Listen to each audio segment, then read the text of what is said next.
How we doing, boys and girls? Good morning. One problem with this game is there's no incentive for people to get in early on. Well, people have. People have.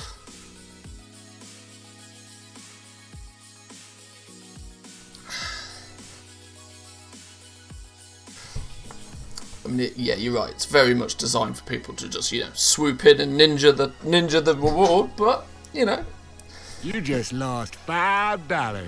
Oh, there we go. Look, a nice way to start the stream. Quaver Cozza with the Prime. Thank you very much. Appreciate it. Welcome, welcome.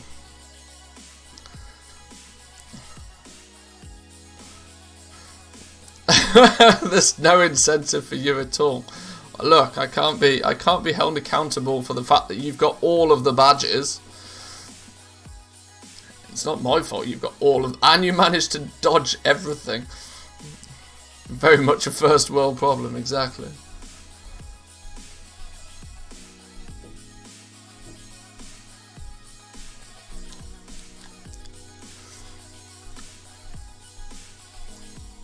Hey up, somebody's after that coin. Somebody's after that coin.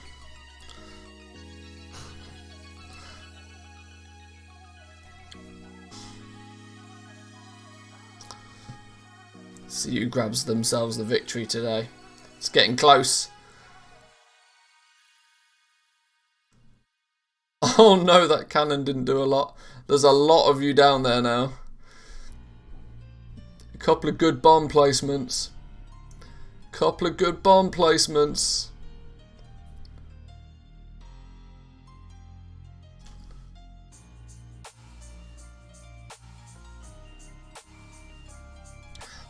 In all the excitement of trying to chase after this coin, boys and girls, you've not realised there's new emotes.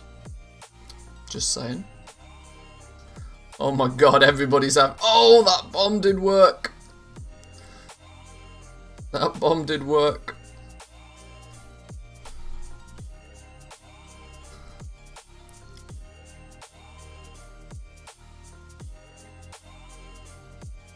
Post scan, cancel scan emotes. Yes, boys and girls, I've eventually.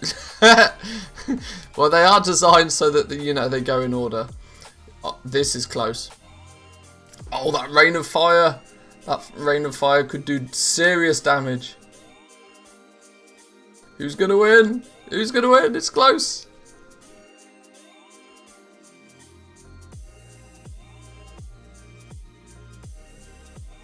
Cancel, cancel, cancel. Oh, somebody's got to steal it now, right? Oh no!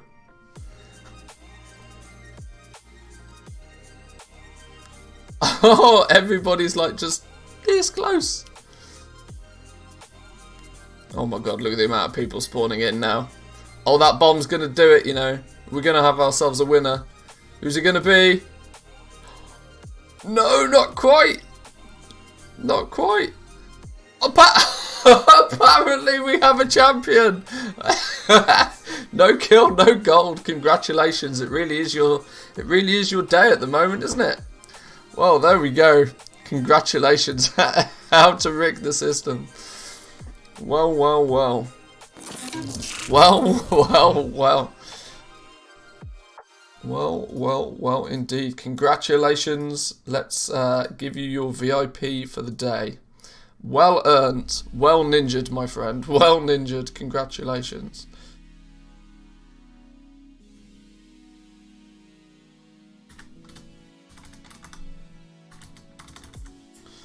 No kill, no gold. VIP for the day. Congratulations, my friend. Well done. Well done, well done. Let me make sure that the channel points are switched off. Otherwise, people accidentally redeem them during the middle of the stream. Yep, they're off. We're good, we're good, we're good, we're good, we're good. Can I exchange the VIP for killing a pet? No. It's not how it works. But how are we doing, boys and girls? Are we all good? Are we all good? Are we excited for reset day? We're going to make ourselves a bunch of gold, hopefully. Can you exchange VIP for not having VIP? Well, I did think of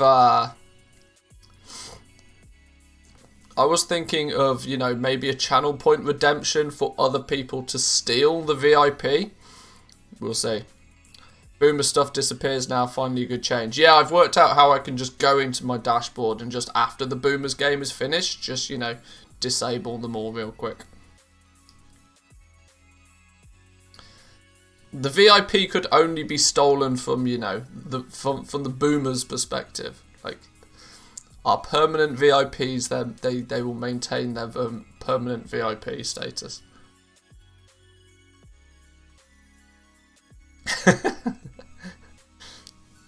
Then it's fine. Do it. We'll see. Like I said, I'm still working on these things in the background. Yesterday was like, right, finally I've got 2 emote slots. What am I going to do with them? I was like, what does everybody tell me to do all the time that I forget to do? Post scans and cancel scans.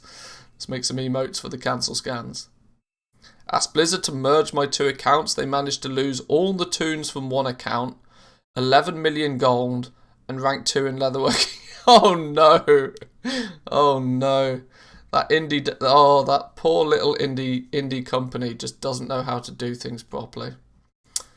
Oh well, best wishes to you. I hope you have good success in getting it back. But I'm sure they can do that. You can merge accounts. Apparently, you can do. The really frustrating thing for me is you can merge accounts, but you can never delete them. So it's like. It's annoying because I've got 8 accounts on my one Battle.net, and I've asked Blizzard, can I just delete 2 of them? Because, like, I just don't want them. What I want them to be is new account. I want to buy new accounts so they can be NA accounts. I don't want to have my NA account on a totally different Battle.net even. But apparently I can't do that. Because no, apparently they can't delete accounts once you've... I don't know. It's silly. But let's get straight into it today. We've got reset day upon us. We have to start ticking off the basics first thing this morning. I've started the stream a little bit earlier today to give us a bit more time to, you know, do the fundamentals. We've got we're gonna have to do the world boss because, you know, 250 anima for basically nothing with the chance of gear. Sure, why not? We're going to have to go collect some souls, if nothing else, and if there just happens to be a good anima mission close by, then we will hoover that one up as well. So we got 4 characters to get, you know, maintenance done on, and then we can start diving into Torin Mill and taking over there again. I've already logged on already this morning. I've done a little bit of a quick cancel scan and got a few things reposted. There are a whole bunch of items though. All of our level, like our 87 gear, 117 gear, all of that is probably going to expire in a couple of hours. So we'll have to repost that later. But we're in a good spot, I think. We're not selling a huge amount of legendaries right now, for one very simple reason. People are not buying a huge amount of legendaries right now. We also... There's the possibility we jump into the PTR a little bit later. The PTR had a small little update yesterday. So far, at least from my initial scouting, it's a little bit difficult to see if they've changed anything that affects us Goldmakers. I'm just flicking through the... Yeah, there doesn't really seem to be much in terms of PTR tuning or anything so far. Trash tuning, Sanguine Depths, Halls of Atonement. Official Blizzard 9.1 PTR patch notes. That might be worthwhile having a little flick through. Let's take a look at this then. Where's Wowhead when we need it? Where's Wowhead when we need it? This one, official Blizzard PTR patch notes. What's this saying then? Classes, Druid, Guardian, blah blah blah. Oh. Well, oh. I was expecting there to be a little bit more than, you know, 3 bullet points. Alright, sure. Still no release date though. Still no release date. Damn, I was kind of half thinking we'd get the release date today. I mean, maybe we still will. Maybe we still will. But I was kind of assuming we might get the release date today, but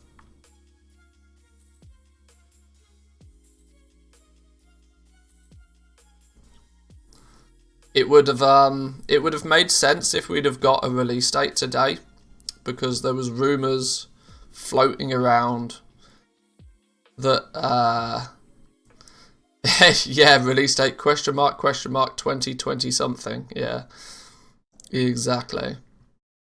There was rumours kicking about that it was going to come out at the end of June. This sort of reset here. So 29th in the NA realms, 30th in the EU. This was rumoured because there was a leak that it was going to come out on the 1st of July over in China, because their reset is a day after even ours. But it's looking less and less likely that that's going to be the case if we, at this point, still haven't got a release date. So we usually get at least 2 weeks notice for a major content patch update. If nothing else, because, you know, PvP season needs to, you know, players need to be told how long it is until the end of the season and whatever. And weirdly, even after the PvP season ends, there should in theory be a couple of weeks downtime before the new one starts. So it's all a bit weird at the moment. I was half expecting to be able to jump on stream today and go, woohoo, we have a release date, but not yet, not yet. We'll get there. Let's get the mission table smashed out of the way though. Oh, we've still got dudes out doing busy things. Okay. There's considering we have a new VIP for the day, it would probably be worthwhile going through said VIPs, a little bit of a guide that they put together, posted on the WoW Economy subreddit. Some of you guys may have seen it. All about the mission table, how it works in a little bit more detail, and some sort of some starting points for some theory on how you could min-max it. I had a little bit of a flick through it. I can't necessarily say I totally agree with all of it, but it's certainly a good foundation to build on. And we'll take a little bit of a look through that in some downtime today as well, I think. But let's first and foremost get these anima missions on the go. I really should focus, considering this is quote unquote my main character.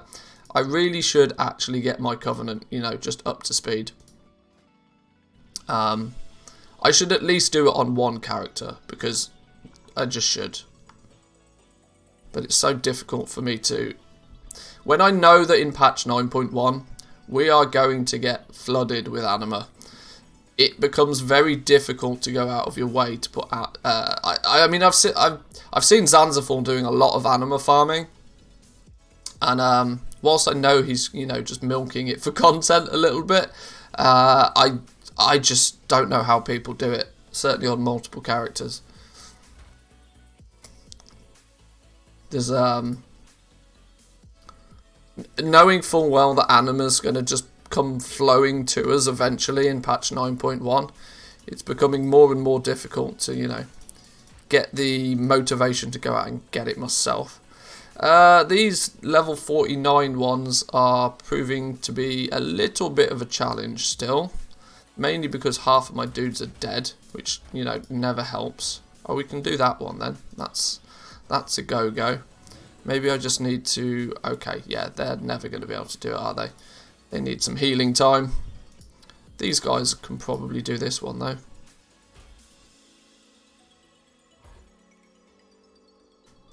Or not.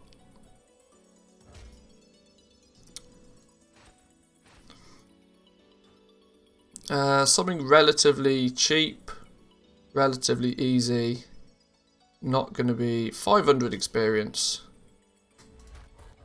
That should be an easy one for them, right? Oh my days. Maybe I just leave them to heal. I will just leave them to heal. Let's go do the fundamentals then. Let's pick up our... I suppose I should pick up the callings in case they just happen to sync nicely. Happy reset day, everybody, and good morning. Yes, good morning to you too.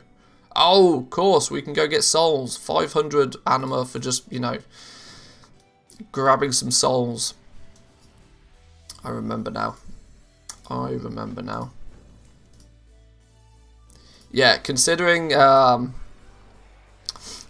this is quote unquote my main character, I've not spent any anima on my covenant at all. I need technically 10,000 anima to get to level 2 across the board, which should really be a priority for me. I should just stop spending anima until I've got 10,000 of it at this point, I think.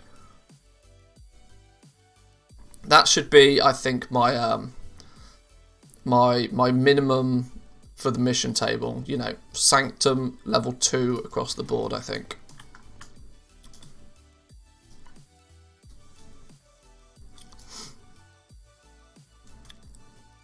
I've got a question about LST.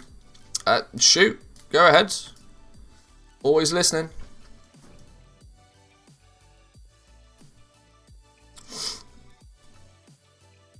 Rare or special encounters in the Maw. Ardenwell defended. And what's this one then? 3 world quests in Maldraxxus. Okay, well they don't really line up very nicely, do they? They don't line up very nicely. Where's the world boss though this week? Hello? Oh, he's over here. He's in Bastion. Okay. Let's head over to Bastion then.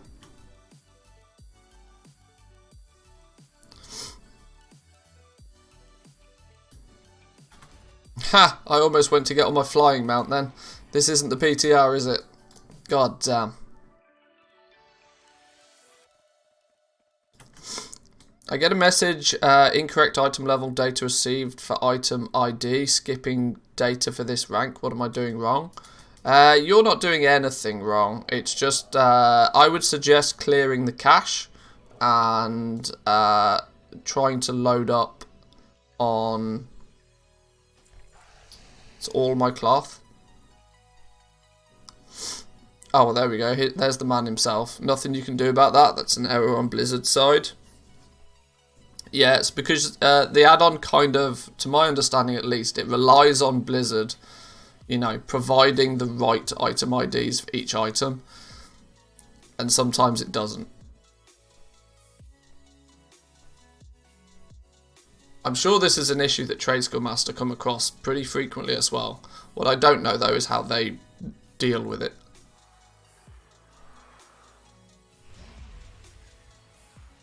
That is a bit of a rip.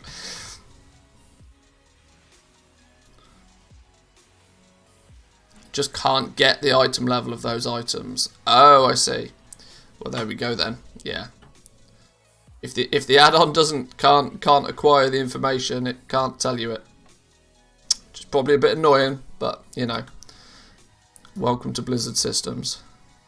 Let's get a cancel scan on the go real quick.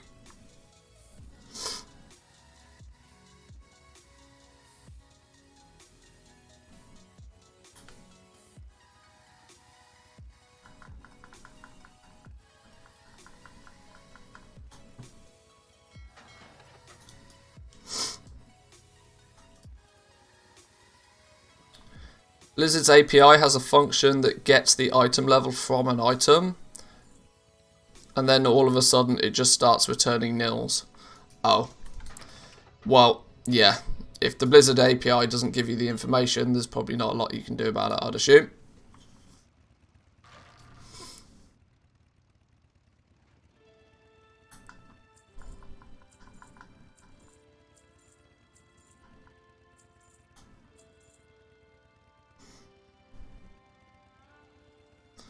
Probably do a cancel scan on enchants, actually, just thinking about it.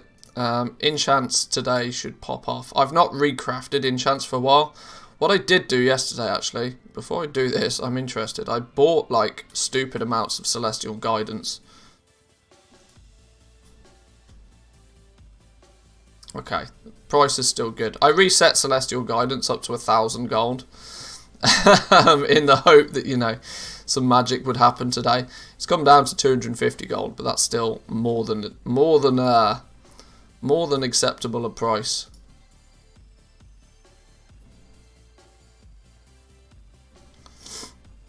Seems like a pretty major issue, but it's been there for like 2 months now.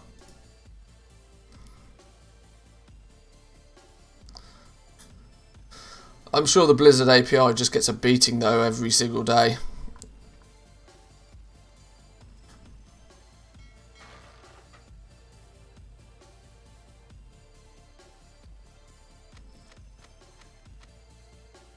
Was that really all of the enchants we're cancelling? Do I just not have a lot of the good enchants? That might be the case. That might very well be the case.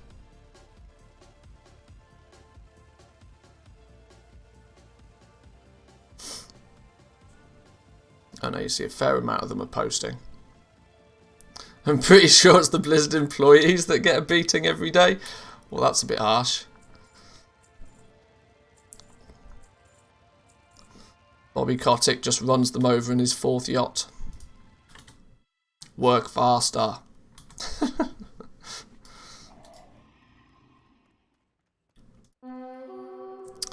Oh dear.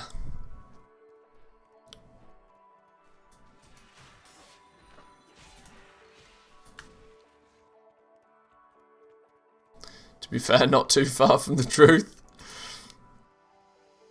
I saw a report yesterday how somebody, is this some random article on some random trash website, so I don't really know, whether to even begin to think that any of the information in it is valid, but that somebody had reported that Amazon now are churning through members of staff so quickly that there's a growing concern that there's not enough people in America to physically even, keep up with the churn for Amazon.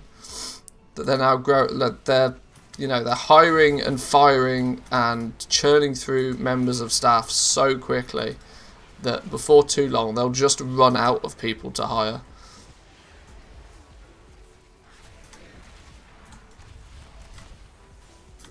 I imagine if it wasn't such a skilled job to be a game developer, I would imagine companies like Activision might have a similar issue. Most of them legitimately just get underpaid to the point where they can't live off their wage. Yeah, there's a growing concern, I mean globally almost nowadays, that the average wage is no longer considered a livable wage, whereas you go back 30-40 years, people could do as long as you had a basic job, you would be able to, you and your family would be able to live off it. But it's less and less the case nowadays. I mean, let's not forget, it was only like 30-40 years ago where it was a relatively common thing for, one mum or dad to work and mum or dad to then stay at home and sort the kids. I mean, that's not even in the realm of possibility for most people nowadays. If mum and dad are both not working, you are not having kids or you are not eating. That's that's the growing concern.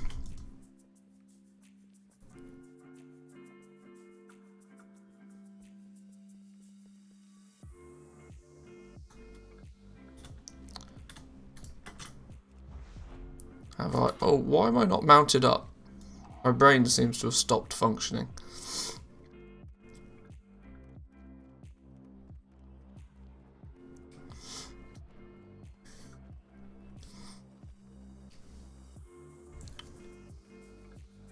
They just abuse the fact that everybody that comes to Blizzard, it's their dream job.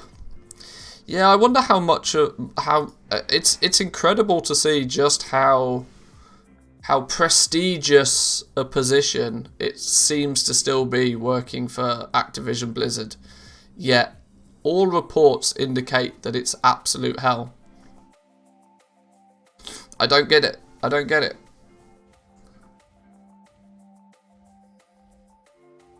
School teacher could live in a freestanding house while his wife took care of the kids. That used to be the way, right?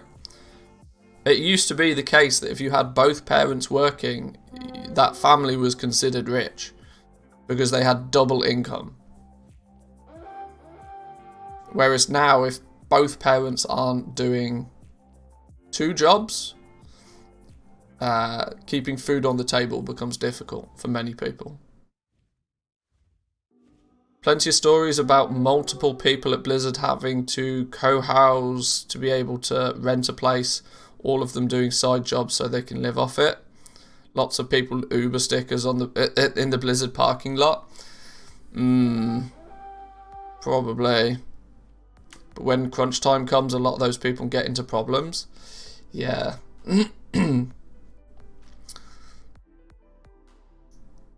What's also probably difficult is all of these big companies like Blizzard, their headquarters are in like very expensive places to live. I mean, if you've got if if you have your head office in somewhere like Vancouver, you better be paying people $1 million a year, or they can't afford their mortgage. You know. I mean, I know that's an extreme example, but San Francisco is another good one. There's some places where if you have your head office there, I mean, California in general, that's another one.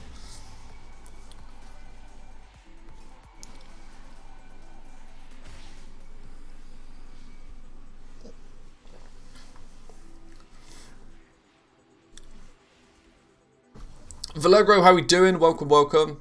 Ah, nice, Devil. You're talking about this in-progress missions. I went to download that add-on yesterday and had a complete blackout and totally could not remember what it was called. So, in-progress mission. There we go. Glad you reminded me because I tried to look for it and it's hard to search for something when you couldn't for the life of you remember what it was called. So, before we go anywhere, we will install it before I forget again.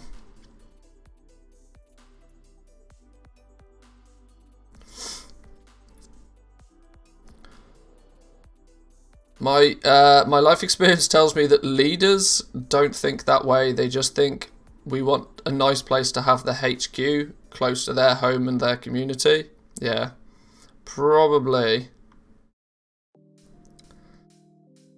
A hangover on a Wednesday? Hangover on a Wednesday? It's an interesting day to have a hangover. A few too many drinks during the football last night.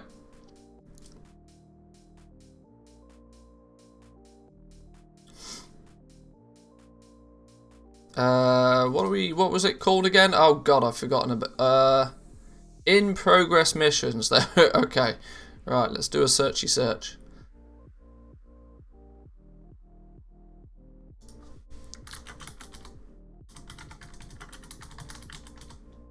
In progress missions. In progress missions, this one. 87,000 downloads. In the garrison section, okay. Is it really that up to date? Game version 9.0, okay. It's not very up to date. It's not as up to date as it could be, but the add-on tracks the in progress missions on all of your characters. You can see a list that includes alt missions on a landing page. The status of the missions are added to the mission list. It's sorted in the name of the character or the time left. Open the landing page report from the minimap icon as usual, or just type /IPM if your character has not obtained the garrison yet. The command Covenant UI allows you to toggle the Covenant mission panel improvements. Don't enable this if you have a taint problem. What's the problem with my taint? Okay. When log out, the mission is stored, thus you'll have to log in once on all your characters. This add-on does not function in the cross account. This was definitely not made by somebody who has English as their native language.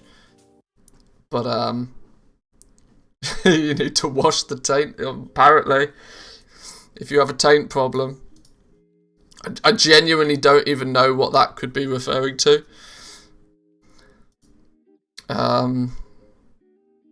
Current playing characters always sort to the top. Okay, well, let's just give it a go. Let's bang it in and let's see. Bang it in, wiggle it about a bit and see what happens.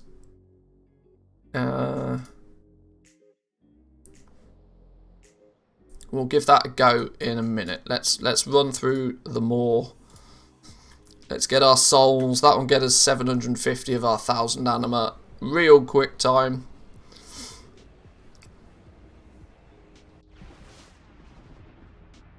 Went to the bar, saw some friends, and just took too many beers. Yeah, often the way. I find it very difficult to go to the bar and not do that.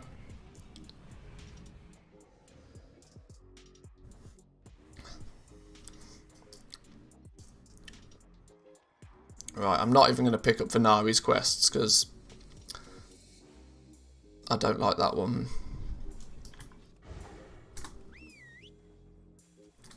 Right, at least there's about 500 people here hyper spawning souls, so this shouldn't take too long at all today. 3 before I can even blink. Oh no, that's just 2, okay. Well, let's head over this way because this tends to more so be where they hyper spawn. Did you pick up the kill 3 rare bosses in the Maw too? I did, I have got that one. We might see if we can chip that away at the same time. Because, you know, easy calling, easy gold. There's usually the dude up the top. There's this soulsmith fella we can probably kill. That's going to be 2 easy ones. Maybe we just hunt down a 3rd one.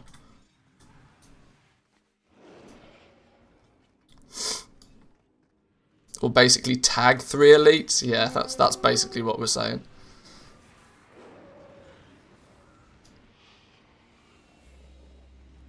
Not gonna actually kill him. That would be silly. That would be silly. Aldrich is the 3rd one. Yeah, that's probably a good shout actually.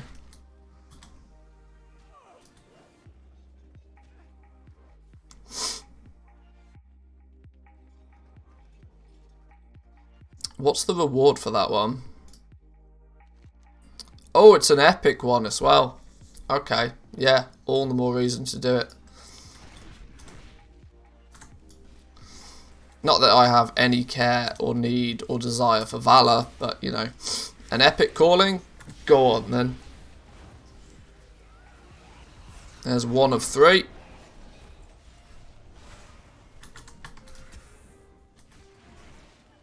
There's literally only 1 day of the week where even going anywhere near the Maw is even remotely close to being, you know. If you don't do this on a Wednesday, you try doing this on a Thursday evening. The Maw is just like 10 times more annoying.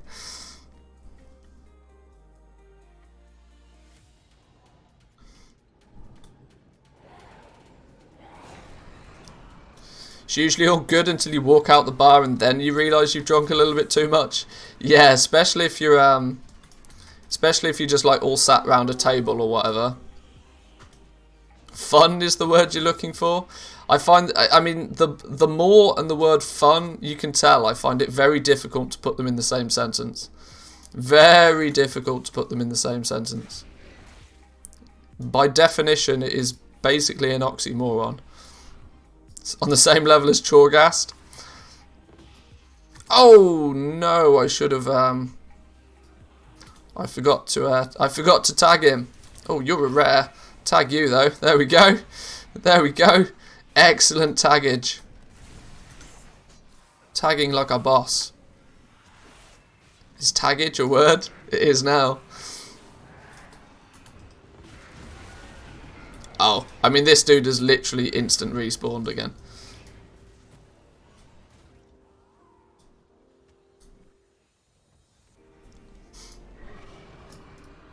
No, give me the soul. ass hat.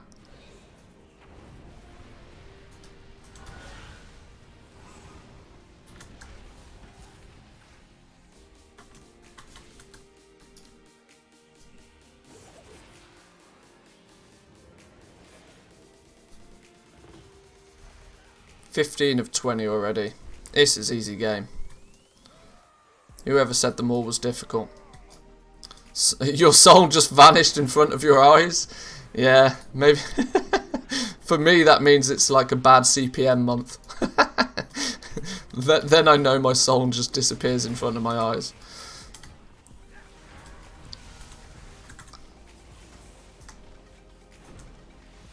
Look, I'm actually doing some effort on this. Look, throwing out some deeps and everything. Where's Details gone?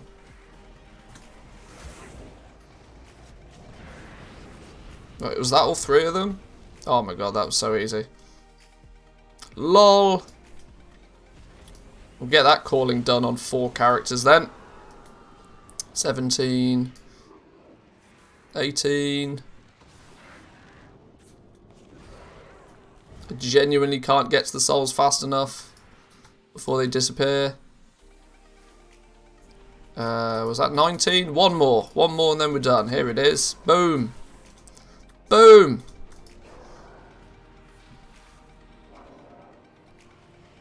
Get the truck out of here. Get the truck out of here. Where's my Hearthstone gone? There we go. Laters. Forgot my morning coffee. Be right back. Time for a cancel scan. Yeah, we'll bang out a cancel scan at the end of every end of every character. Very well reminded.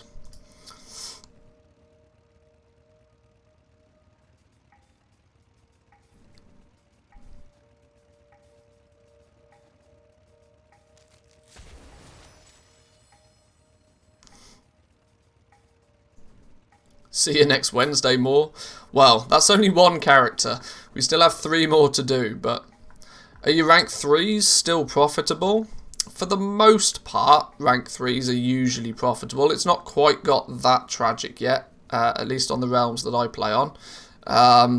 But that is it. That's I mean, it's not 100% the case. I'd say. I mean, I haven't even unlocked blacksmithing or jewel crafting yet, but I would say roughly 50% of the rank 3s are still profitable. Rank 4 is where it's at, though, which is a bit of a shame considering I've not got a lot at rank 4 yet.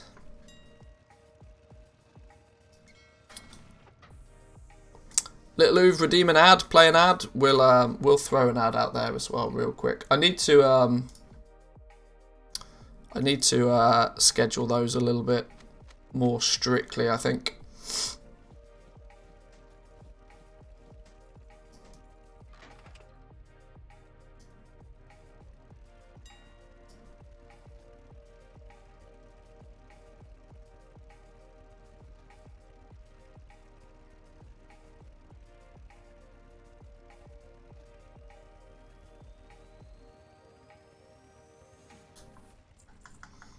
There we go, not too much to deal with for now.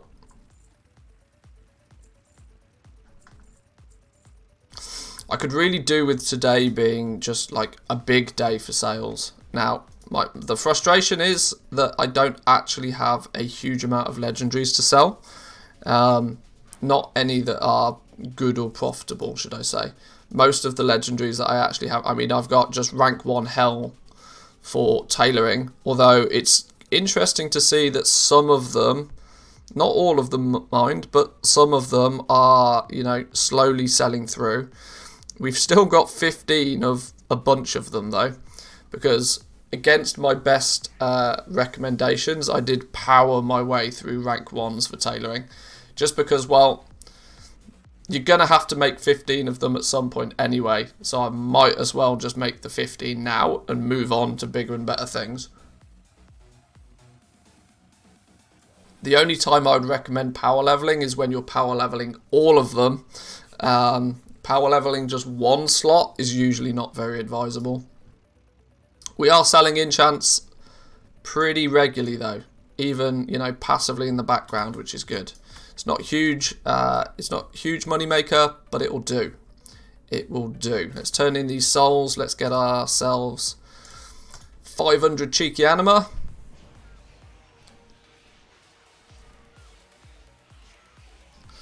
The more ranks you have on the auction house, the better chance you have selling more. Yeah, exactly. Exactly. This is why I tend to favour levelling everything up sort of equally.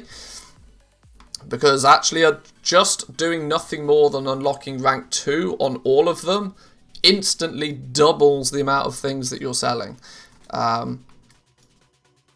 Whereas if you dump all of your resources into power leveling one thing up to rank 4, you only then end up with 4 things possible to sell. If that one item crashes or dies or whatever the case is, you're kind of left in the doo-doo pretty heavily. Oh wow, that was a great load of nothing, wasn't it? All right, fine.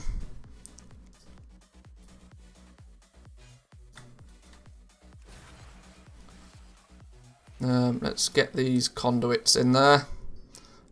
I'm still seriously lacking when it comes to the conduits, but I like this entire system from a casual point of view. Like, I just virtually ignore this entire system. It's basically dead to me. I'm sure as shit not going to go out of my way to farm conduits on unless I'm really trying to min-max things. That's so far off my list of priorities. It's not even funny. So where's this tracker thing? Do I need to turn it on? I probably do. Add-ons.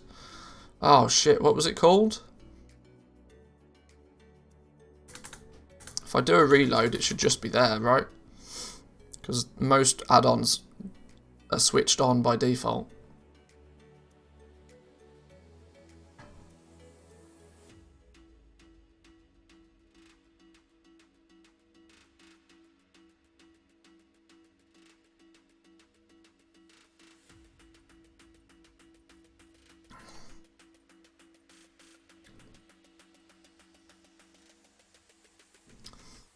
Hello game. Just open it with the normal Covenant icon on the minimap. Alrighty.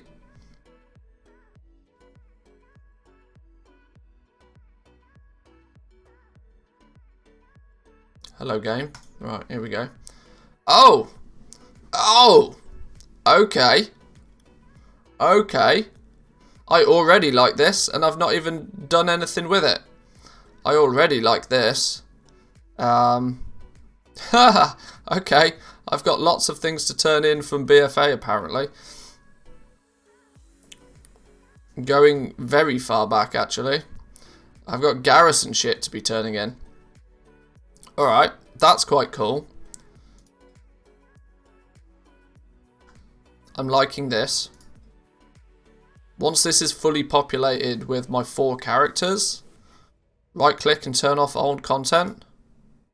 Haha, ignore, no, sort by, ignore, other options, BFA missions. See, while ignoring BFA missions is sensible, pet tokens, that's all I'm going to say, pet tokens. Going and farming those pet tokens in BFA could be a thing. We'll get rid of garrison missions because they can really jog on. It's like a Farmville Empire manager. Yes, yes indeed. 3 hours left on this one, 90 minutes on this one, 30 minutes on this one. Oh, I like this add-on already. Let's are the pet tokens from BFA the same as the one in Shadowlands? Yes. Polished pet charms. Yeah, if you're really trying to min-max, if you're going for those 10,000 pet charms, you want to be doing the BFA table as well.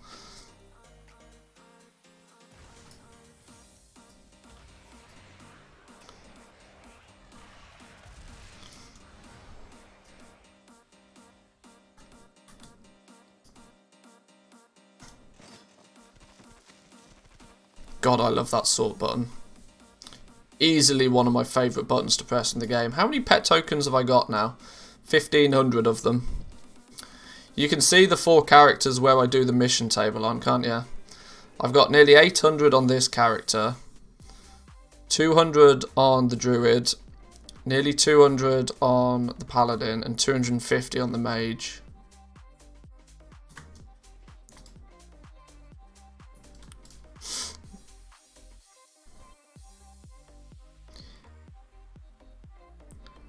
It shows if other character missions are complete, question mark. Yeah, I mean that's kind of that's the big benefit of it. So what I'll do now, we're actually donezo on this character, all short of is there any really interesting quests? I don't think there really are. I think we've got a relatively easy reset today, since we're not going to be going out and farming much anima. There's a couple of big ones though, 175, lots of 140s. What's the total? 1.5k anima. It's tempting to do an anima sweep. I should probably just do an anima sweep every day on this character until I've got my covenant at level 2. Because doing nothing more than an anima sweep is relatively easy. Especially if you've got gear and just zerg through it. We'll get the fundamentals out the way though first. With rank 2 Sanctum upgrades, it gets really hard to ignore the 210 Anima World quests. Yeah, I imagine it would be, and there's going to start being a bunch of them about.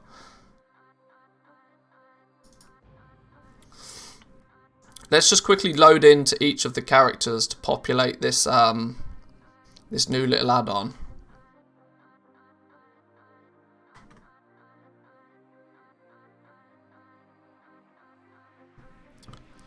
Today game. Magic hands. Magic hands.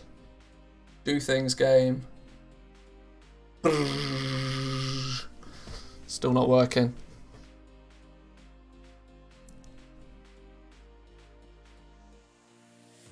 Jesus, computer. Anybody would think that I'm running on some 56k modem right now.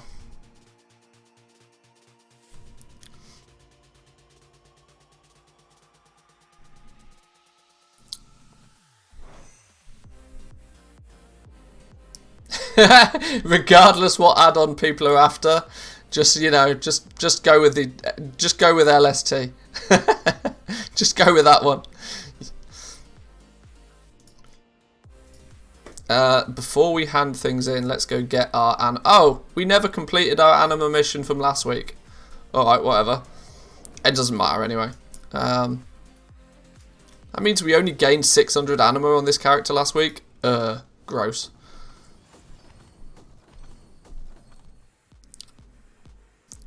So now this should show. Okay, so it prioritizes the character that you're on. Let's also ignore Legion, and let's ignore BFA for now. So it shows the characters that you're on at the top of the list, and then, you know, we'll show everybody else's elsewhere. Oh, I really like this little add-on. This thing is cool. This thing is already, this already gets my seal of approval. Let's get these bonus XP missions out of the way if we can. Go and 1, 2, 3, 4, 5. Oh, this could be a toughie.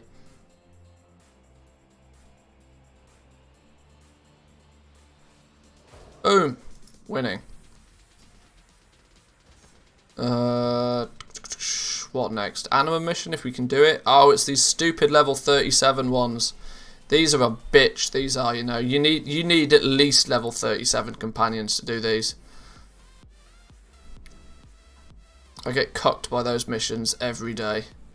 I've only got 2 fellas left, so maybe we just bang them out on something relatively simple. There isn't anything relatively simple apart from this. Right, you guys go do that then. No, you're useless. So we want to pick up at least the one that is with the more. Is that you? No, that's World Quest and Moldraxxus.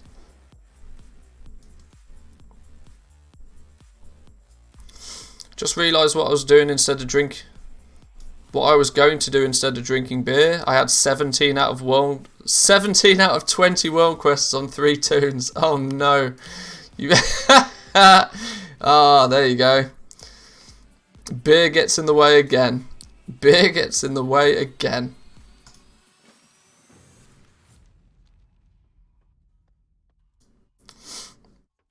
That's a ripperoonie.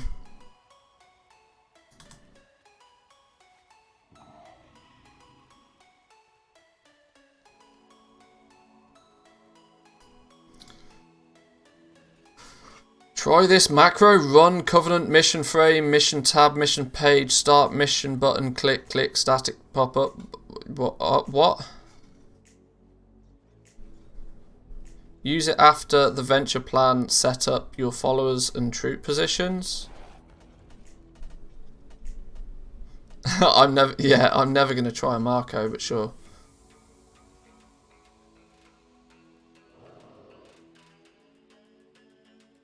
Oh, I don't run random custom macros.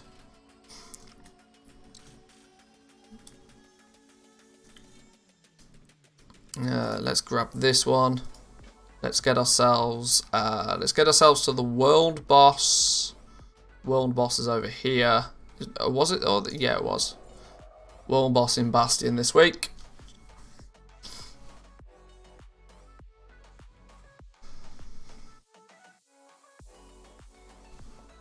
I barely macro my abilities for my character. Like, I'm not gonna be macroing buttons for...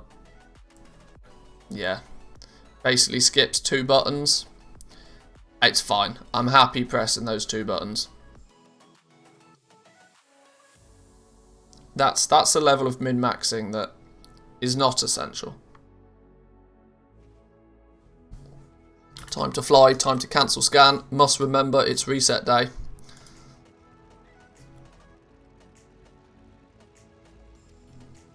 Must remember it's reset day. Especially the fact that after how long have I been on Tour and Mill now? Like 6 weeks, maybe? Maybe we've been on Tour and Mill for about 6 weeks. I still only have 18,000 gold on my bank character. Oh boy, oh boy. For somebody that considers himself, you know, a gold maker, I tend to exhibit some of the better ways of spending gold than I do making gold sometimes, it feels. Don't worry, everybody's playing TBC anyway. People not completed TBC yet. What are they doing? Surely people should have completed TBC by now. I mean, it's been out like a week, right? Surely it's done.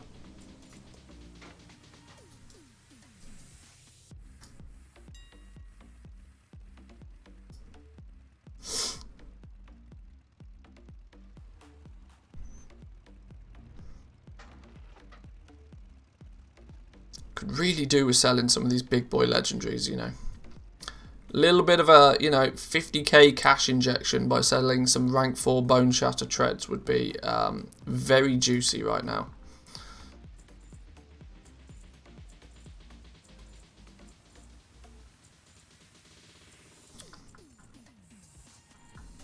Just need TSM to implement a log off all competition button and then we are Gucci.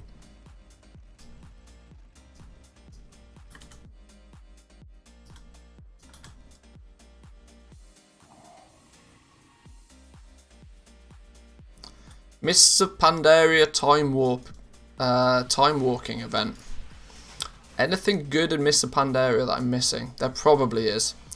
Today I don't think is the day, nor do I think this week is the week to be focusing on time walking though. Loads of stuff to be doing. I want to start, but now that we've now I consider that the masses have access to 4.11. I feel a little bit more confident putting together some, you know, mini guides and setup tutorials for TSM. I've been holding back from doing TSM guides for a long time because I knew full well that when TSM 4.11 comes out, there was a lot of significant changes to things like, you know, how you set up groups and stuff. So I didn't want to have to make a whole bunch of TSM guides for them to only be out of date instantly. But now TSM 4.11 is basically pay to win, because, you know, just become a TSM premium member and you get the add-on. GG. I think it's about time to start putting some guides together for it. Just some simple stuff, you know, to set beginners off on the right direction.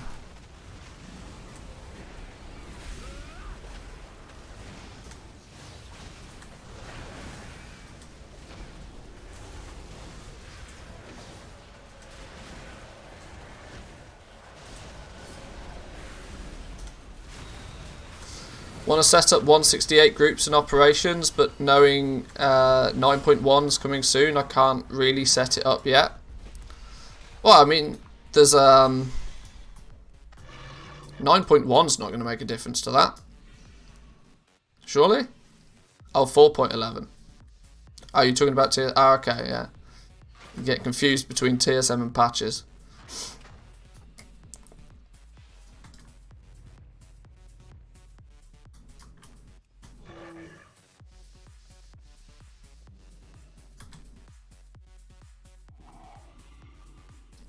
Yeah, it's relatively safe to say that doing too much with your groups and operations before TSM 4.11 comes out is probably not all that smart, because you are likely to have to redo a lot of your groups when you get your hands on 4.11. Simply because of the way that you want to put things in groups. You want to be putting things in groups, for the most part, based on their item level rather than anything else. The demand for 168s will go away. Yes and no. If they end up being cheaper than item level 200s, you'll still sell a bunch of them. We saw this throughout the entire of BFA, for example. Every tier that came out, we had a new set of like gear, notorious gear, then uncanny gear. Whilst it, you know, slowed down the sell rate of the lower item level stuff, it was still, for most people, worth crafting and listing it. You'd still turn a profit on it, you just wouldn't sell as much of them or as quickly.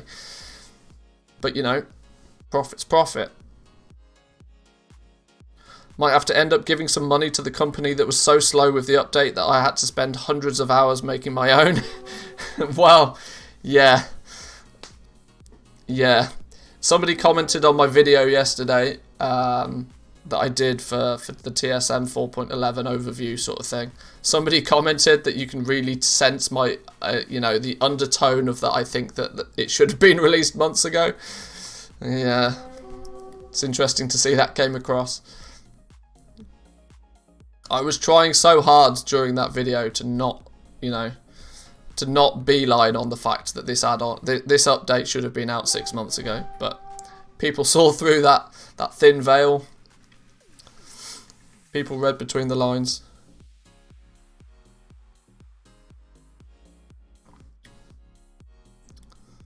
Half of mine got broke. DB min buyout average. DB region min buyout average got removed. Balked a few for you.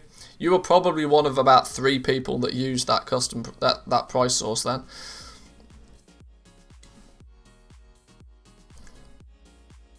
But yeah, I can imagine that was a bit annoying. When's 4.11 coming out? Technically it is. I consider the fact that the beta's out now that it's basically out. But it's currently pay to win. You need to be a TSM Premium subscriber to get access to it currently. It's still in beta, so it's still a little bit buggy. But, you know, you can go get it if you want it, kind of thing. Just depends how much you want it.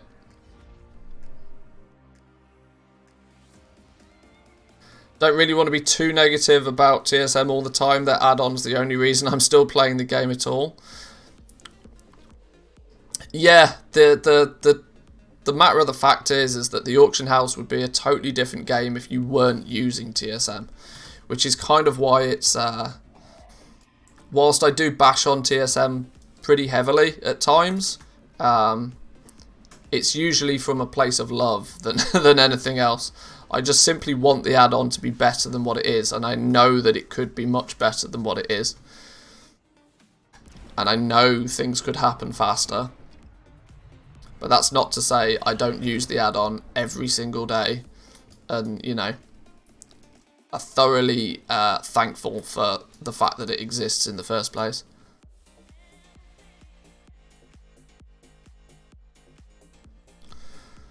My other BNet is just bugged with TSM. Errors as soon as I log in. Can't access the mailbox or the auction house. Not good. Oh dear. That's not great.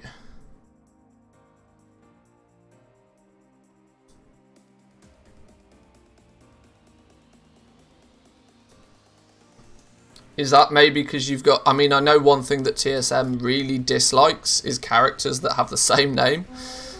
Even if they're on different servers.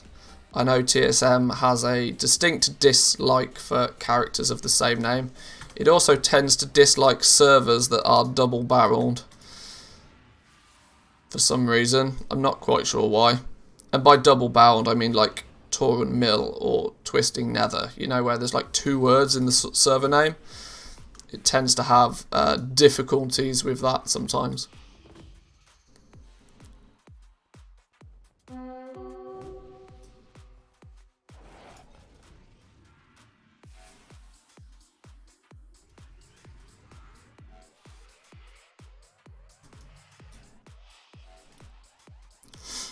I would not be goal making if TSM didn't exist.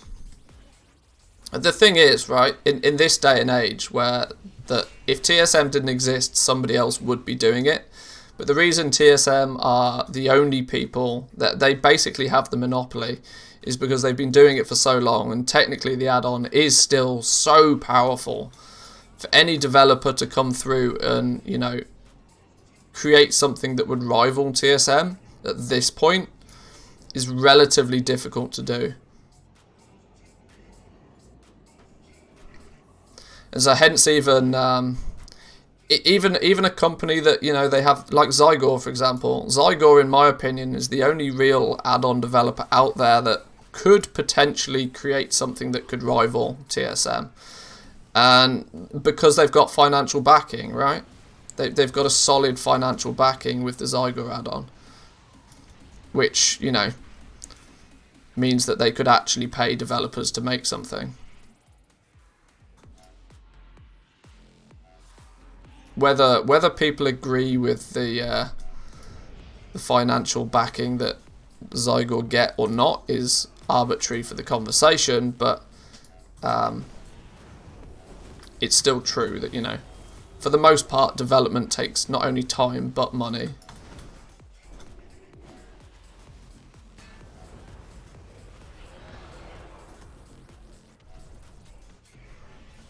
TSM put like 30 add-ons together many years ago.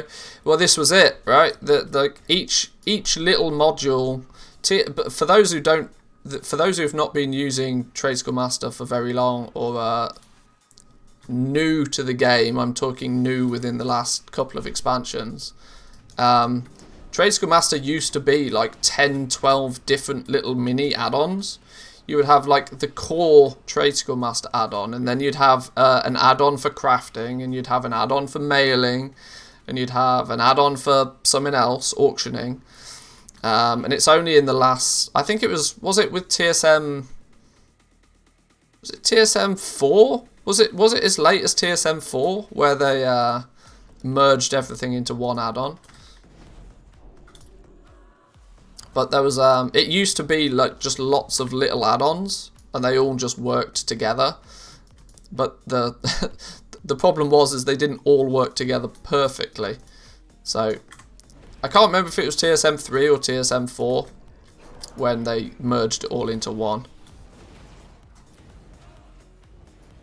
Like Handy Notes, yeah, it really annoys me how Handy Notes is about 12 different add-ons. It's like, for the love of God, just build it into one at this point. I think it was TSM 3. Yeah, I can't remember exactly when it was, but...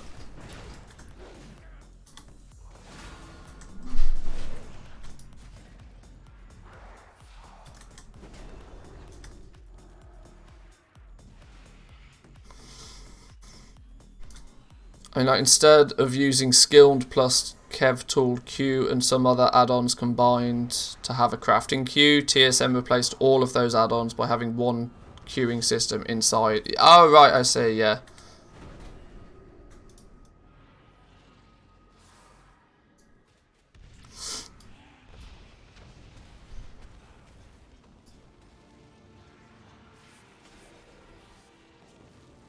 $15 of 20. I need... We've killed this fella. I need to go kill 2 more rares or something. There's a rare that spawns here that could be handy to tag again. If he'd do me the honour of waking up. It's 10 AM and it's already so hot out that I need to put the fan on. Oh yeah, I forget that I live an hour later than most other Europeans.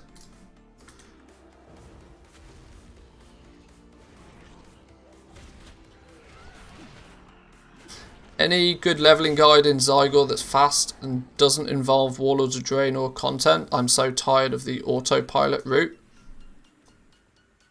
Well, Zygor has the ability to very simply just select whichever zone you want to go and complete, and it will give you a questing path through that zone.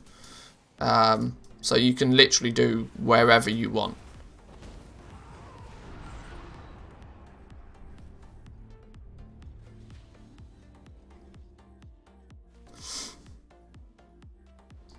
Silver Pine Forest, Stone Talon, Hillsbrad or Westfall. I mean, there are definitely some zones that are better than others and are more streamlined. Those have, you know, usually been heavily tested by the speedrunners. Ironically, nowadays, you don't really need to touch Warlords of Draenor all that much. Actually completing just Warlords of Draenor is not actually the quickest way to level nowadays. You tend to not start Warlords of Draenor content until you're in like level 30 or something. And then you do the WOD intro. The WOD intro quest is really efficient. Like super efficient. You can get a couple of levels off the WOD intro in like no time at all.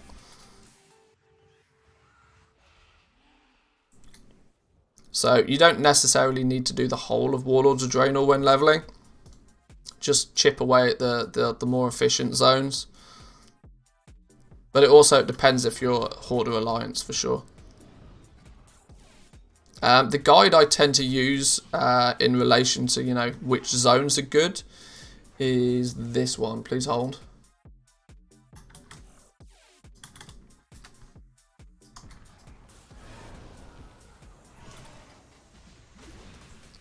It's not so much as a guide per se, more as just telling you which zones are good to go through. I could do with killing this dude. He needs to wake up. Boom! There he is. Where'd he go? Game said he exists. Where's he gone? He doesn't exist. It's a lie. Phew! Oh, evade.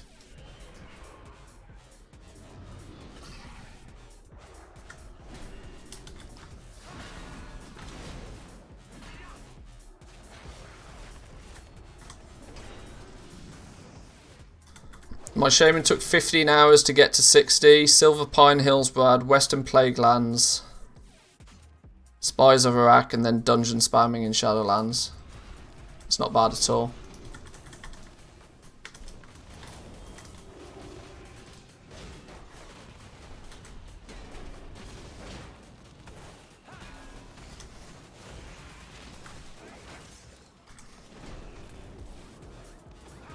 I'm not sure I could quite stomach the dungeon spam in the Shadowlands bit, but the rest of it seems pretty sensible.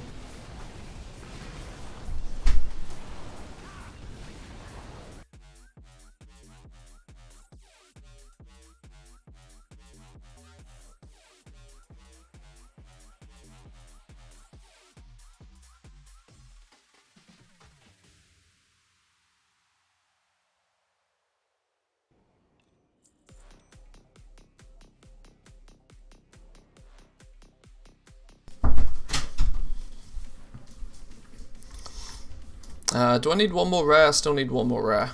Are you considered a rare? You're not a rare, right? I just do side quests and world quests during it. Use Chromie time to mix it up, do dungeons from all the expansions. There's got to be some expansions where doing dungeons is more optimal. I've been leveling up another character off stream, who is going to be my bank character. And there is definitely some dungeons that are better than others. But of course, if you choose to... the biggest reward for doing dungeons comes from, you know, completing the dungeon. That big zerg of experience you get when you complete the dungeon is crucial.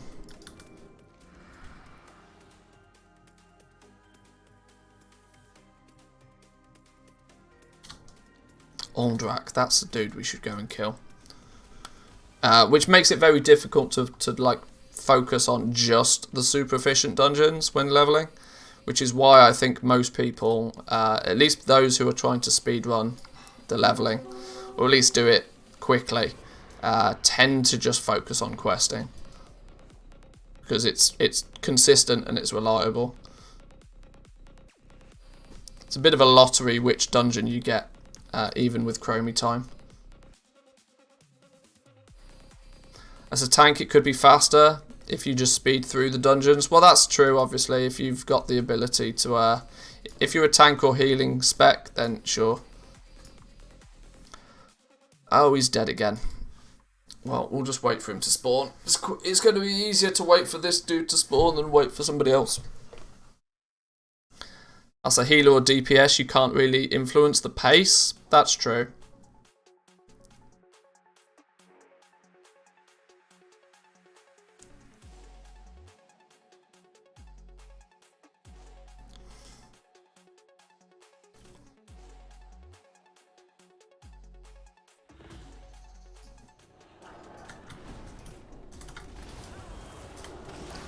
Kill this fella real quick then, and then we can hearth back out of here. Demon Hunter had the same idea.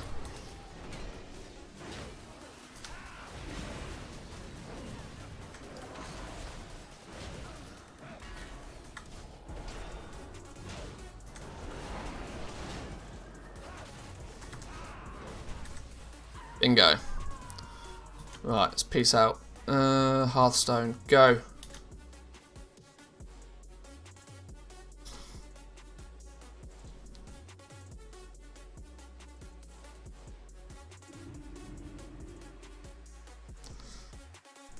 Now we're getting places. Now we're getting places. Am I souls capped on this dude yet? Maybe I am. It'd be nice if I was souls capped. That would greatly help with the anima situation.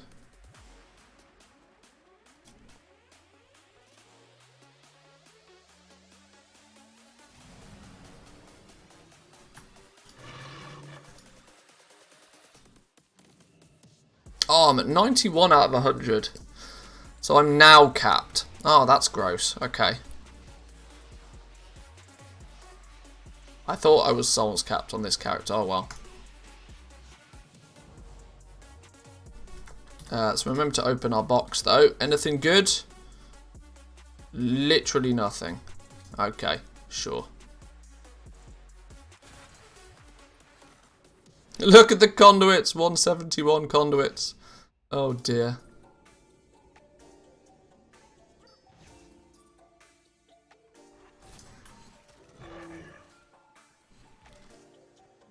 I actually didn't upgrade anything on some of my characters last week just so I didn't go below 100 souls. Yeah, I know, that's crazy, right? Like the 500 anima like feels more worth. Yeah, it's a bit of an odd one.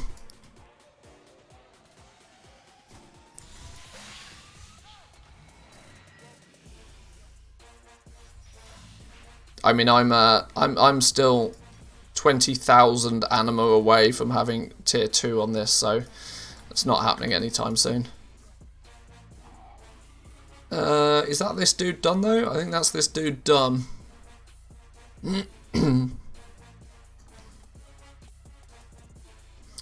Wait, what add-on was that? That was darkening out all non-conduit items? I have no idea. Genuinely no idea. It's not an LVI thing.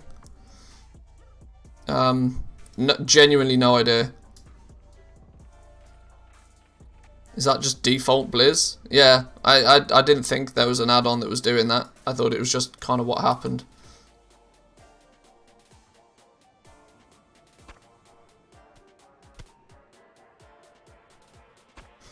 I should probably do something with all of these materials that I'm getting, really.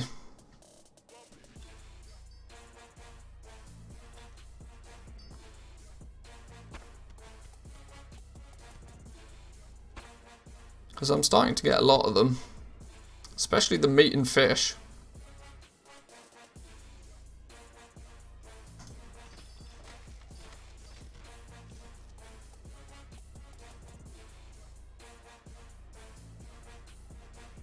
Add-on creators are not supported. Oh dear. Burn. Alright, cool. Oh look, one's completed on my hunter. Ah, I like this add-on already. It's going to tell me where I need to go.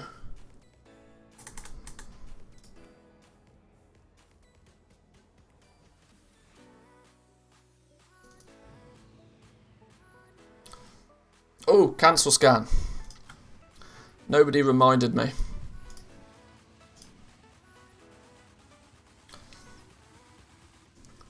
There we go. There we go.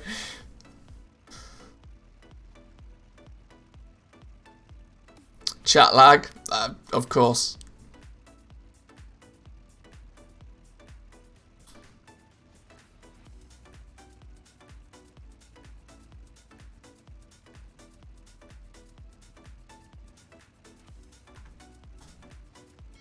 Get those done.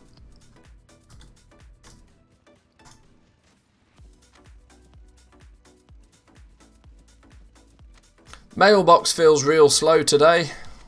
You can tell it's reset day when your mailbox is slow.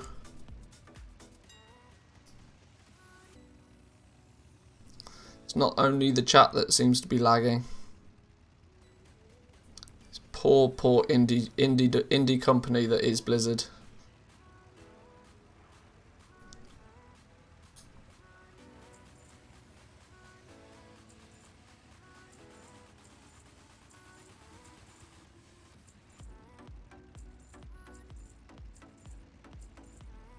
There we go.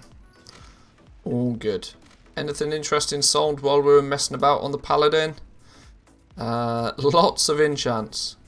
Lots of enchants. Well, we'll keep selling enchants then, it's fine.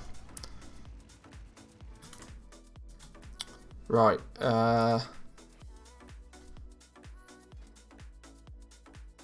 Hey, look, it already knows that these are all complete. Any anima tokens in any of this? No. Safe to open then. Oh no, we have a distinct lack of anima on this character again.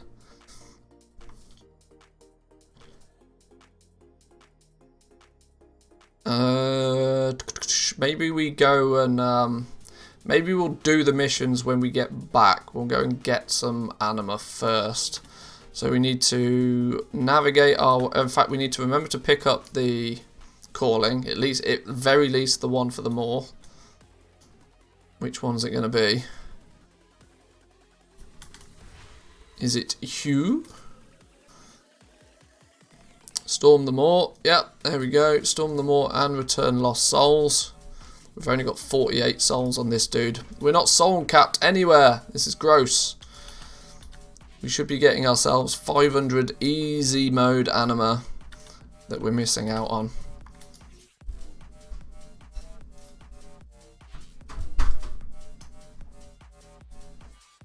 Ooh. Food.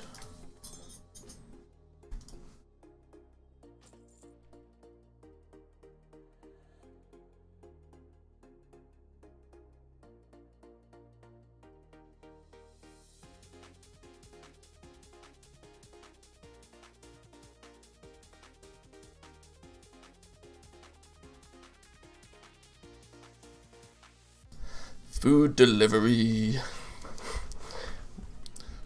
See, this is why I have the best wife in the world.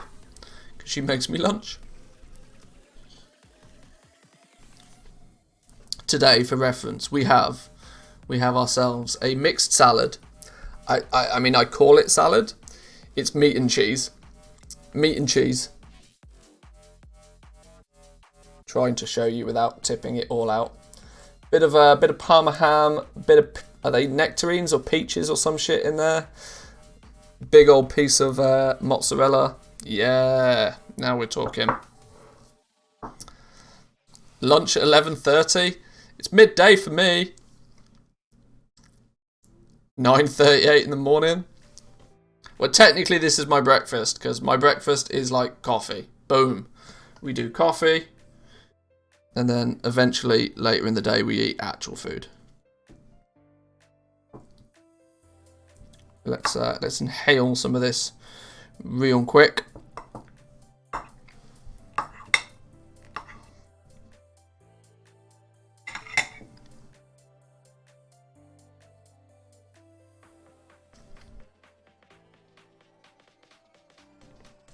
Potato salad with a huge dollop of mayonnaise, is it really a salad? Yes, I agree. It's a common debate to have. I don't know why we flew to Orobos first. Maybe we'll, since we're here, maybe we just go do the Orobos, the more stuff. We are on a druid after all, it's easy. Have lunch at 1 and already feeling like that's quite early. I'm Spanish though, so people have lunch at like 3. Yeah, but you also go to bed in the middle of the day. So, I mean, you Spaniards do some crazy things.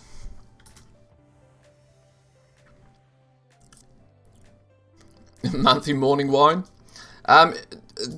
Regarding emotes, real quick, we are capped on the amount of emotes that we can have, boys and girls. You all need to do some subscribing to unlock more emote slots. I need to be a better streamer, obviously.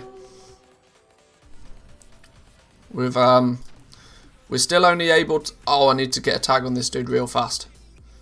Please let me get the tag. Please let me get the tag. Yes, there we go. Siestas are sensible, if you ask me. I mean, I don't disagree with them. I'm just saying, like, if you're going to tell me that I eat lunch at the wrong time of the day, I'm going to tell you you sleep at the wrong time of the day. I wish. I can't sleep. Naps for whatever weird reason. I don't do naps. Yeah, I'm the same, right? My body doesn't do naps. I'm not one of those people that can go to sleep for 40 minutes and then wake up again. If I go to sleep, I go to sleep. Which tends to cause a bit of an issue, because it means if I do have, you know, like a little bit of a cheeky afternoon snooze, which occasionally happens, that it's yeah, I have to be on the coffee again. My body's just like, oh, you've been to sleep, okay. Now I'm going to forget about all of the caffeine that's already in your system, and I'm going to demand more, which is probably not healthy. If you go to sleep in the middle of the day, you're just fucked. I mean, yeah, it feels like that. My body just stops understanding what's going on. The world becomes a mystery if I go to sleep during the middle of the day.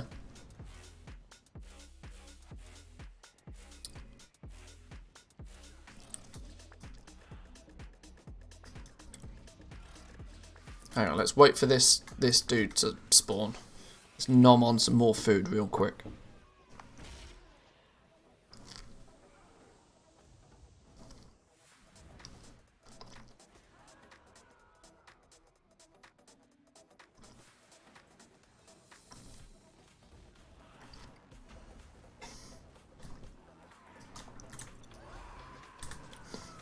You wake up and you just feel lost. That's a really good description, because you do.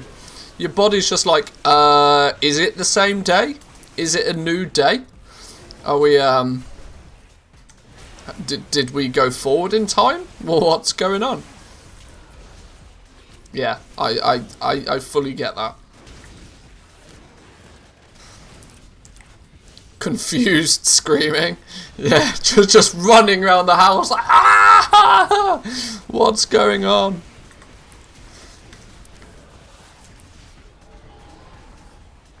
Yeah, totally illogical going to sleep in the middle of the day.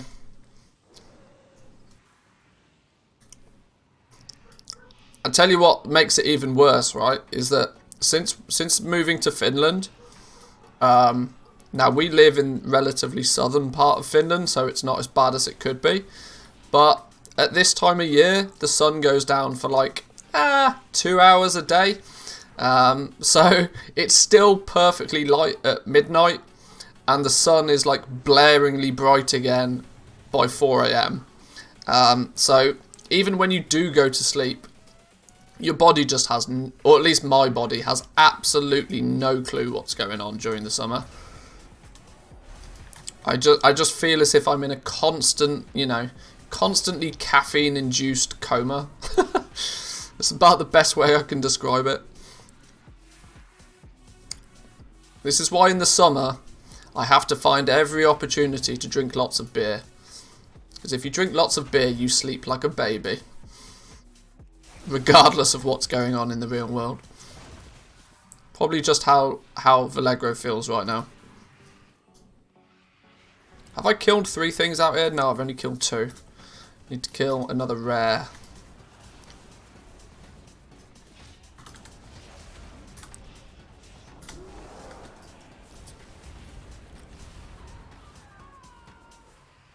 $12 of 20. Nom time.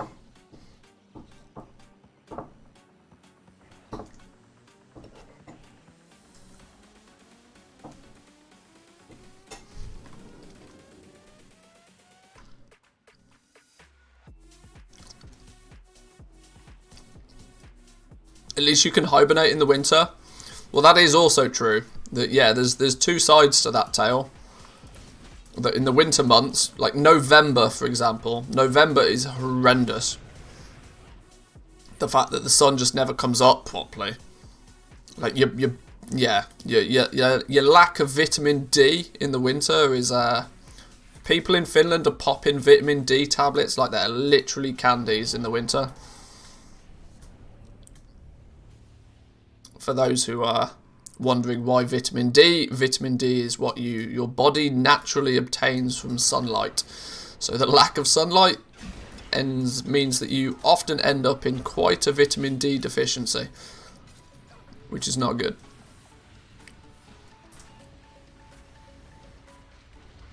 And yeah, you can do all of the not getting the D jokes you like. Just saying.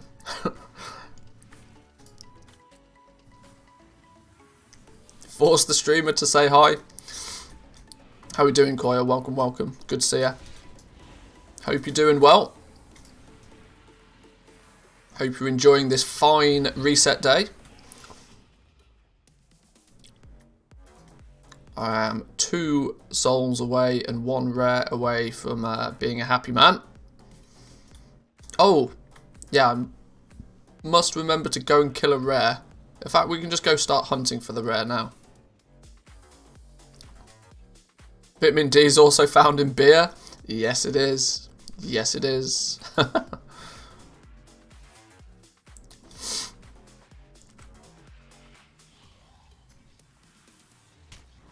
Oi, get off. Mine. Mine, mine, mine, or mine. There we go. 20 of those.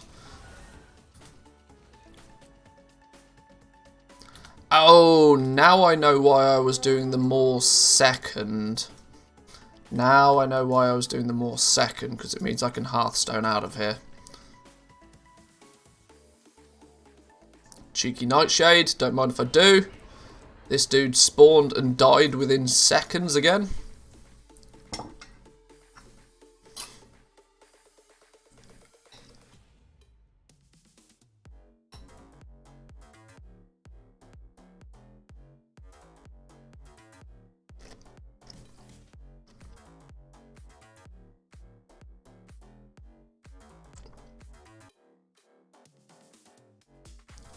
Guess you just got to go ham on chocolate and beer in the winter.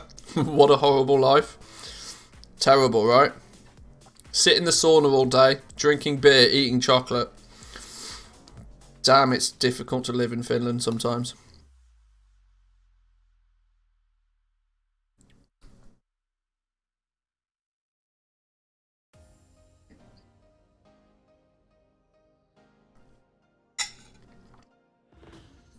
Sponsored ad.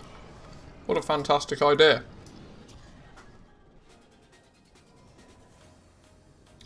Appreciate it, Haley. 1 30-second ad break. Oh, let's get the tag on this dude.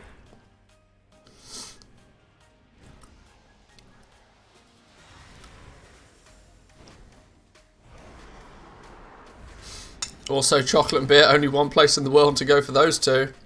It's true. Cannot be denied. Belgium does master those two products pretty well. I did tag him, didn't I? Yeah, I did.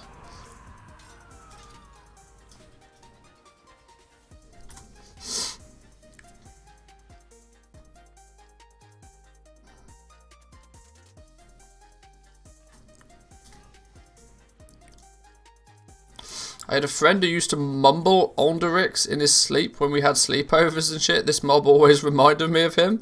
Really? That's very odd. Fatson Lapinkulta.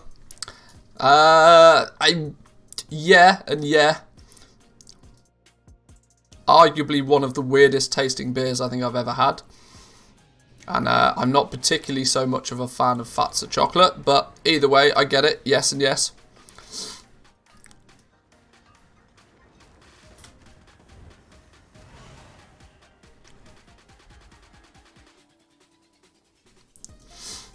Odorix. I have no idea what Odorix even is. Is it a thing?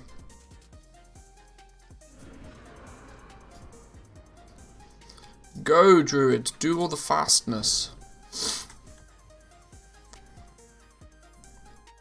We still need to kill the world boss, don't we? I don't think he knew either. Oh, fair enough. Just random mutterings in your sleep. People do crazy things. Alright, let's head over to Bastion.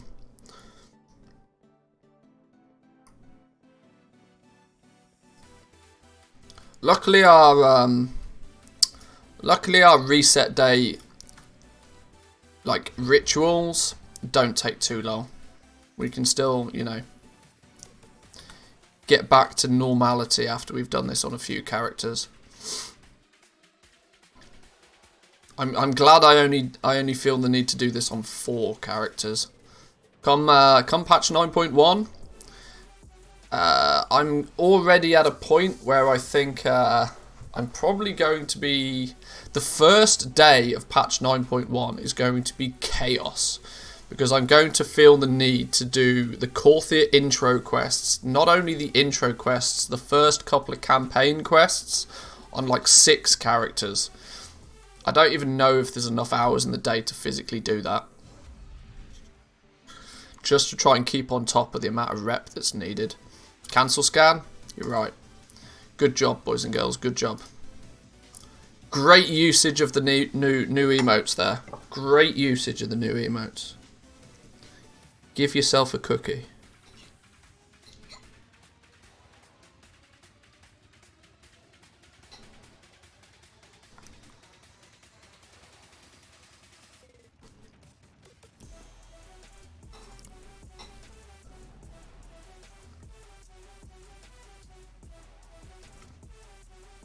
Been asking for good emotes for so long, comes up with this. Look, I ain't no graphics designer, right? I can't do sloot level quality emotes. The only way that those are going to happen is if I pay somebody else to do them for me.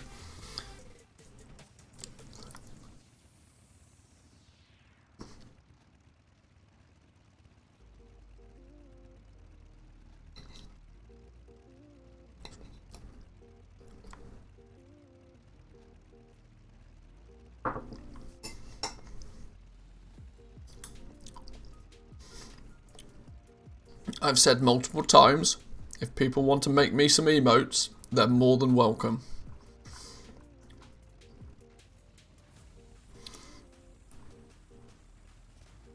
We don't need emotes to tell you to do your job. We need these emotes. I'm going to copy this list.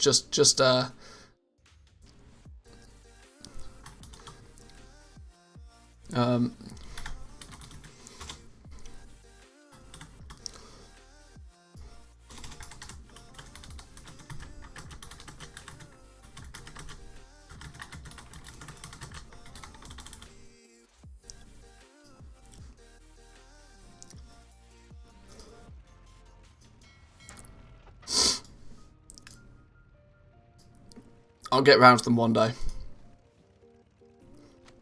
Most important one is Manthy Slacker though, by the way.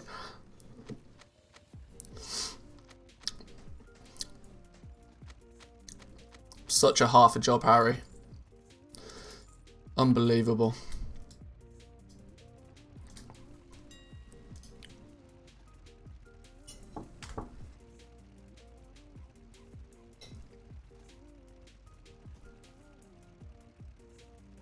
Whoa, whoa, whoa, whoa, whoa. I've just read one of those. What the hell is Manthy Simp? And more importantly, what the hell is Manthy Wants Naked Men? Can we... What? What? Where did those come from?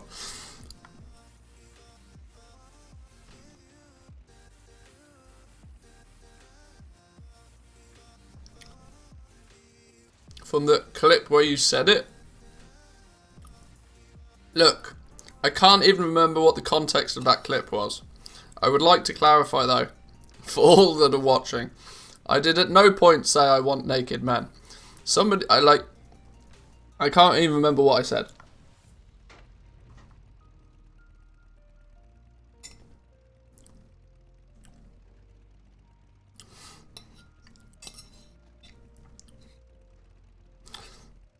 This is the danger. This is the danger of, you know, sitting in front of a camera live on the internet for 25 hours a week.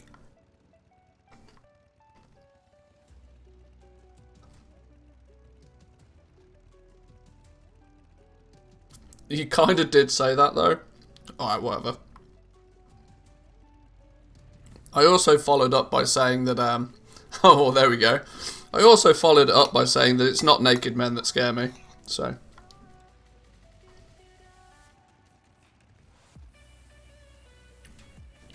I've somehow managed to eat all of the cheese and all of the meat and leave myself just an entire bowl of nectarines.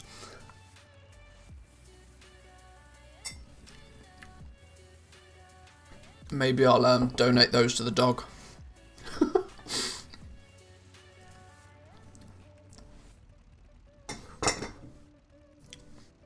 It's okay, we understand. It's fine. It's fine. I'll live with meat, cheese, and oranges. Yeah, it was technically a salad. Bit of Parma ham, bit of mozzarella, you know, drizzle of olive oil, some nectarines, and then we'll call it a salad, right? Some healthy food. And then for dessert, boys and girls, for dessert, we've gone with the Old Faithful. The Old Faithful, Mawam, boom, there we go. The Old Faithful. When's the main course coming? Oh no, fruit doesn't go in a salad? I mean, the fruit salad industry might disagree with you on that one. When's the main course coming? That'll do it for lunch, I think. I have to counteract the fact that we're probably not. Neither of us want to cook dinner today, so the likelihood is that we'll probably end up with something like McDonald's for dinner. So you know, it's one of those +1 -1 situations again.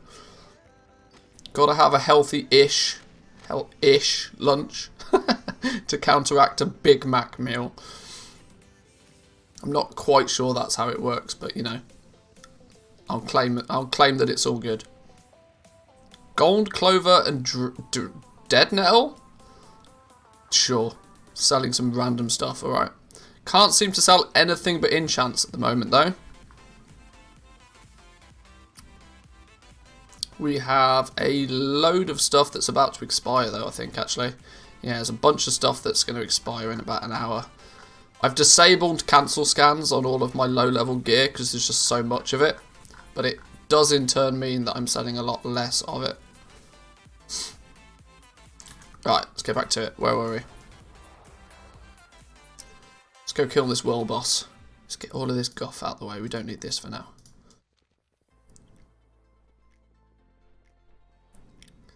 Sounds about right. Ate too many calories at McDonald's. Just eat some more calories in a salad to compensate. Exactly. Perfect sense. I do maths, me. It's fine.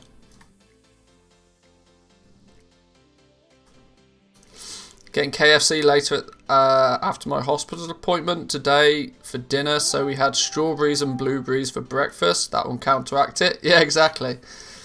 I'm gonna eat this whole bowl of ice cream, but it's okay because I put one strawberry on top of it. It's healthy now. It's basically yogurt.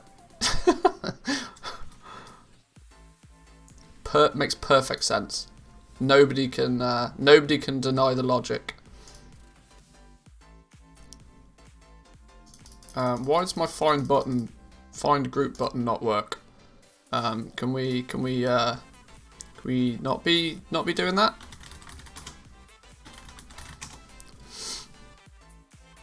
Strawberry is just more sugar anyway. Natural sugar, my friend. Natural sugar. That's allowed.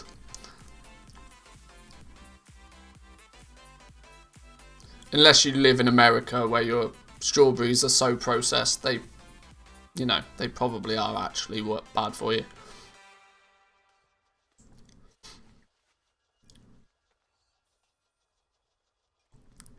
See, he likes them natural. Au naturel, filled with corn syrup. Yeah. Corn syrup in everything. Straight garbage. It's no wonder half of your athletes end up like jacked. The amount of like steroids that are pumped into your cows to make them grow in like 3 weeks. You turn a baby cow into a massive, great big cow in about a month, and then harvest it for burgers. And people wonder where all those steroids go. Where's me button to go kill things gone? Our chickens are abnormally giant too. Can you imagine? Maybe McDonald's grows their own special breed of chickens. You know, a chicken that has like 4 legs and 6 wings. And no head.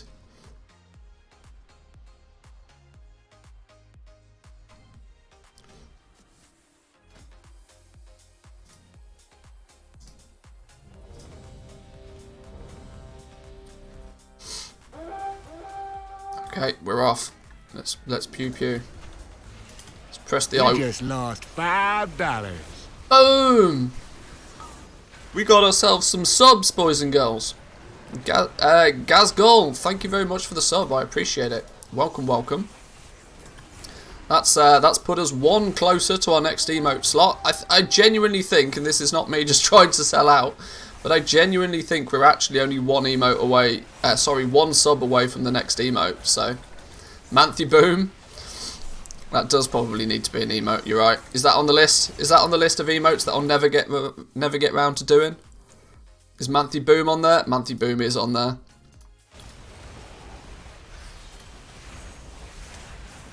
Hate my country, but I can't complain about the food.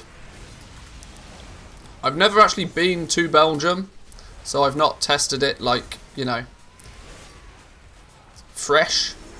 But yeah, Belgian food generally sounds pretty good to me. And like I said, chocolate, good. Beer, good. First thing I ate when I got out of the hospital when I got diabetes was a large pizza. Something about hospitals, right? That like you feel as if you've compensated on, you know, healthy stuff.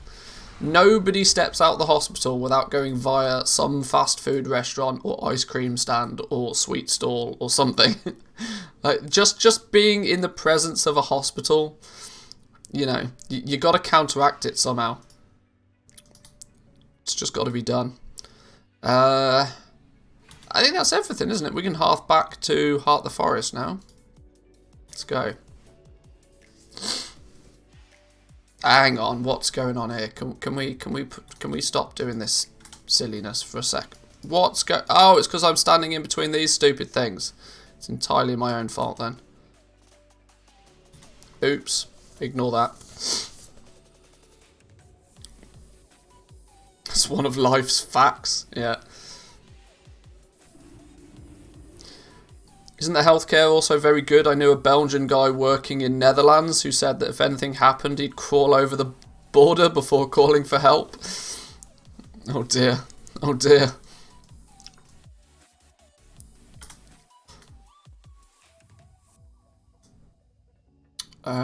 We need to go this way.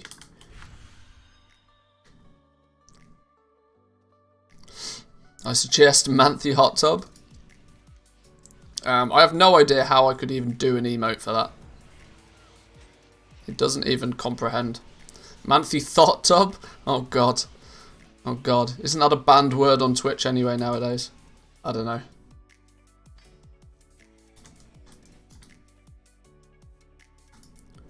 Might as well turn in the conduit if we get one for free.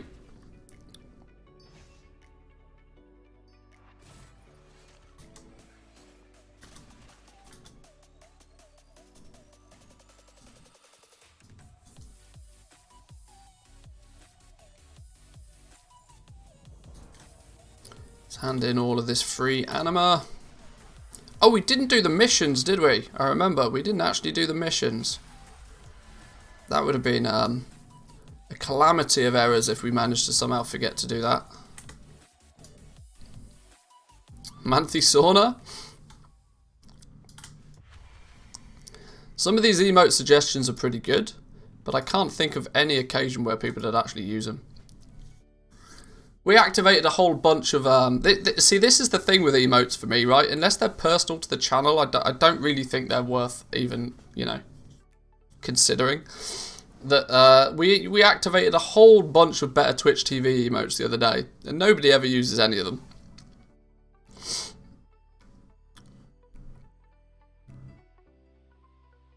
And they were not emotes that I chose. You know, I put the vote forward for people.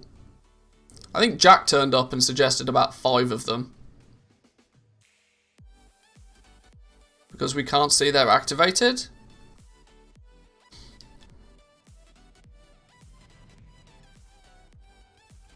Well, oh, I don't know then.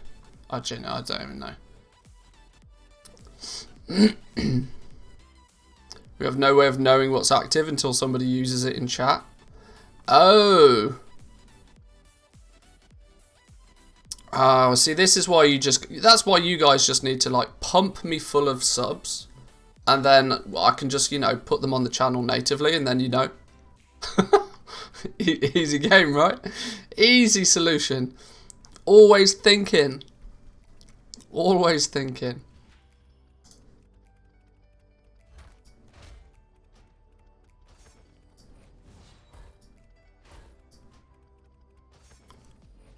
Well, there we go.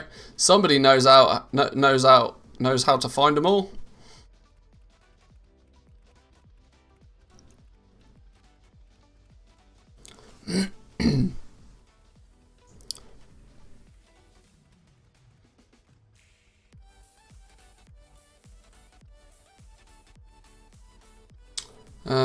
How do we want to do this? We want to get these fellas on this mission priority. Off you go. We want to get something big, something juicy. Everybody loves big and juicy. This one's looking pretty juicy. Bingo. Then we got 5 dudes left. We could do with a nice big one. Biggest we got is 900. We'll take it. 1, 2, 3, 4, 5. Off you go. Victory cannot be guaranteed. Yeah, what now? Okay, let's rein it in a bit. That's only a 32 mission. What's going on? Alright, cool. Out of interest, can these guys do this then? No. You're all useless, Nightfay. You're all useless. Let's then try and do this one. Might as well get ourselves some veiled augment runes at the same time. Bingo. Bingo, bingo.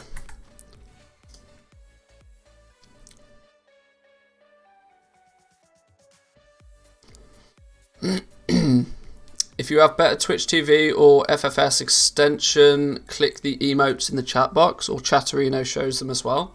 Well, there we go then. Strike that one down to user error. Not me this time. Not me this time. The only time, by the way, but not this time.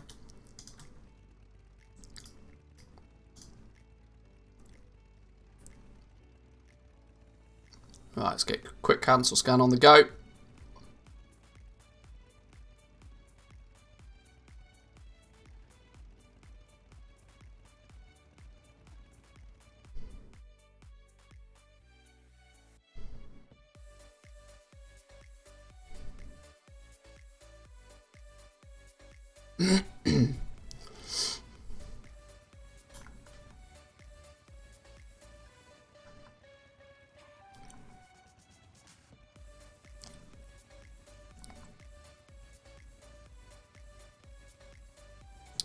We're not making huge amounts of gold today, though, are we?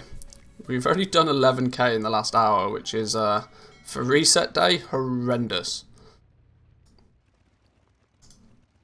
Wondering if we should actually play a little bit of PvP, like Auctioneer's PvP today at some point. Might be sensible. I'm in two minds today whether to actually do a bonus stream this evening. Wednesday is usually a good day for a bonus stream because lots of people are interested in what's going on. Or whether I should devote a little bit of time to putting together some TSM guides. I have not yet decided. I don't, strictly speaking, have like a video plan for today, so there might be the opportunity to do a cheeky bit of a bonus stream maybe.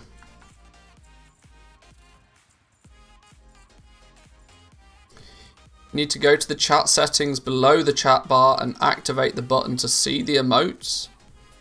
Wow, that sounds like a whole host of...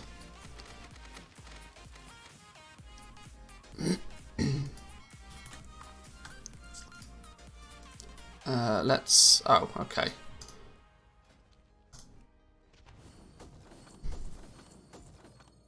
Why would you install Better Twitch TV and not want that on? Yeah, some of the settings in Better Twitch TV confuse me. I mean, it's nice that they give you the option to turn on or off a whole bunch of stuff, but the default settings do feel a bit odd.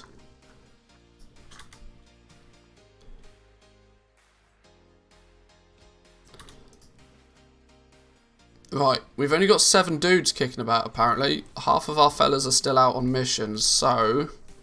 the chances of us completing this level 37 mission are slim to virtually none.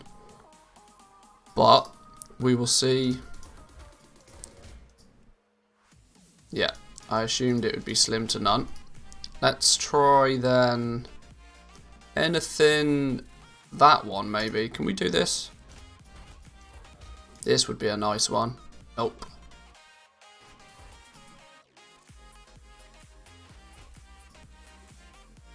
No. We probably then need to do some smaller missions.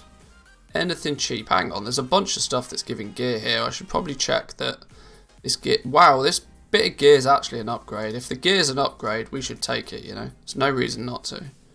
Bingo! Gear upgrade out of it and all.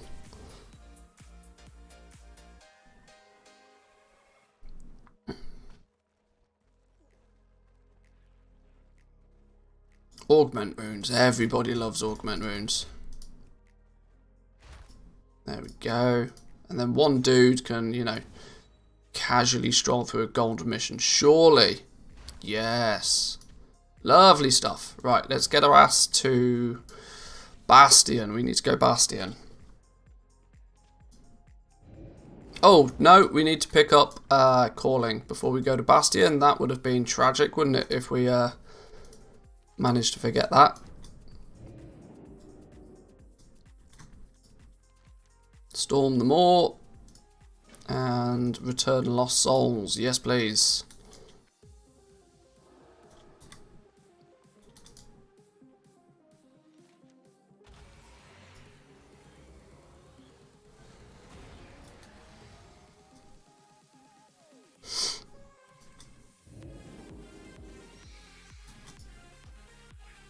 Right, I'll fly my way over to Bastion real quick so we can do the world boss. While I'm doing that, I'll take myself a quick 2-minute break. I'll go get rid of my the rest of my lunch and go grab a drink. I'll be back with you guys in 2 minutes.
Remember to press the unmute button, I guess.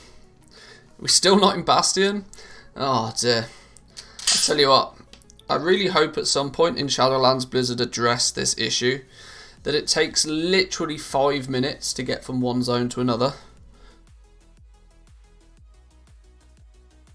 Which, if we were playing vanilla and the pace of the game was, you know, deliberately slow, I'd understand. But this is not vanilla.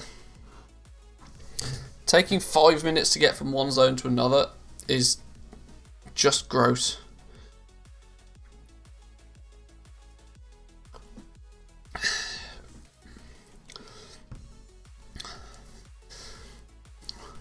Yeah, I'm very much aware that the wormhole exists, but unfortunately I'm not willing to put engineering on all of my characters just to circumvent Blizzard's unnecessarily long travel times.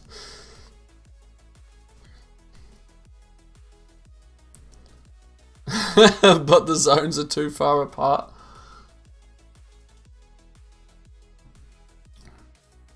I mean, I remember Ian Hazakostis was quizzed on why, you know, why we have to go through Oribos every time.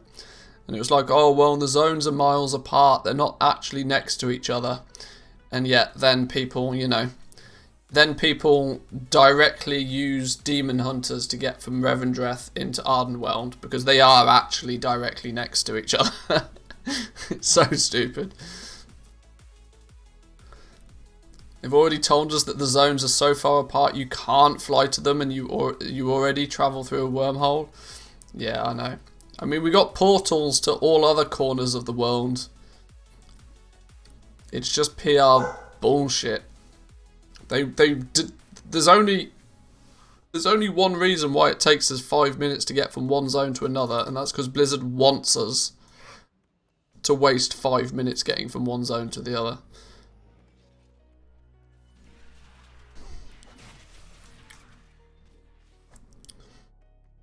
Now, I know you could probably meme and say, well, why can't we all just instantly teleport wherever we want? And, like, I understand that there's an element of, you know, gameplay to it, and that it's, you know, part of the storyline and whatever, but it's unnecessarily gross amounts of travel that we're forced to do. It's bad enough that, you know, we had the flight whistle taken away from us for apparently no reason. They never even addressed that at all. They just took the flight whistle away and just hoped that people forget about it.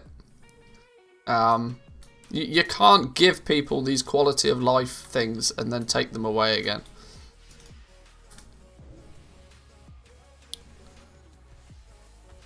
Mages can portal in and out of the Shadowlands. Why not around the Shadowlands? Yeah, it's true.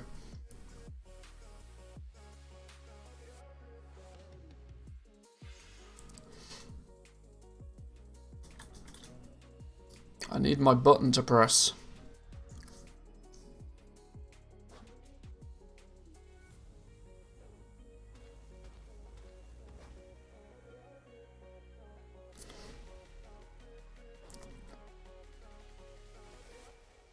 When will I do my cancel scans if I'm not flying? Well, that's true.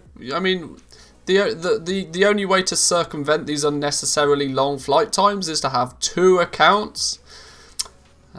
Big brain Blizzard there, methinks. Big brain. 500 IQ. I really would like the dude to spawn though, so I could oh, maybe if I just click on the quest, there we go. Right, time to pew pew. Oh, we're off. Okay.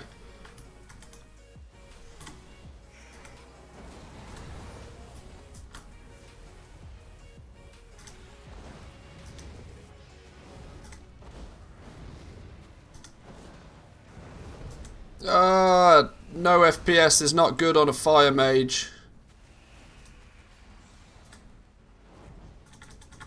I'll just keep mashing the button.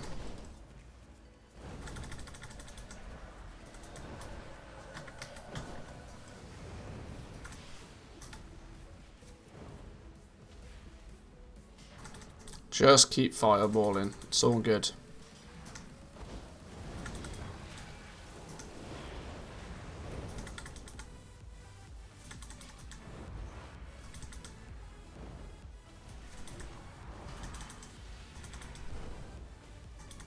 Seriously think they were surprised by the popularity of Classic and thought, well, people want to walk around at snail pace, let's make a zone where you can't mount, that's fun. Yeah. Like, the Maw would have been so much more hang on, the Maw would have been so much better if it was like a kiss curse thing, right? Like, okay, sure, you can't mount up, but there should be like some significant advantage that you have to counteract the fact that you can't even mount up. Like, I don't know, in the Maw you just have like the longer you're in the Maw, the greater you have some stacking debuff that just makes you into a godlike human while you're in there. They could have, you know, they could have done it 2 ways. Like, sure, if they don't want us to mount up there, then that's an obvious negative. But don't only pile on negatives to a zone and then wonder why people don't want to use it, you know?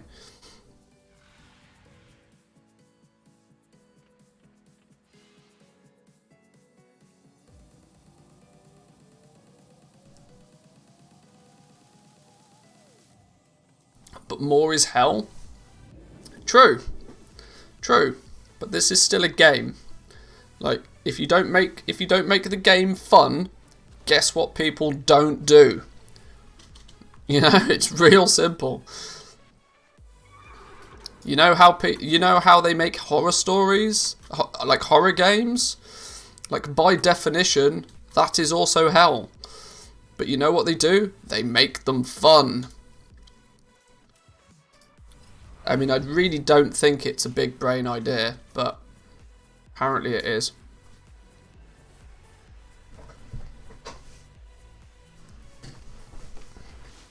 Right, time for dessert. Time for some malwam action.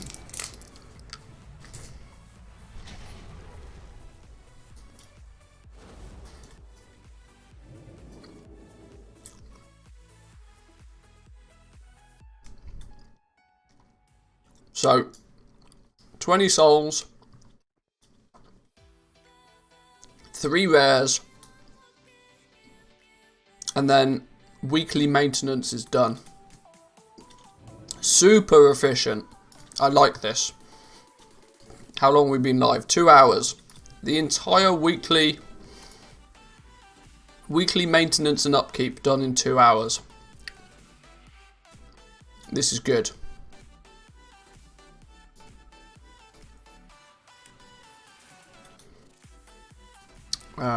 Oh, is that the dude? Is that the dude? Can I tag him before he dies?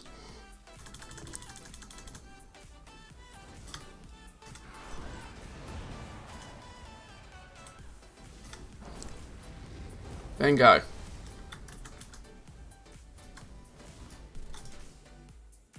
So that's one of the rares. We need 2 more. Started making Pandarian cooking. Seems fun. Pandaria was quite cool for cooking because you had you had what was his name? Nomi? No, that was Legion, wasn't it? Pandaria 1 was the yeah, you had the Master of the Pot and all of that sort of stuff. I remember now. That was quite fun. I liked yeah, the different paths of cooking. That was quite interesting. Don't we find it disappointing that the current iteration of the professions is like the least creative version I think we've ever had the professions be? You had the Tiller's Farm as well. That's it. You could wombo combo them, right? You could have the Tiller's Farm set up to like give you your cooking materials, and you could choose how to use your Tiller's Farm to give you an advantage with your cooking, or you could use your Tiller's Farm to give you an advantage with one of your other professions. This expansion, I'm fine with that because we have Legos. Oh, I shit you not. If Legos weren't a thing, it sounds harsh, right? But if legendaries weren't a thing, I'm not sure if I would actually be playing Shadowlands. Because outside of the legendary crafting system, professions are diabolical. They're just not good.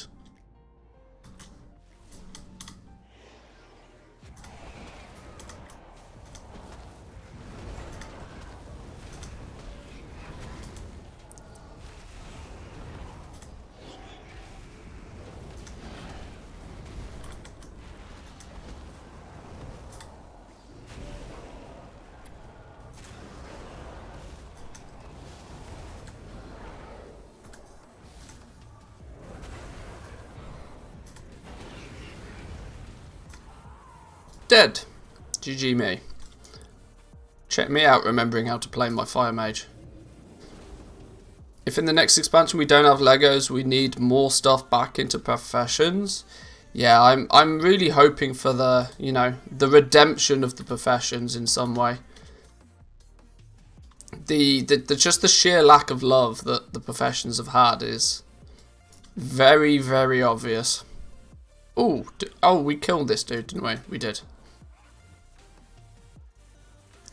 Map prices for herbs and ore die on day 1. I mean, that's just not true, though.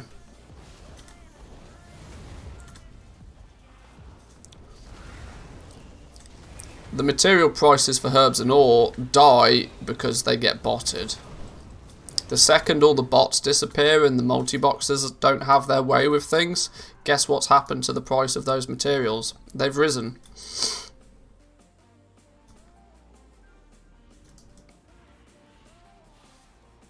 And claiming that they die on day one no. They're overpriced on day one, and so they come down to a more realistic value.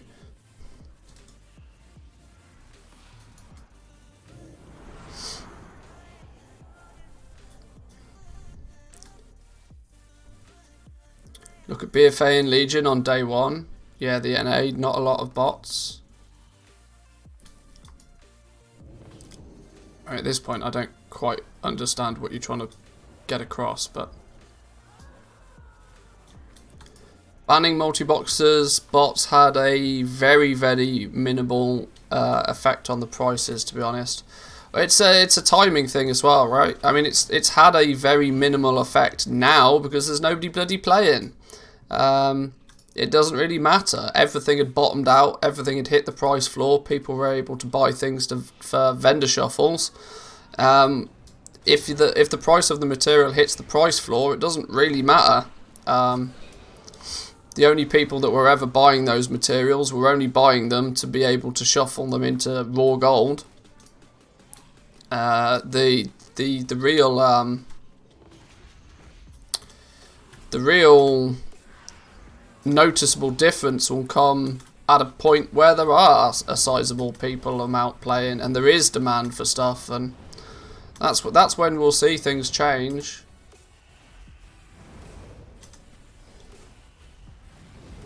I mean, people weren't spending their time going out farming because they didn't need to. There was bots and multi-boxers that were supplying their realm with all the materials that realm ever needed. Now the ownership is back in the hands of, real people to supply the auction house with the materials that there is demand for. Real people will be able to go out and take advantage of it. And guess what happens when there's not enough real people to do it? Prices on things go up. It's the nature of supply and demand.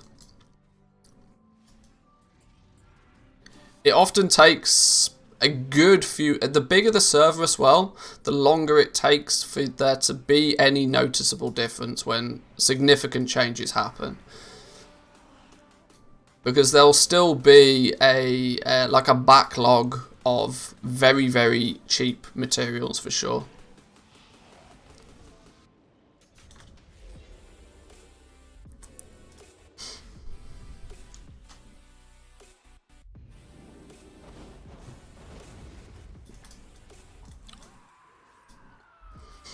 Day one of Shadowlands, there is almost no bots. All the GMs are watching.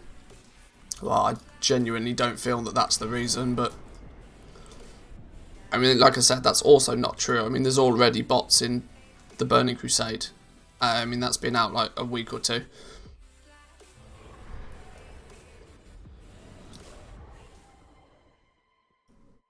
Have I killed 3 rares already? I have. I just need souls now. This is good. This is good. I somehow managed to have found myself on a shard though with not many people. So things aren't hyper spawning very fast. Only need 15 though, so let's start working our way back maybe.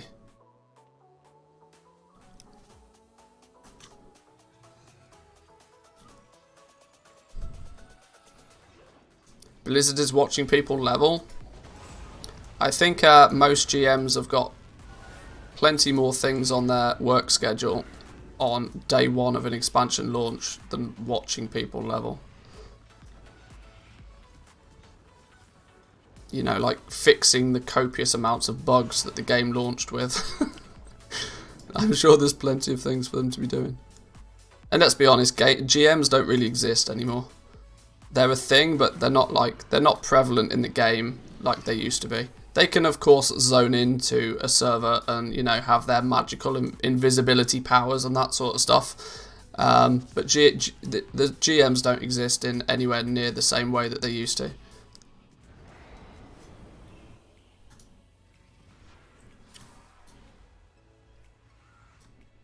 Most of that stuff is automated. Boom, let's go. We are done. That was efficient, boys and girls. That was very efficient.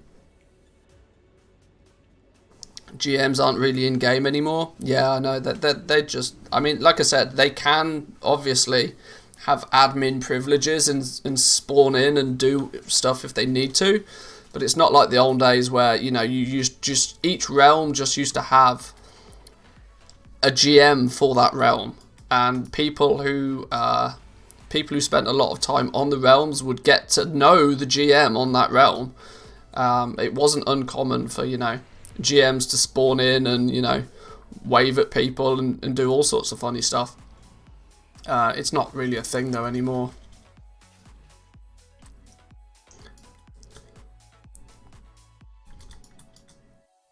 And if you're into any sort of high-end raiding, it's quite frequent that you I wouldn't say it's frequent, but it's definitely been known that GMs will spawn into like your raid groups and whatever.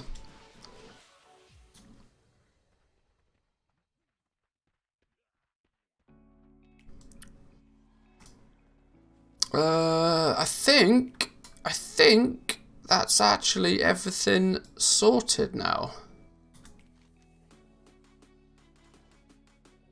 I think it was Gucci. I think that was very efficient of me. I'm impressed. This little add-on though is looking quite cool. I wish, like, can you sort by? Oh, there is a sort by, so you can sort by time left as well. So you can see your character is always going to sit at the top of the tree. But outside of the missions your character on, it's then going to say, right, well, if I jumped onto this character now, there's 2 missions I can complete. And then the next mission after that's going to be 87 minutes later. Oh my god, this add-on is going to be a game changer for just how many missions you can send dudes on.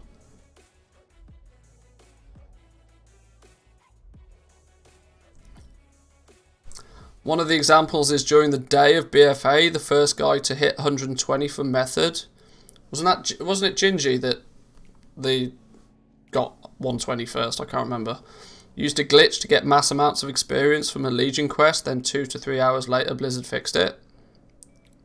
Yeah, but I mean he was also live streaming it to like 10,000 people. It wasn't exactly a secret.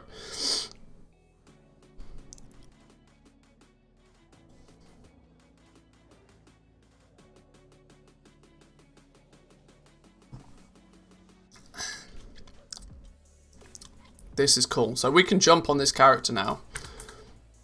Now, this is only going to work on the individual account. It doesn't work across accounts, apparently. But either way, knowing exactly where your missions are complete is seriously cool.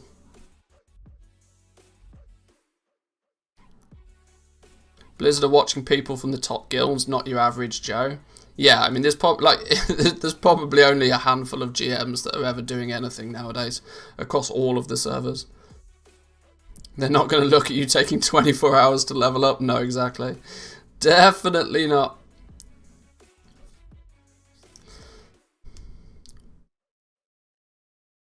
Mine shows BFA and WOD missions. Yeah, you can basically turn them on or off. The add-on was called, what was it called? I can't remember what it was called. Somebody said IPM. I can't remember what that actually stands for though.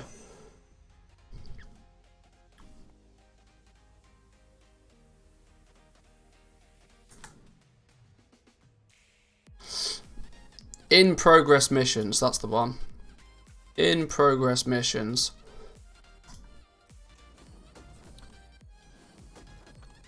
Boom. Send those dudes out on new mission then.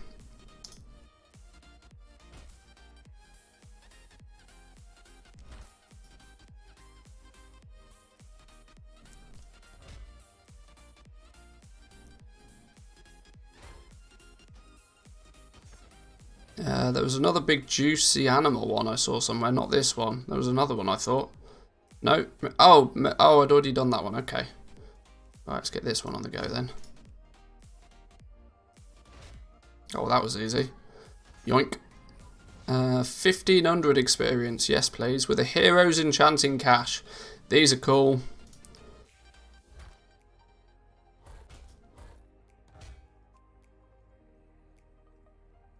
What?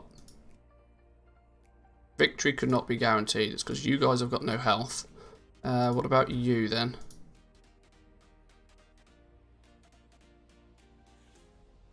Still no? Throw another healer in there. No, okay. Let's take a step down then. If we can't do the 1500 XP one, there's a 1200 XP one. Surely that's a go, right? No, of course not.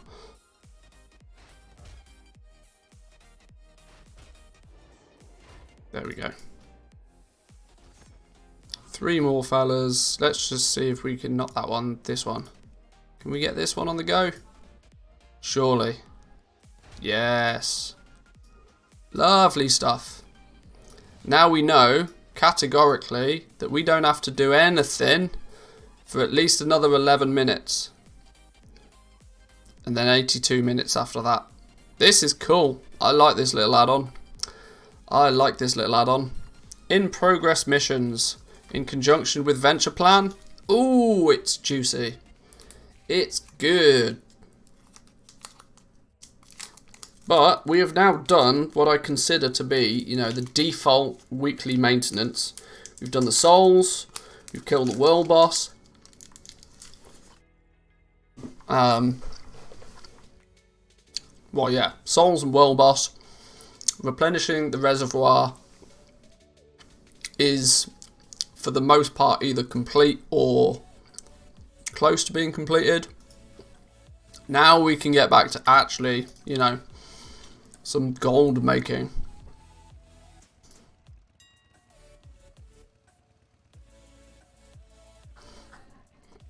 One thing I actually want to do today is finally get round to let's log out of here. Finally getting round to learning blacksmithing.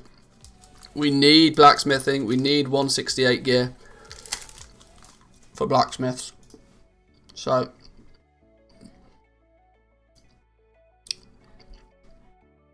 this dude, currently our enchanter,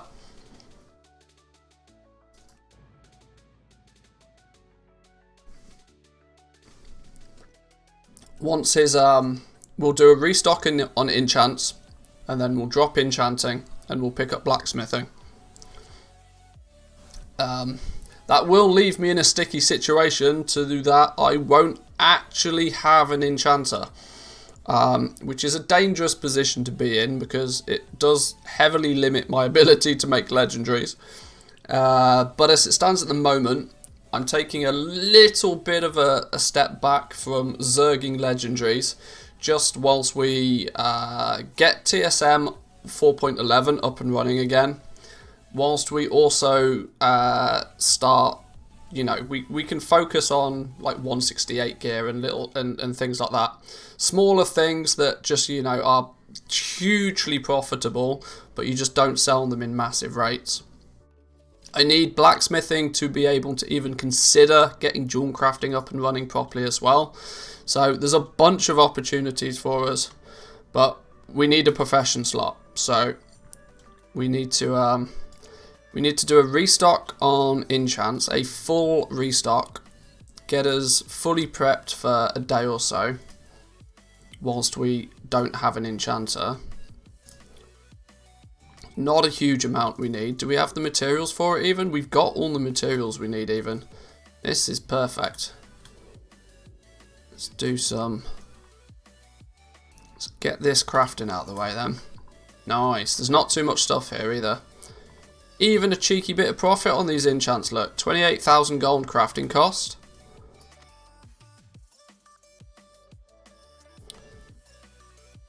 $28,000 gold crafting cost, 7,000 profit off the top of it. That'll do. That'll do, especially considering we've already bought the materials. So, based on the fact that we've already bought the materials, we can probably squeeze a little bit more profit out of that, considering it's reset day. Oh, I need to sneeze, I think. Is it a sneeze? No, it's gone. God damn. Why does that always happen?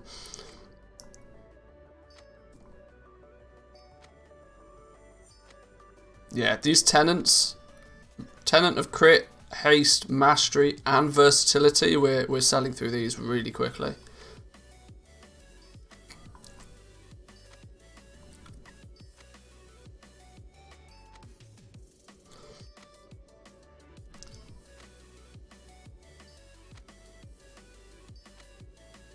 Have I actually set up my blacksmithing groups yet? I can't remember, did I do it? Did I set up TSM groups for blacksmithing? I think I did. Are these 4.11 ones? They are.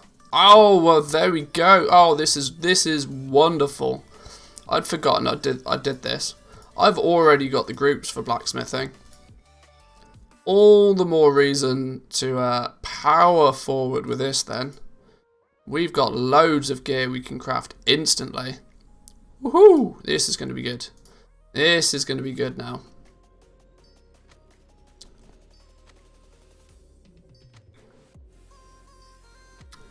Get the gold flooding in at this point, I think.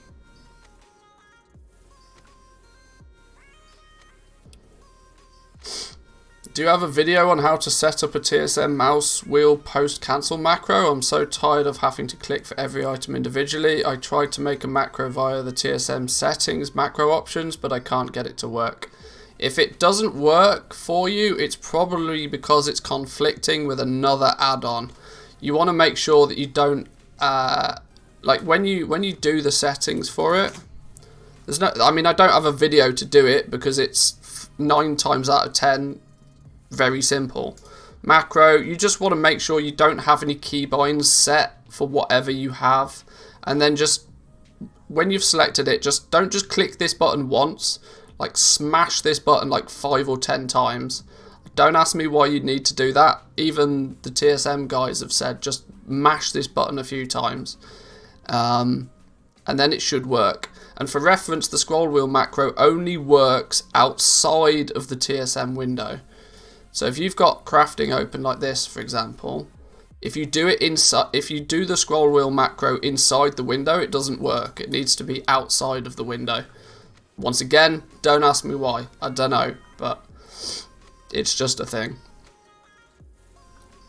So because I don't use control, I personally don't use control modifiers for many of my keybinds. I use the control as the modifier button for me.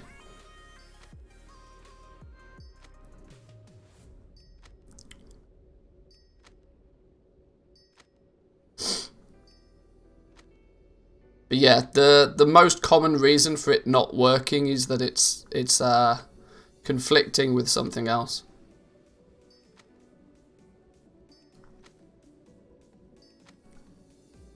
But let us know. Let us know if it works.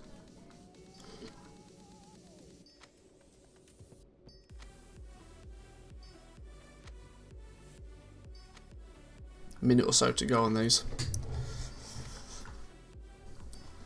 Has anybody done much exploring on the PTR today? I had a little jump on the PTR yesterday just to try and see if there was anything that I could spot that had changed.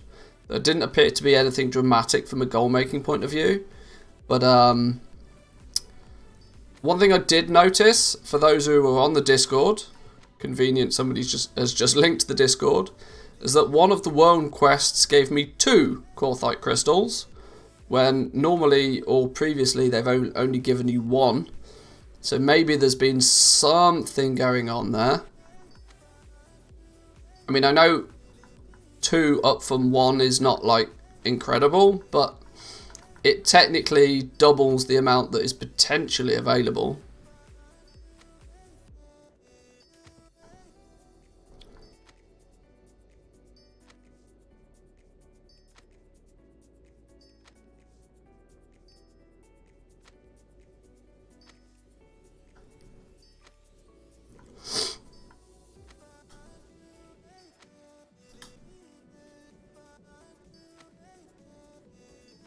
This can just leave Legos as they are, but in order to be able to equip the Lego, every player must combine it with Quarthite crystals.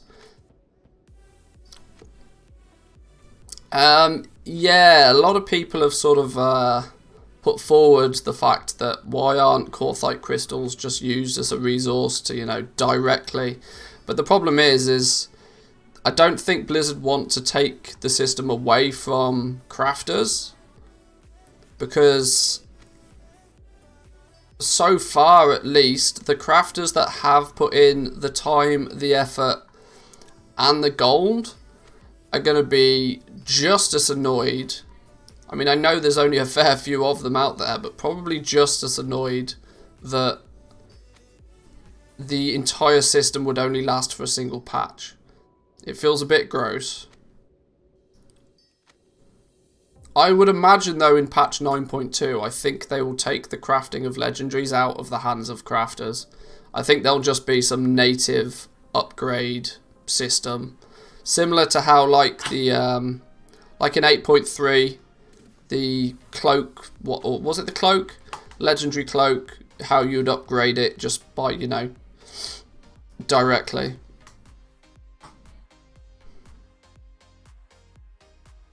How can I avoid conflicts with existing groups and operations when I get my hands on the TSM beta 4.11? I don't want to lose the existing ones.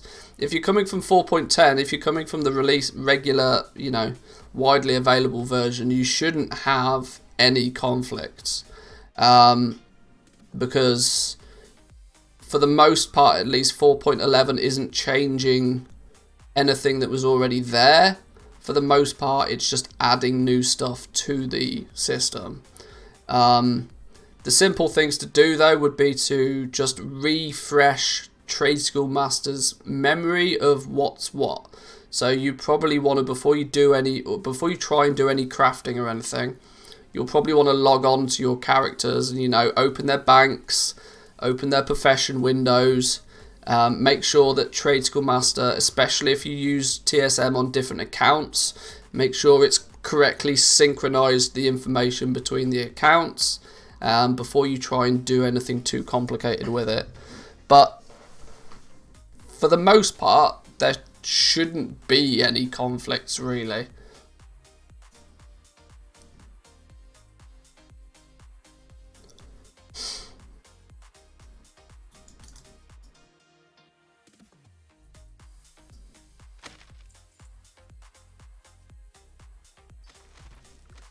Right, so now we've crafted all of the enchants I think we need to craft. I think we're now in a position where we can probably drop enchanting and go take blacksmithing. But I guess we need to be in Oribos to do it. So let's take a flight master over to Oribos. They had an intern spend a month on the whole crafted gear modifying system. Yeah, it worries me just how little time and effort they put into it, but not much more I can say on it, really. Certainly not much more than I've already said, anyway.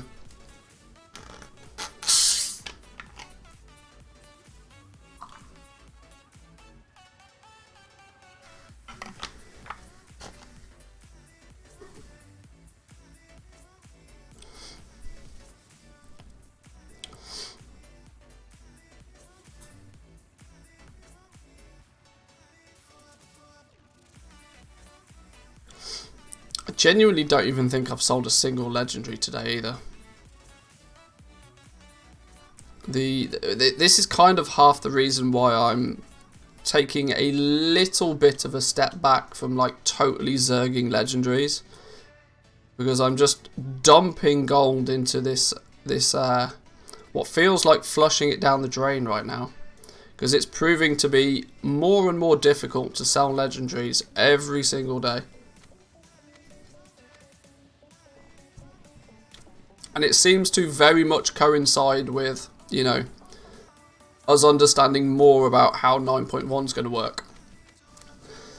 The more we seem to understand about gearing in patch 9.1, the less incentive people seem to have to be buying current legendaries, which is making the leveling a little bit tough, I can't lie. It's a bit weird, the Covenant armor set I get from Venthyr vendors for 250 gold apiece, yet the equivalent set from the Night Fae vendors for only 34 gold apiece. Huh. It's a bit odd. Can't even buy 1 month of premium anymore, you now need at least 6. I think that's... I mean, I'm not going to go as far as to say that's always been the way.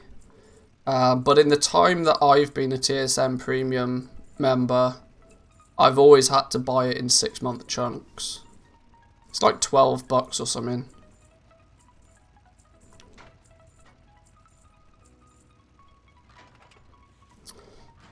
Regarding the vendoring thing, I think it was because early days people were lots of like Night Fae druids especially were vendoring gear. There was something about that. I can't remember exactly what it was.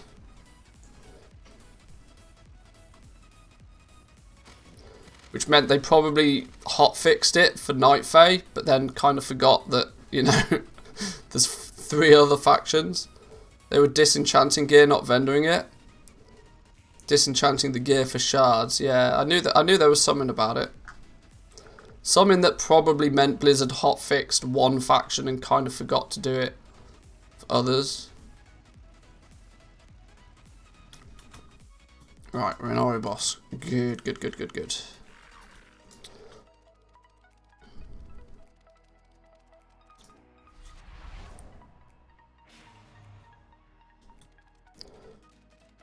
Right, professions. Enchanting. See you later. Gone. Let's go get blacksmithing. It's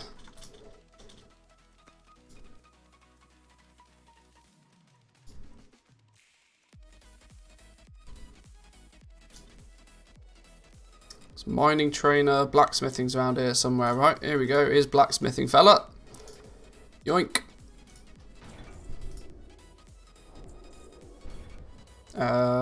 Could do with a cheeky blacksmithing guide. Where's WoW Professions when we need it? If for nothing else, a bit of a indication to exactly how many things we need. Blacksmithing. Blah blah blah blah blah blah blah blah blah. Bunch of Leystrite, bunch of zone specific stuff, bunch of Alethrium ore. Bunch of flux. Okay, easy. Right. Token is still above 180, 280, sorry, in the EU. Ouch. Ouch.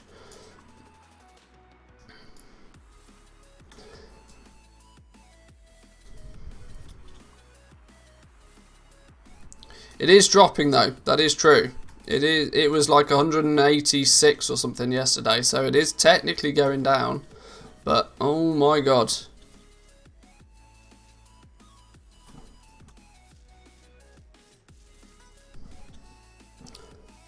Like in BFA when they forgot to remove the cooking test vendor. Yeah.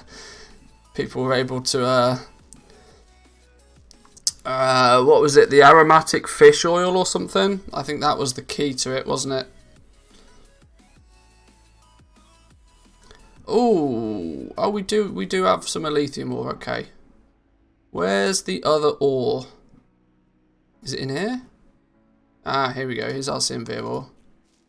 Let's just take all of that then. So there's a bunch of ore. We need flux. We need flux. Where's going to be the simplest place for me to go and get flux on the cheap? Have I even got... I could go back to...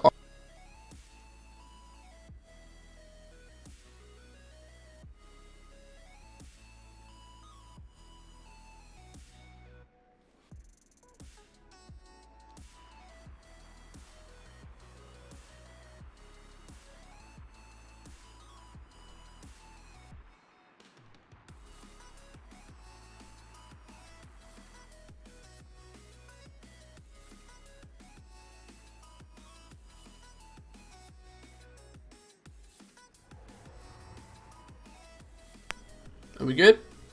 Okay. I think my mic is Manthy sound check. We're back. Yeah, I think that seems to be happening all the more frequently. I'm not sure if it's the mic or whether it's the cable, or I don't know at this point. But either way, I think it's it might be time to replace the microphone before too long.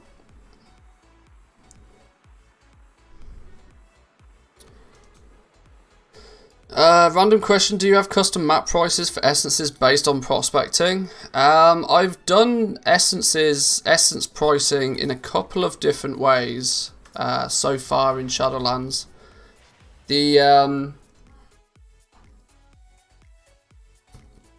For a long time, I based the prices of the essences solely on Leystrite ore, because I was basically, put it this way, if you're able to get your hands on enough Leystrite ore, you don't need to worry about anything else. And so I just, you know, set my custom price for essences based on however many pieces of Leystrite ore it took to get an essence on average. I can't remember what the exact numbers were, but it's been a little while since I've looked into it, so I can't remember exact things, but I didn't do anything overly fancy, let me just put it that way.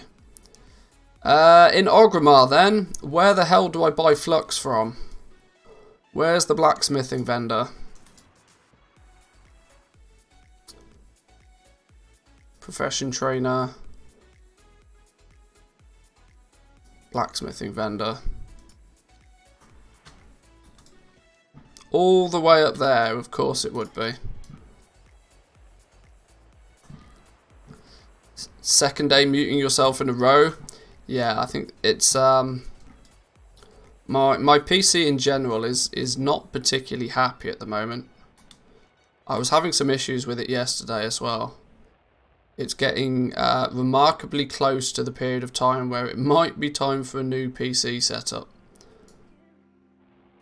But I will need to save some pennies before I do that. The weapon merchant's blacksmith trainer is there. Is there anybody here that sells blacksmithing supplies? I mean, namely flux. I was kind of hoping there'd be somebody that sells supplies here.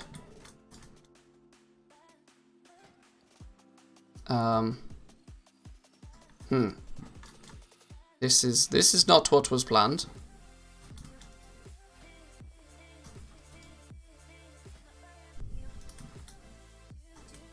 You guys are useless. What's this, a weapon vendor again? Oh dear God. I was assuming there'd be a flux vendor around here somewhere. What about mining? You accidentally muted yourself. Time for a new rig. Buys a 2K computer. Yeah, it's not quite that ridiculous yet, but there will come a point where there'll be a straw that will break the camel's back. Let's put it that way. Hang on, now I've got no gold. Oh, Christ. Oh, no, this could be... well, luckily here's a mailbox. Let's send myself some gold real quick to buy some flux of all things. This dude.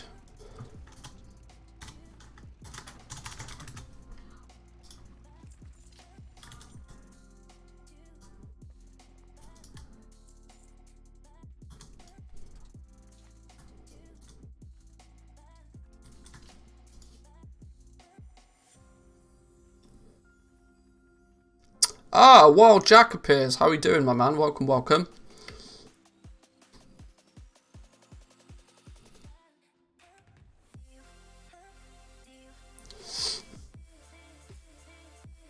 Sneaky but not sneaky enough.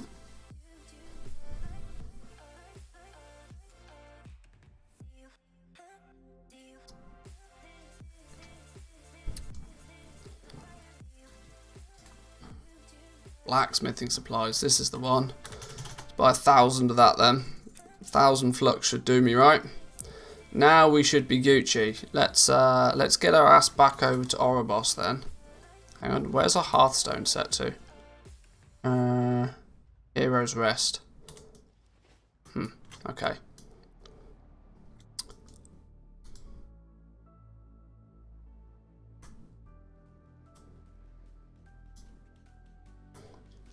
Also, big oof, I have 143 Legos in stock for a total value of 838k with a total profit of minus 85. Yeah, that's about the story. That's about how the story goes with legendaries currently. Like, if you can turn a profit with legendaries, you're doing good.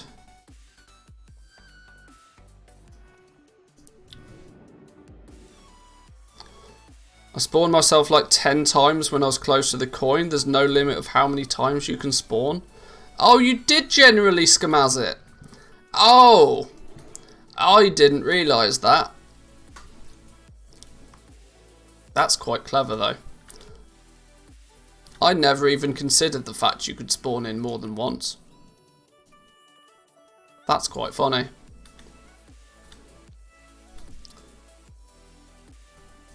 Ten people walked over the coin without triggering it, then you walked over and got it.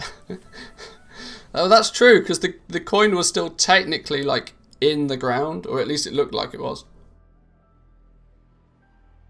Somebody will roll back the footage. We'll get VAR on the go. Right, I think I've now got everything we need to do some blacksmithing. So let's open this fella up. Let's open this fella up. Let's put this on our taskbar down here. Let's get this puppy to 100. Right. This is a plan of action. Ceremonious arm guards times 5. Default UI because I don't like the TSM one. Ceremonious arm guards times 5. Go. Don't have a blacksmith hammer. Of course. Of course. Of course.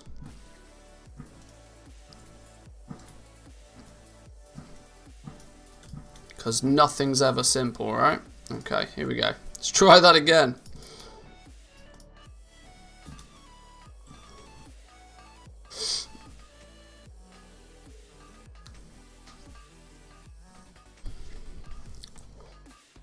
I feel like I deserve the win. I want my VIP. Touche. What, a nub doesn't have a hammer? I know, it's gross, right?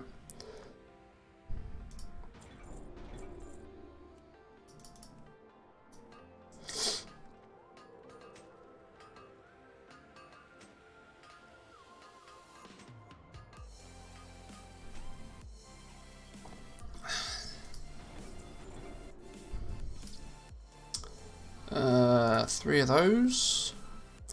I'm literally just following a WoW Professions guide, by the way. I'm not going to... Oh my god, I'm going to run out of goddamn stupid inventory space. Can't catch a break. Hang on. Hang on. Where's the skeleton key gone?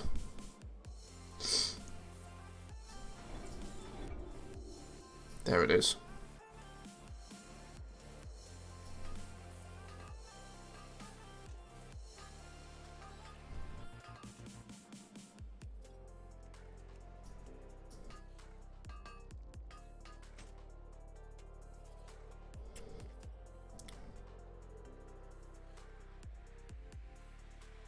By the way, did you guys see when Cristiano Ronaldo put away the Coca-Cola bottles at the press conference? Isn't that because he's got some sponsorship with Pepsi or something? I didn't see it, but that is the very first thing that would come to mind.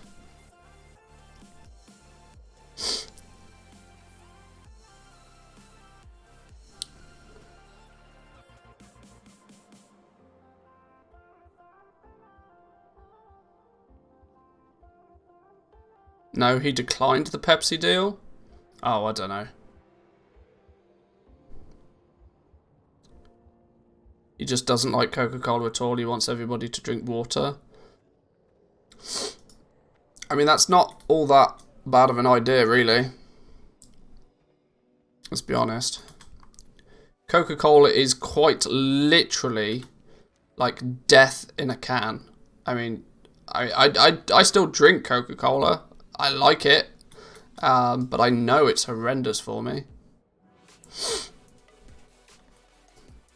And if anything, it's relatively refreshing to see, you know, one of these professional athletes turn their nose to it.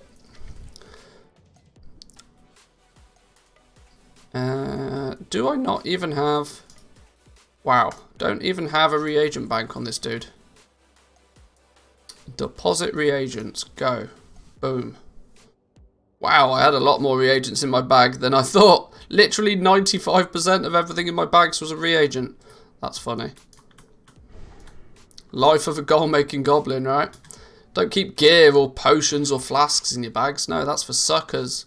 We keep reagents.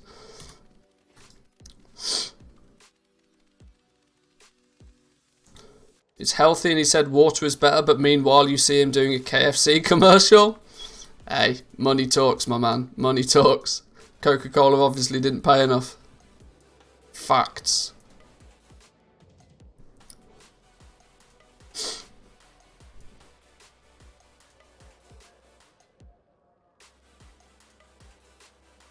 What are we doing next? Ceremonious maces.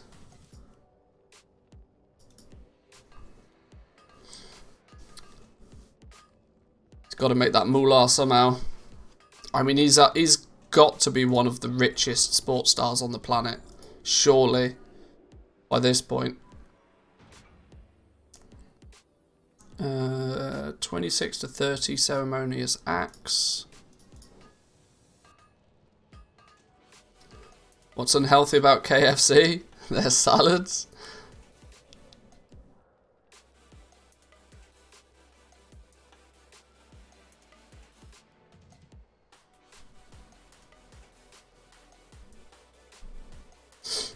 I bet the Coca-Cola stock took a huge dump because of that. Not even close. Coca-Cola were almost untouchable at this point. Almost untouchable. The fact that they can literally provide you with brown, sugary cancer in a can and people still slurp it up, they're untouchable.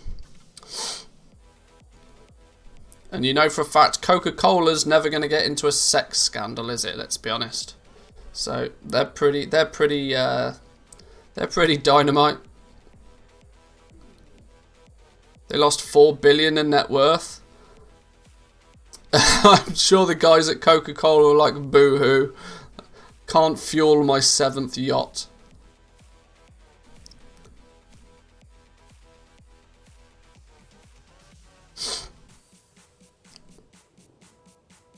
KFC are doing chicken fillet rolls with their chicken now.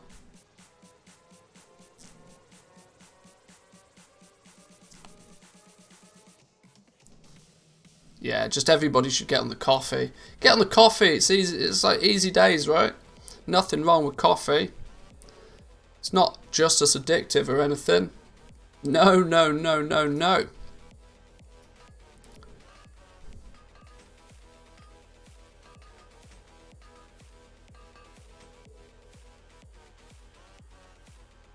I mean, who can say no to meat wrapped around meat? It's like, there's only one way to make bacon better than just being bacon, and that is to add more bacon. It's the same with cheese. It's a solid theory I have, that there's no way to make cheese and bacon any better than to just add more cheese and bacon. Facts. Absolute facts. Pigs in blankets rock? Yes. Yes. Muchos yes. Pigs in blankets are one of the biggest things I miss about Christmas. 7 of these? Holy.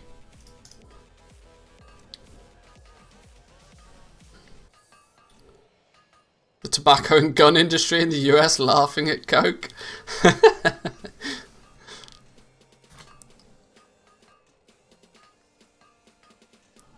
You heard Mantius just slap bacon round it. Yep. Easy way to make sure that, easy way to make any food better. Add bacon or add cheese. GG. 45. Where do we need to get to from here? Crafter's Mark 1s. Okay, well, we're going to need a bunch of these.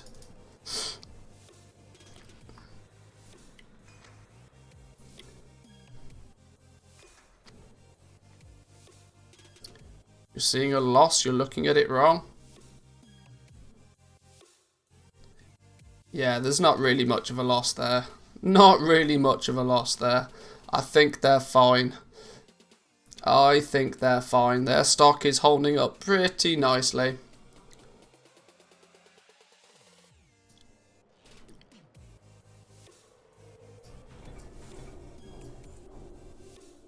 $50 to $70. Shadow gas ingots. Yes, now we're talking. We need a bunch of these.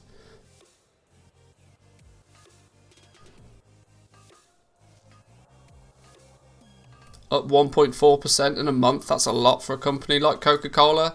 Yeah, I mean it's simply off the back of, you know, sporting event that, like, it's odd, right, how Coca-Cola have such a grip on. The thing is, they're such a monumentally huge company. They're just an absolute powerhouse. Like, they can spend billions and billions of dollars basically, you know, buying anything that they actually want. It's really no skin off their back. The amount that they spend on marketing is just outrageous.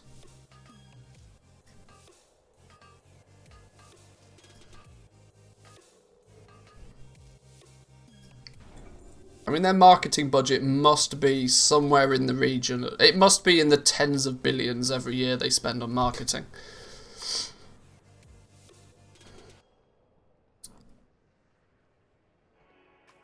Shadow Steel Waist Guards. Why can I only make 2 of these? What's holding me back? Oh, we don't have enough Shadow Gas ingots. Huh, okay. Well, let's make some more then. You'll need to make around 100 of these to... So just make them until they turn grey.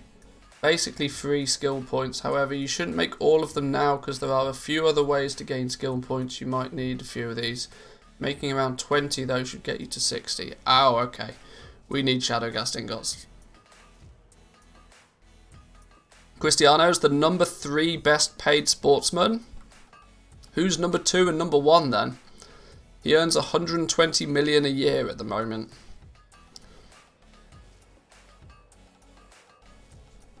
Who's gonna top that then? Who's gonna top 120 million a year if it's not Cristiano Ronaldo?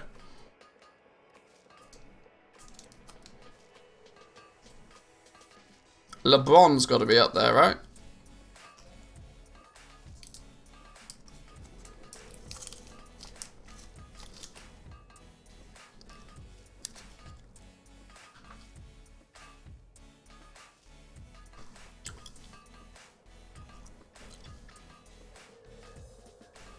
Conor McGregor with 180.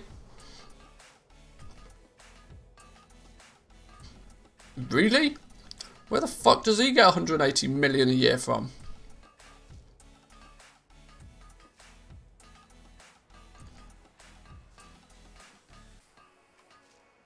He's not done shit. All he does is try and... He doesn't even fight anymore.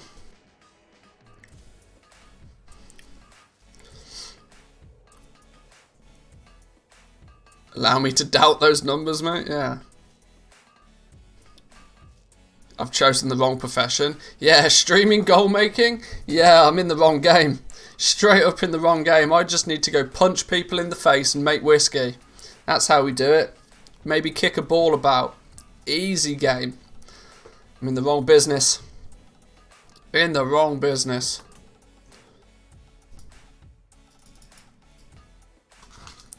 Made a critical error.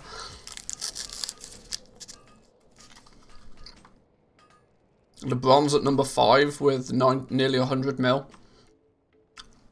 That's outrageous, isn't it? Actually outrageous.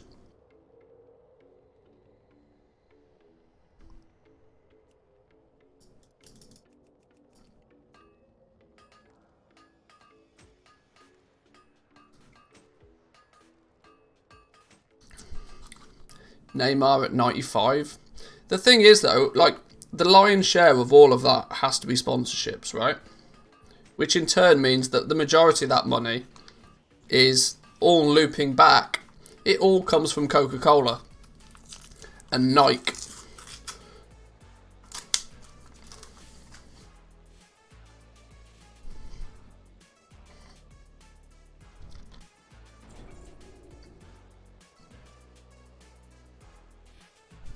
Overpaid driver.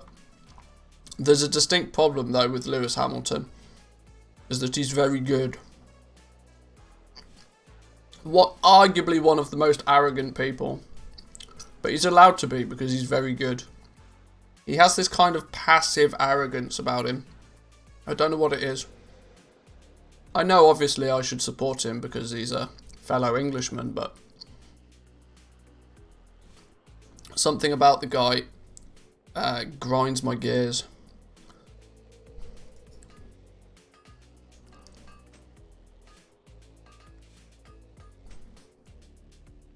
I'm out of Shadowgast ingots again, of course.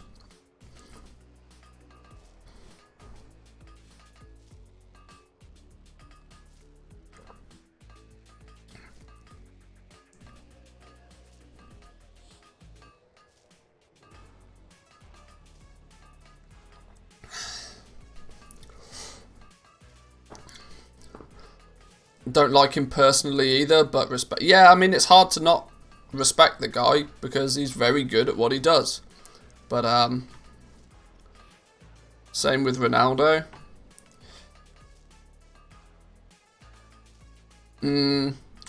It's very easy to resent some of these, you know, superstars, but I think generally speaking, most of them are quite humble nowadays. There's only a couple of complete asshats.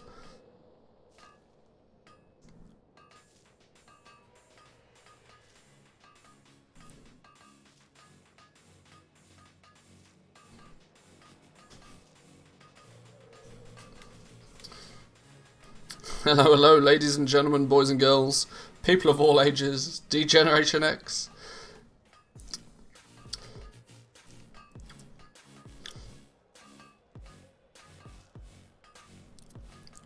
Don't think Ronaldo's arrogant. He's got this. It's not an arrogance. It's difficult to describe, right? Because it's not arrogance, but it's I don't know. I don't know what the word is for it, but these really, really top sportsmen, they have this persona about them that they just know that they're better than everybody else. Self-assured, yeah, maybe. It's just that knowledge that they hold so dear to themselves that they are just better than everybody.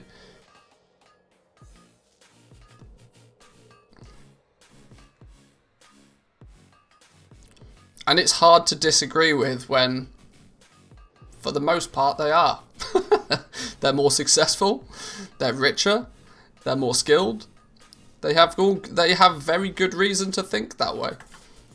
It just, you know, rubs people up the wrong way. It's not their fault.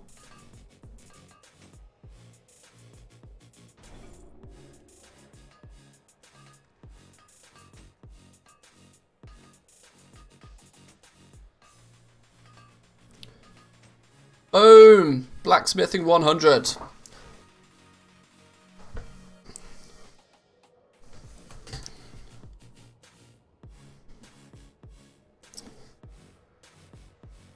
Federer is a super great, but didn't grind my gears. Seems like a nice chap. Yeah, maybe. I mean, I don't think anybody really gets to know these, you know, sports stars much outside of, you know, the public eye. I mean, if you went for a beer with any of these guys, they'd probably be completely different.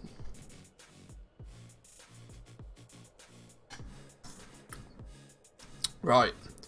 Now we've crafted a whole bunch of stuff. We've got skill 100 in blacksmithing.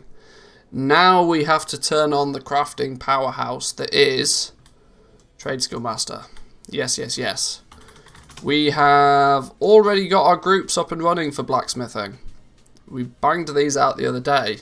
So we can now, in theory... Have I set operations to any of this? Doesn't look like I've set any crafting operations to this yet.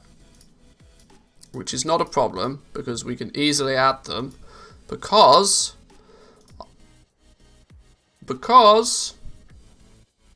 I already have the crafting operations. For 87 gear, for 117 gear, for 168 gear, for base items. Oh, it's good. Oh, it's good. So now we can basically use the same ones as we have for tailoring and for leatherworking. Base item, minimum profit of 10% crafting or 100 gold, whichever is the largest. 117s, 87s, shadow steel. What this base item? 117s, 168s. We obviously can't do 200s or 230s yet. I need to rename these operations to something a little bit more sensible, but they'll do for now. Weapon mods. What do we think we're going to do on these? What should we set on these? Should we just go by a similar scenario of just, you know, craft everything, sell everything? We haven't unlocked some of them. Maybe we do a simple, on the weapon mods, then maybe we go with, we'll just craft 100 of every one, regardless of profit, and then we'll focus on selling them. They're so cheap. They're so cheap to craft that we can easily afford to do that without worrying about it. And weapons, we got the base items, craft when profitable, and 117 weapons, like such. And Leystrike skeleton keys, I guess Leystrike skeleton key, we probably do the same thing, right? We'll probably just, they're so cheap to make, we'll just make 100 of them and, you know, sell them as and when. So crafting 100, go. Alright, let's do a reload, make sure everything's saved. You setting up in a new realm? Yes. Don't use all your shade stones, they're going to be handy in 9.1. This is Torin Mill. There is plenty enough materials knocking about.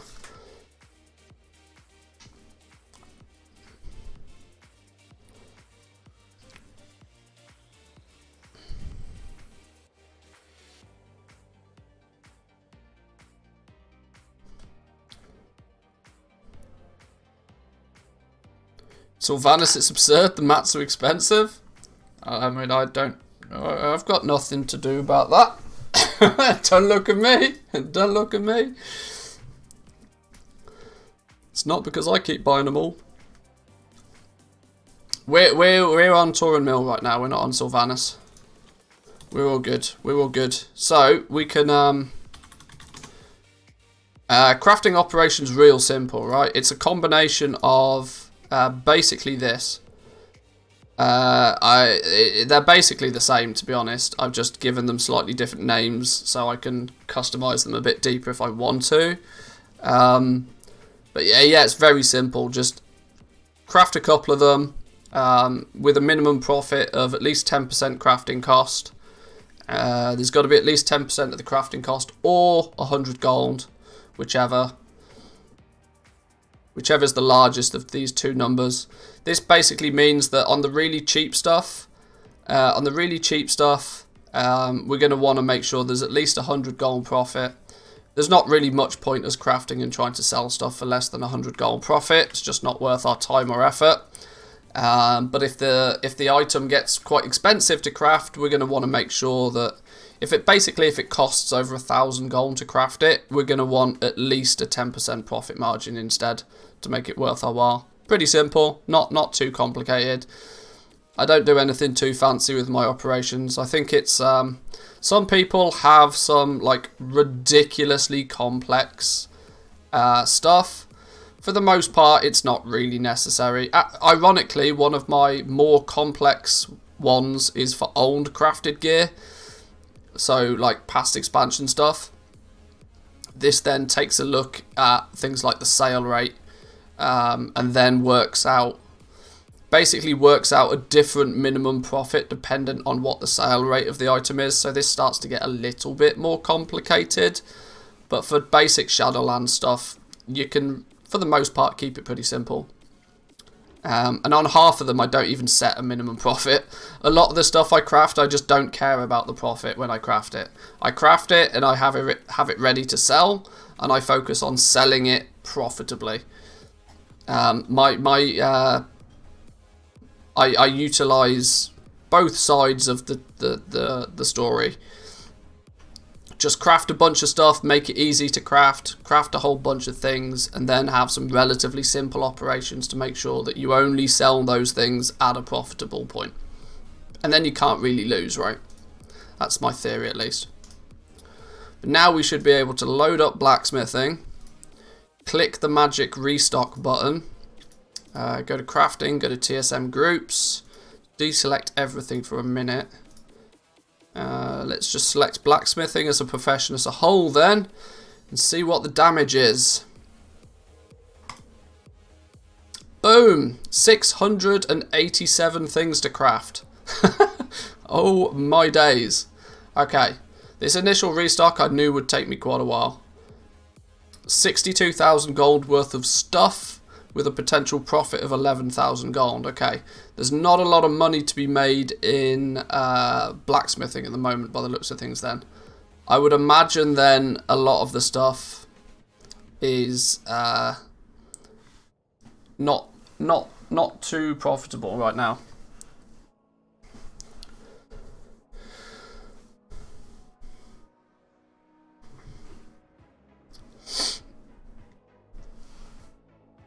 Let's go gathering then. Let's find out what we're missing material-wise. We're missing a lot of Crafter's Marks. Crafter's Mark 2s. This is interesting that it's not got a source for those. Have I not gone and learned? Oh, that could be why. I don't think I've learned Crafter's Mark 2 on this character yet. That might be why. Yeah, I've not got my ass to the moor or picked up Crafter's Mark 2 yet. Well, there's obviously the next thing we need to do then, before we craft anything. Got to get the recipes, right? Means we probably should swing past the rune carver, as we're in that neck of the woods. Pick up the legendary blacksmithing patterns.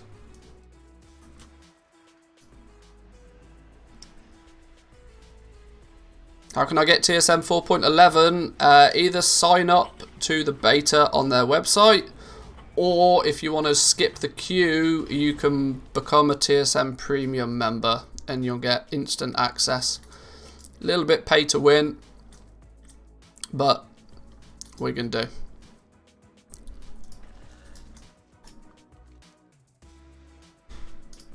Probably only need to complete one. Yeah, we'll just complete one mission out here. And then we'll be Gucci.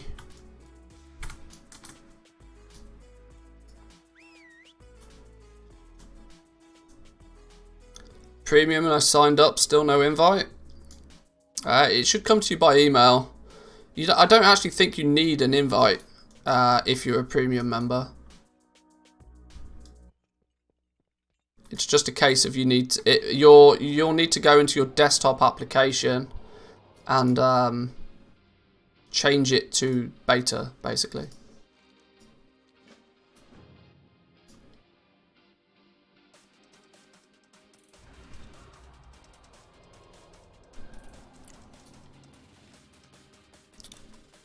Jack will probably tell you where to go though. He's a fully fledged TSM affiliate nowadays, I believe.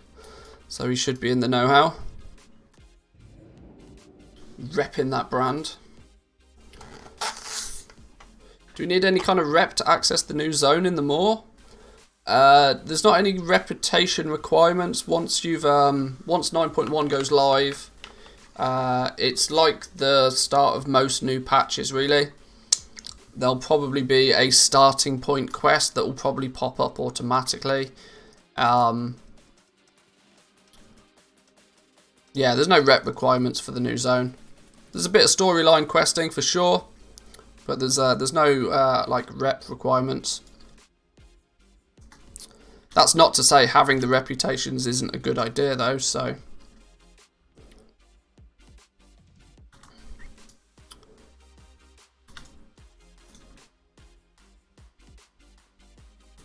Actually, I'm doing this and I haven't checked if I've actually... Oh! Forget doing the quest, I've got exactly 304 Stygia. Screw you, Venari. Get rid of that quest then. Where's it gone?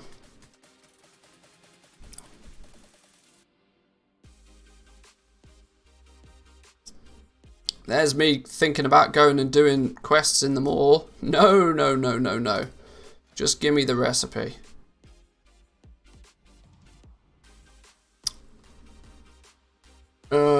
He says. Crafters Mark 3. There we go. Yoink. Or Crafters Mark 2, sorry. Been playing the beta too much. Boom. Well, that saved a bunch of time. Now we can. Now there's probably a lot more that we need to craft. Probably a lot more. It appears that Manthius loves them. Hey, I love me some more. I love it like a good, swift kick to the nuts.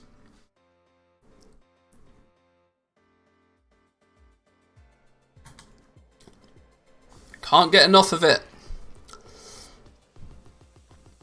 Haven't bothered with Crafters Mark 2. To be honest, there's not really much excuse to not have Crafters Mark 2, considering it only actually takes about 3 weeks of doing the bare minimum daily quests to get it. It's really not that difficult, considering we're nearly 8 months into the patch. I know that I missed out on a gold mine, but it's fine, especially now that it's account wide.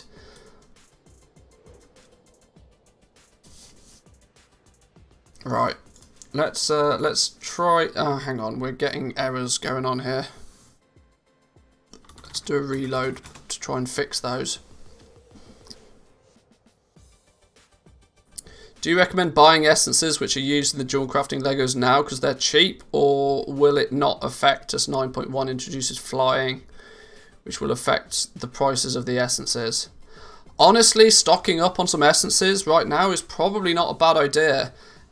We've been living in a situation on many realms where Leystrite ore has been below the quote-unquote floor price, which is about 3 gold 80. Even with flying, let's be real here, the price of Leystrite ore can't get any lower than it's already been. Meaning that there's only one direction the price can theoretically go, and that's up. Because the second the Leystrite ore goes much below 3 gold 80, people buy it for vendor shuffling, which means it doesn't get prospected. So the 3 gold 80 is about the floor price, which means to the smart ones of you out there, let's jump in the cheat sheet real quickly.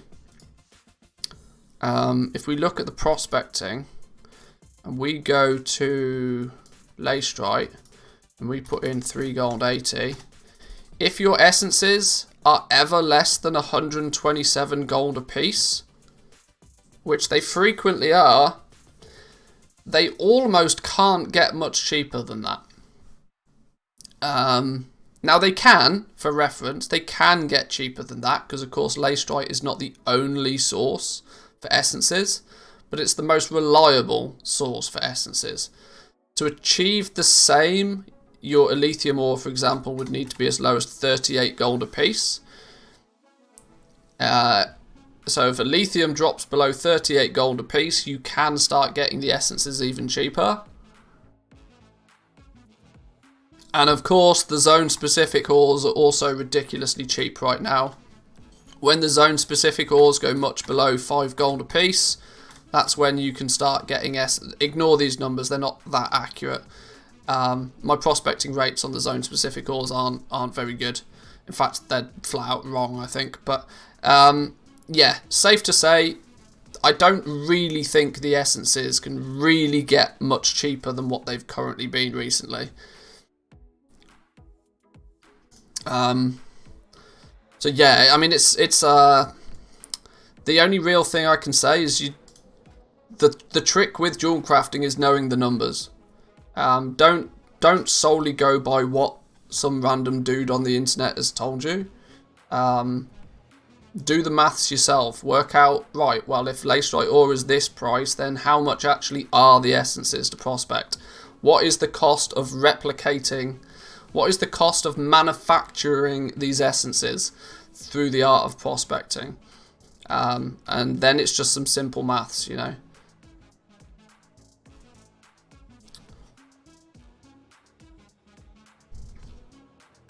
But this is equally the thing. Until you do the maths, only you can do the maths and see if it's worthwhile on your realm.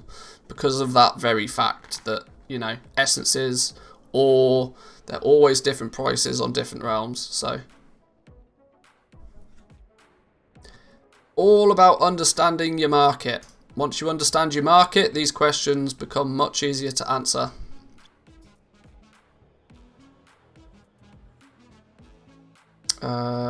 What I should probably do real quick, actually, is check that...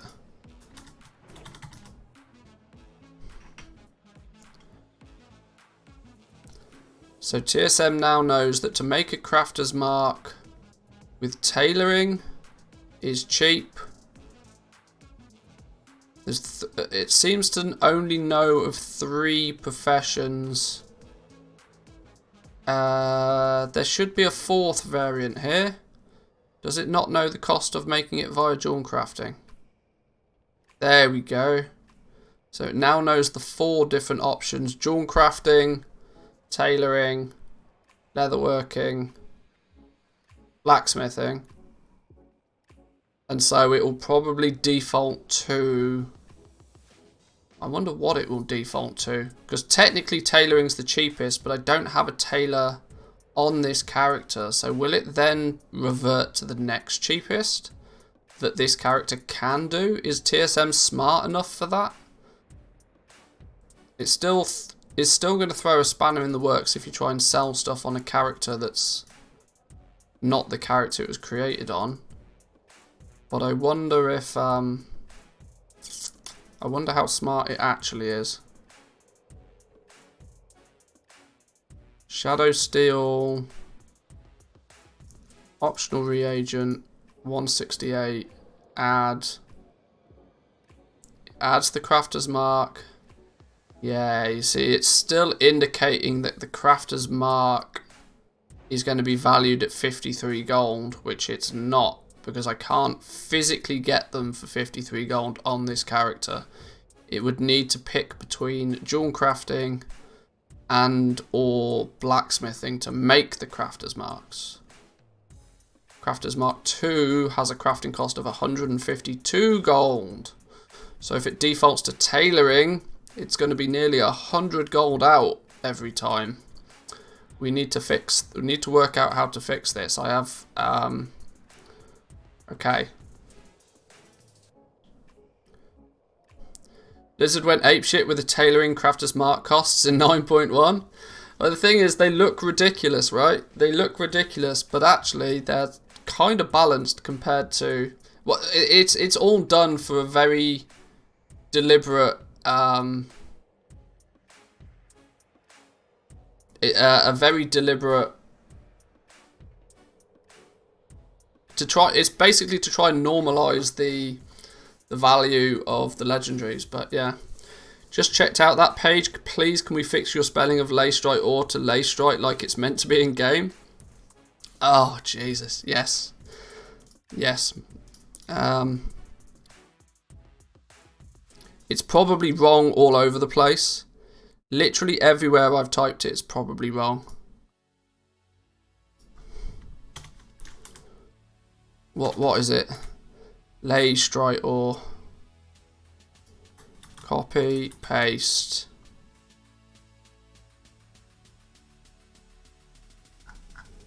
How many times have I spelt it wrong then? About 1 million.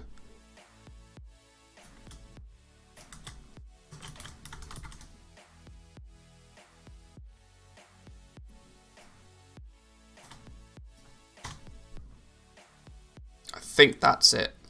I'm going to redo this page at some point because, I mean, it's really unorganized.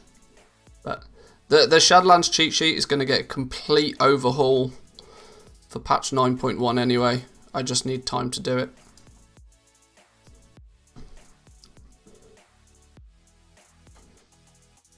It's kind of unfair that Lightless Silk is 2 gold in the NA and about 20 gold in the EU. It's only because people in the NA aren't buying it. I don't know why. Like, there's not, like, it's not even as if there's like 10 times more of it available in the NA. Like, if you actually look at the realm overall quantities, I mean, yeah, there's a difference between them, but it's not ridiculous. It's very simple. People in the NA just aren't buying it like they probably should be. Which means that there's huge opportunities if you play on the NA realms and you've got cheap Lightless Silk right now. Huge opportunities.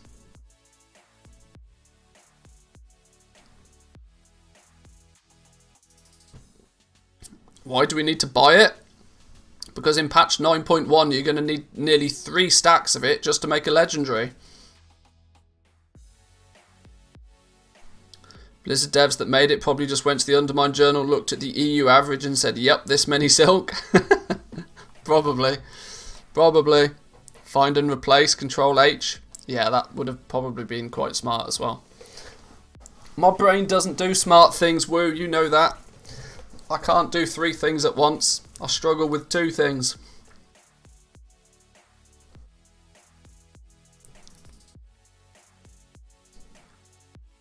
But new 2x4 farm or they change it last minute, all that gold wasted. Dude, it's 2 gold a piece. You're not wasting a lot. You're really not wasting a lot.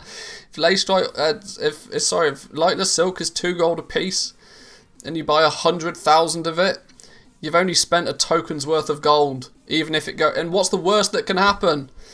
Where can it go from 2 gold a piece? It can't go down in value anymore, surely. I mean, it's got nowhere to go but up. What are people going to end up doing? Paying you to take it off their hands? No. I mean, it's almost impossible to lose. Or there is many goblins over on the EU that look at the NA realms and are just like, oh my days, like there are so many opportunities, it's not even funny. This isn't even like some EU elitism, it's just simple maths most of the time. I'd buy the lot, stick it in a guild bank. Yeah, exactly.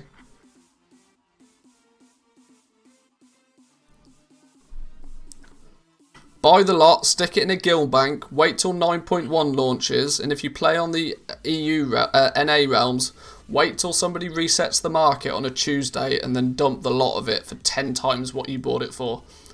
And win. Done. I don't understand quite how Lightless Silk has got so out of hand between the 2 realms. It doesn't really make a lot of sense. The only logical thing is that people in the NA just haven't bought it, and so it's slowly but surely crashed, like tanked the price of it. Or the other alternative, let's be real here. There is 2 sides to every story. The other alternative is that people in the EU are aware of how much Lightless Silk is needed, and there's lots of people that just keep buying it regardless and have got hundreds of thousands of it squirreled away somewhere. So the price is being artificially held up. but it's remarkably difficult to artificially hold up the market price of a material.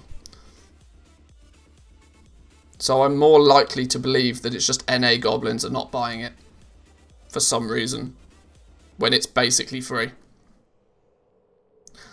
Bonkers.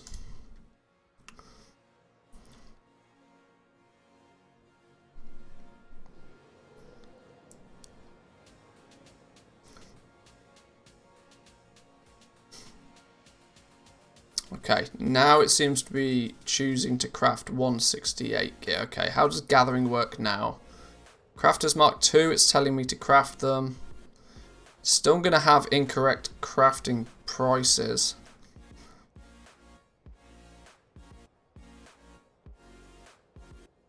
I'm on the NA, I'm buying it. Boggles my mind why others wouldn't. Like I said, it's basically free. Like, when a quote-unquote rare version of a material is like 2 gold a piece. Have you heard about the rune cloth thing? Yeah, but my point is how much are you actually losing? That's the thing. When it's basically free to begin with, you have to invest seriously heavily to lose. But when the only direction the price can feasibly go, if you buy it at 2 gold a piece, the worst that's going to happen is you lose 2 gold on every piece that you bought. But the best thing that could happen is it goes to 30 gold and you 15x your investment.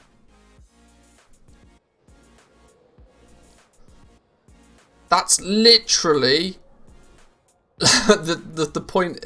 Like, the price can't go much further. There's basically no risk. Invest as much as you're willing to lose, and if it doesn't pay off, you've really not lost a lot. But if it does pay off, you're winning.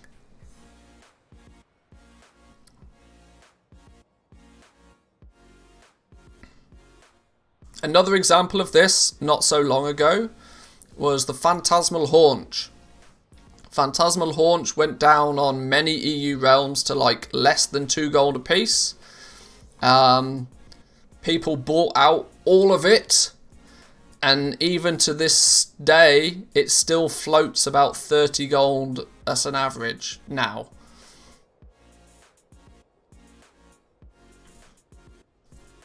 There's realistically no reason why Leystrite, it's because I'm dealing with blacksmithing. There's no reason that lightless silk should be as cheap as what it is on the NA. No reason whatsoever.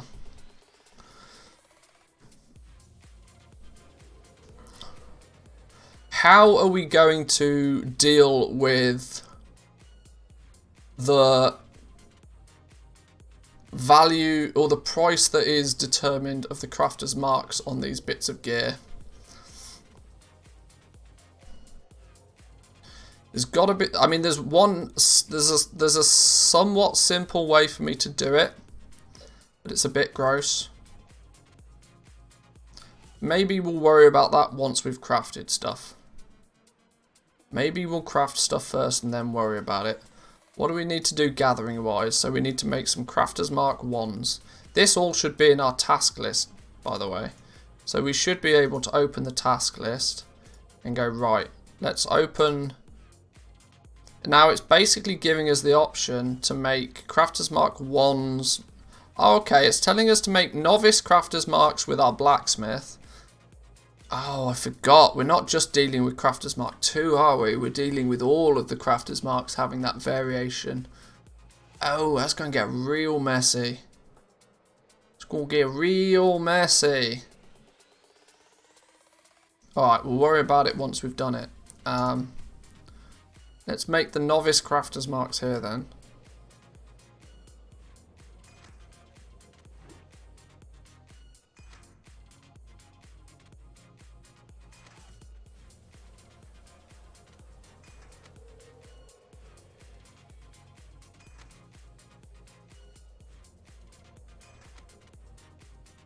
Leystrite I fully agree with. Lightless not so much at all. I agree the risk is minimal, that's for sure.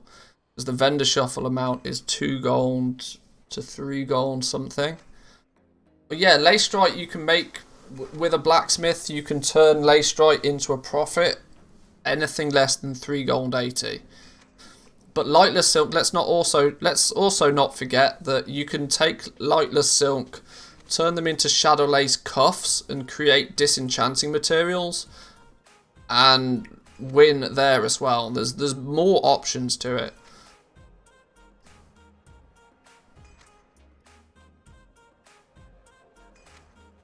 Trust me, I don't know how else I need to emphasize the fact that with lightless, if you can get lightless silk at 2 gold a piece, you basically cannot lose. Like, you have to be a moron to be able to lose when the materials are that cheap.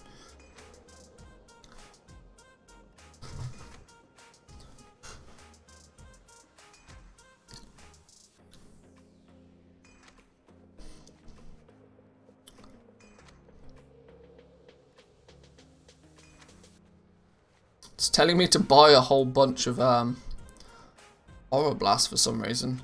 Oh, because it probably wants me to craft the... Yeah, I've just realised. I've just had a thought that I should absolutely be using jewel crafting for all of my crafter's marks. Surely. Thinking about it, because for the most part the gems are basically free. What I need to make sure I do with TSM then is consider the value of the gems like basically nothing, which is not technically true, but by the time you do prospecting it basically is.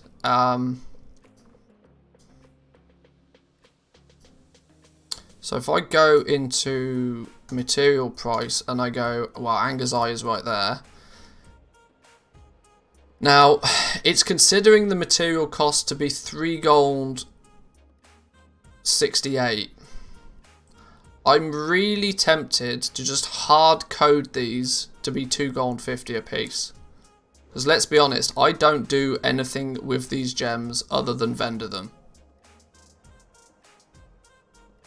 I wouldn't necessarily recommend that most people do this, but if you are crafting legendaries and you're gaining your gems through prospecting and you're recuperating your cost on the essences, the most viable solution for the gems for the most part, because you end up with so many of them, is just vendor the fucking things, get rid of them. So I might actually go as far as to hard code. No, hang on, it's 2 gold 50 silver, isn't it? I might just hard code these. What is it? Anger's Eye. What's the other one? Oroblast. Yeah, there's no way that these things have a market price, should have a map price of like 7.5 gold. I'd have to go seriously out of my way to get 7.5 gold for these. Because I'm not going to try and sell them on the auction house, because I know they won't sell yet.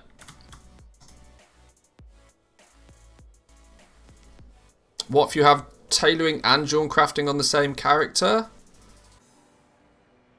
Then you've got either or, right? You've got the option to use, like, it depends which actually results in being cheaper. But I would still imagine if you consider your gems to be free, the price variance is probably not far off.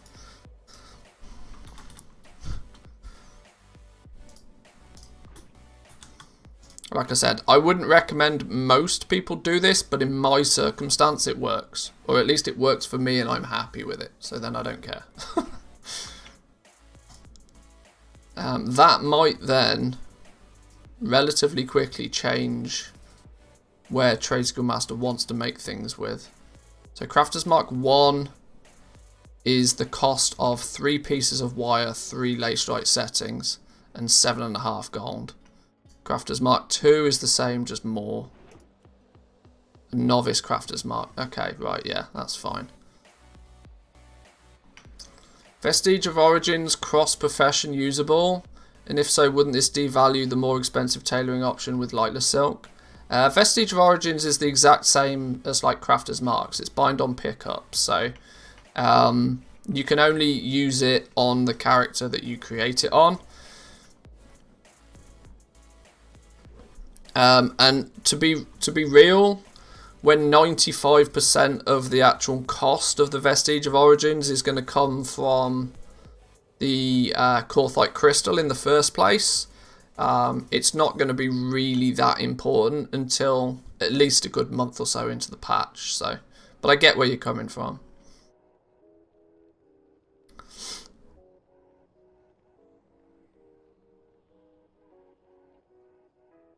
Honestly, recommend that to anybody who prospects. Yeah, if you're prospecting to get if your goal by prospecting is to get essences, then just consider your gems 2 gold 50 apiece, because you'll end up with so many of them you can't physically do enough with them to actually make them valuable. Your most viable option for raw gems becomes just vendor them, and at that point you get 2 gold 50 for them. If you can use them somewhere else, sure, go ahead, but if not, just vendor them. Can you not craft them into rings and disenchant them? I mean, you can, but like I said, you're then adding more time and more effort on top. And if you wish to do that, sure, you can. But for the most part, I don't. You ignored my ad up there? It was not ignored, I didn't see it. Where was it? Oh, you did. You redeemed to play an ad. Thank you very much. A sponsored ad, boys and girls. Appreciate it.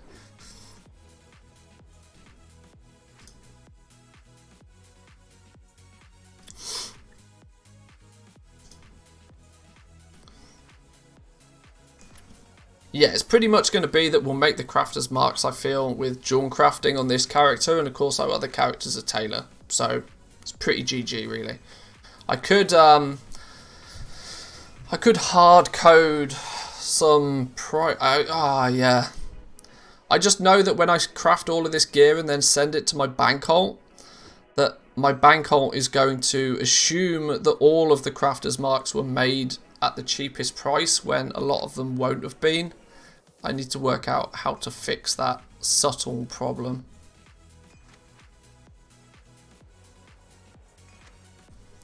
It's one of those world first problems, right?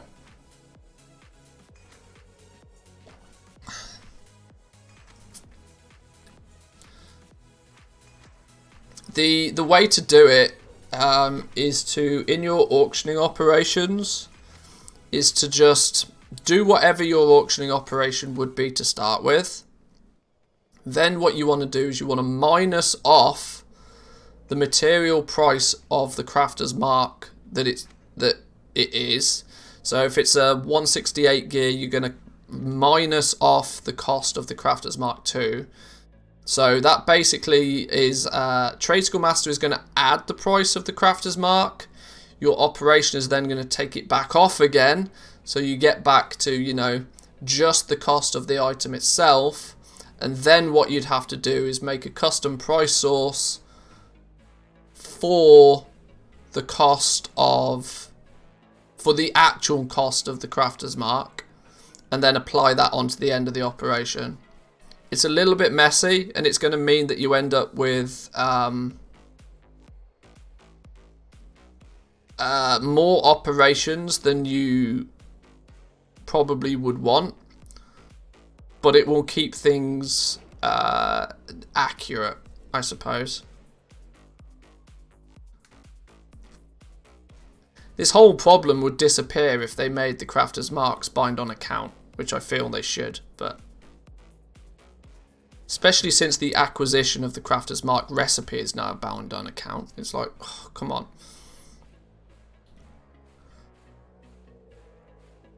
It's literally complexity for the sake of complexity. Apparently we need to make a whole bunch of Shadowghast ingots.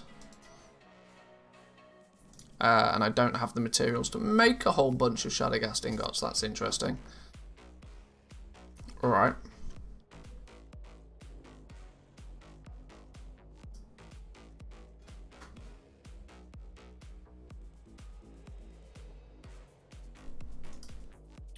What am I missing? Flux! Oh, we're missing more flux.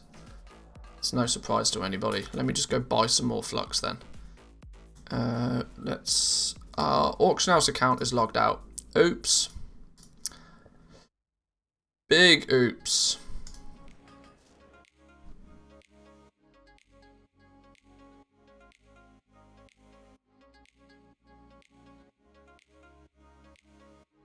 World first problems or first world problems? Not sure they're the same thing. I frequently get them the wrong way round. But you'll know what I mean. You know what I mean. Give me a break. Cut me some slack, boys and girls. Christ.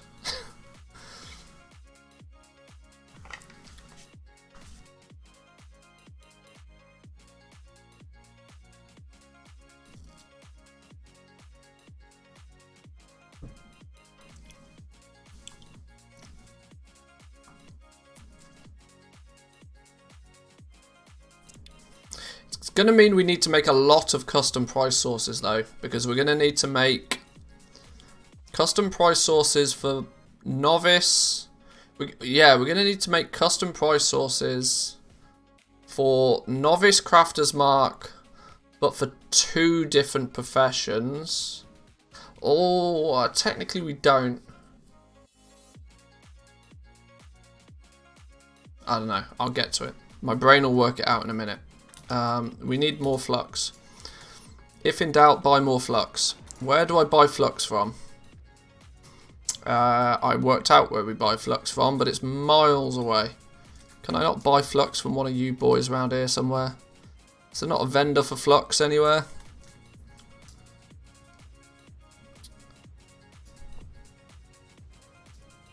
Hang on. Bow and rifle vendor. Blacksmith trainer. Surely you sell me flux. No! Why you not sell me flux? I know you're a blacksmith trainer, but you do sell stuff? No. God, I wish I knew my way around Orgrimmar. Hang on, what about no, that's the auctioneer. The other side of a long boy. How much is your flux? You don't even sell it, do you? Don't even sell it. Stupid long boys. Useless. You are... Oh, a trade supplies vendor. That's the one, right? You got flux about you. Boom. GG. How much do we need? 2,000? Maybe? Give or take.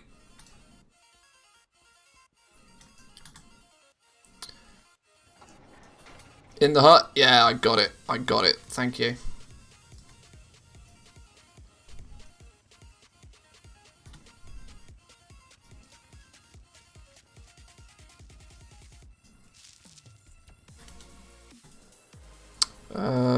Right, mailbox time. Mailbox.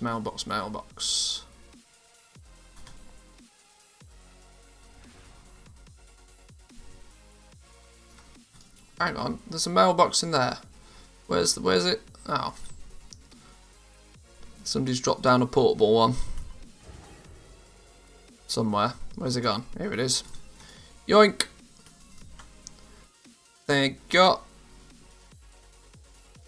It might be worth grabbing a little bit more lacestrite ore actually, because we can prospect a bunch of it. If we run out of gems. Oh, I should have thought about wire and settings and all that shenanigans, shouldn't I? Didn't think about that. Alright, well, whatever.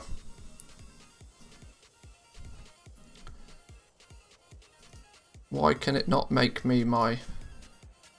Let's just go. Alright, let's get these ingots on the go then. Let's get these ingots on the go. Get the flux installed to start the blacksmithing trainer. This is one big reason why Horde Towns enrage me. I never know where anything is. Yeah, I've played Alliance for so long. I mean, I could probably tell you where every single vendor is in Stormwind. But when it comes to Orgrimmar, I am lost. Do we have a unlock all flight paths item yet? Not for Shadowlands, I don't believe. We've obviously got the toys for the vanilla zones and that, but There's an add-on that can help, I think. I think it's called Zygor. You're right, actually. You're right. You can right-click on the arrow. I forget about that a lot. You can right-click on the arrow and you can tell it to direct you to, like, a certain vendor. That's a good point, Woo. It's a very good point. Giving me a prime opportunity to sell out. Love it. Of course, if you would like to use Zygor, please feel free to check it out. Using my link not only supports the channel, but also gets you a fantastic add-on to use. Well, there you go. Yeah, I kind of know Stormwind like the back of my hand. Yeah.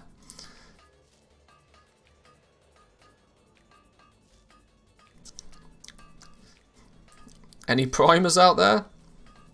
Any Twitch primers? Any Oilers? Lamborghini owners? I'm so bad at selling out.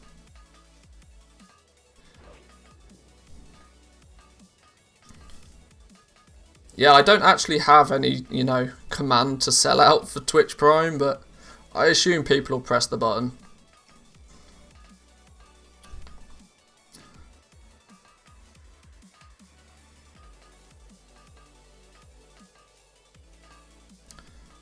Hey, token price is actually going down though in the EU.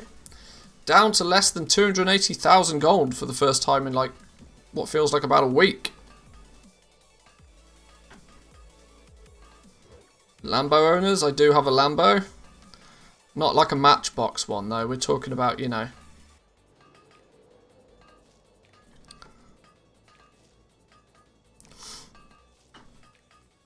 A real Lamborghini, you know. A gas guzzling monster of a machine.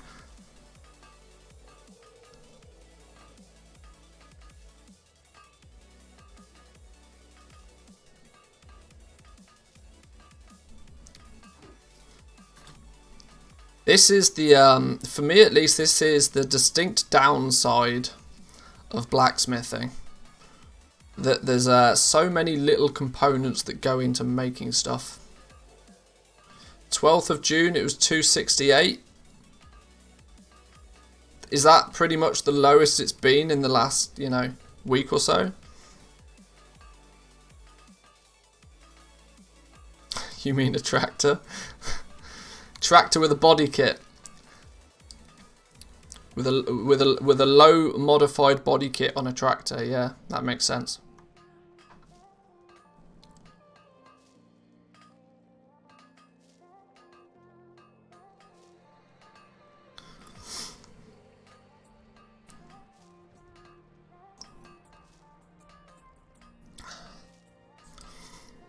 Right, we're probably not going to need all of these shadow gas ingots. Let's chill on that one for a bit then. Let's, we need to do some mass prospecting apparently. It appears we're running out of gems.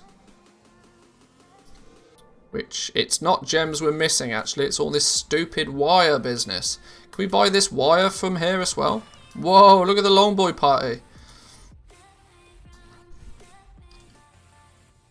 Are you going to sell me some of this wire as well?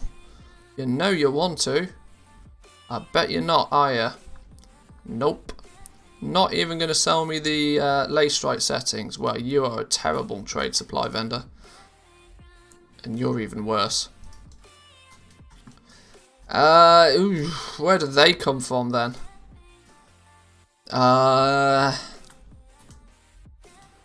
Where does the malleable wire and the lace strike settings come from? Because both of these are affected by vendor discounts, so I want to make sure that I am getting them at a discount. Does this mean I probably shouldn't be doing my crafting in Ouroboros? Should I just head over to somewhere where all of the vendors are? That would make a lot more sense, wouldn't it? Let's, oh, actually, we need to firstly remember to pick up our legendary patterns. Forgetting those would have been a boo-boo. Now, this dude is Night Fae. Can't we just go to Ardenweld? Can't we just get everything in Ardenweld? Returning me to Hero's Rest. The only reason I was in Hero's Rest was for cheaper Boreal Shards, but I can get them in Ardenweld anyway. That's the plan. That's the plan. We'll just go back to Ardenweld and we should have everything we need in relatively close proximity, I think. Where's...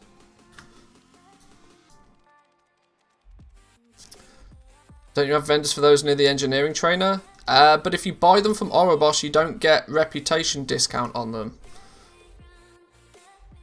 So, yeah. Ardenwell's the perfect spot for me. All the vendors close by, Mailbox, Forge, Anvil too. Yeah. Yeah, I've seen a few people whore out Ardenweld for crafting purposes. I think we'll join the club on that one. They aren't 9 gold. The wire is. The wire's 9 gold.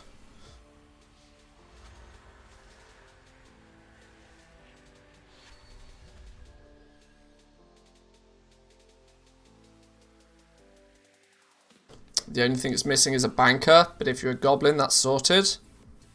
True.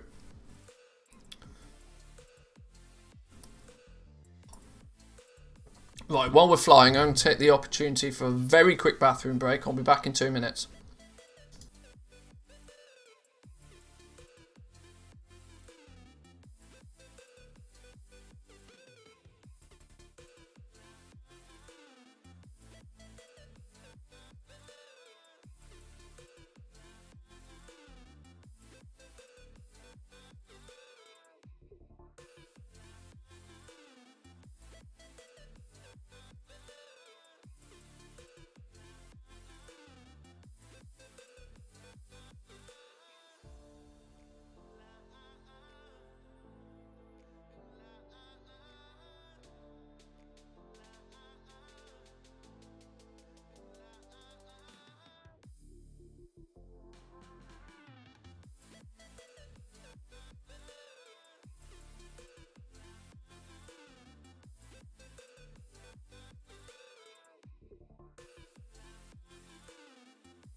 Alrighty.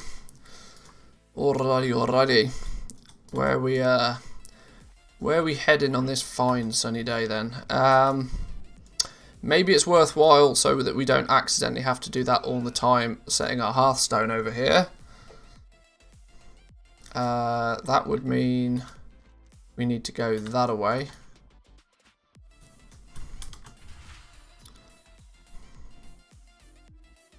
Keep of Renown. Which one of you is the one that... Where's the innkeeper gone in this one? You're not the innkeeper, are you? You're the one that tells me to go do stuff all the time. Got to go do stuff.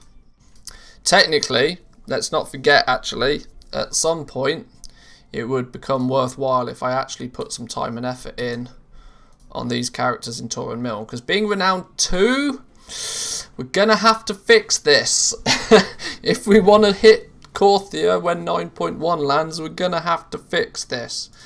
But I'm hoping, considering we've still not got a release date, that we're that we have time. We have time. Where the flipping it? There he is. Make this in my home. Good. Where's the crafty doodards? They're out here, aren't they?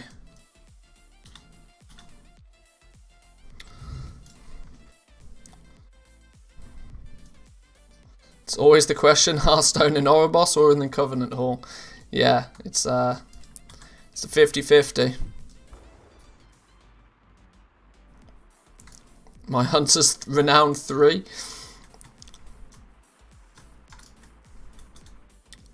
Dual crafting supplies. There we go. How many of what is it that we need?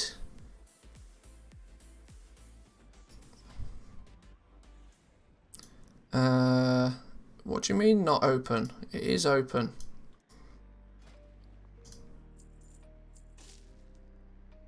There we go. Now we need to do some. Buy materials. You mad? No, we prospect for our gems. Buying gems is a crazy person's game. Don't be doing none of that silliness. Got lacestrite ore for days. 3 gems. Feel this problem? Grinded 3 characters from low renown to renown 24 to 32 in 5 days. And they had no gear. Look, if you're a goal maker, you've got absolutely no excuse for not buying a set of 168 gear to begin with. At least make your life a little bit easier for yourself, you know?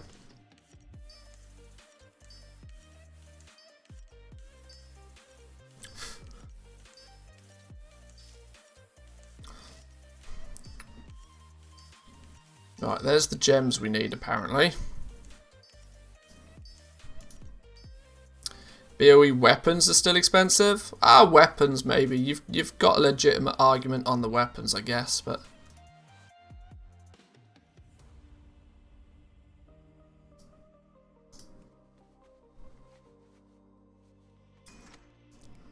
right. Bunch of crafters marks then. Let's get those going. These are going to take a minute or so. Let's get a cancel scan on the go. Let's be optimal now.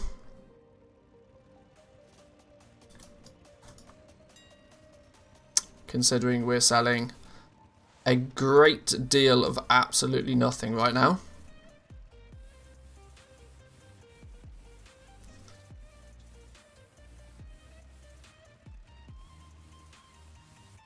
Alchemist can make the Shade Stone, but it has a cooldown. Is it on the TSM task list by like others, or am I blind?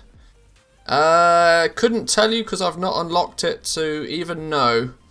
In theory it should be, but that's just a theory. How does Venari rep work for alts? Once you've gained high enough standing with Venari on one character, you will have that standing with Venari on all of your characters.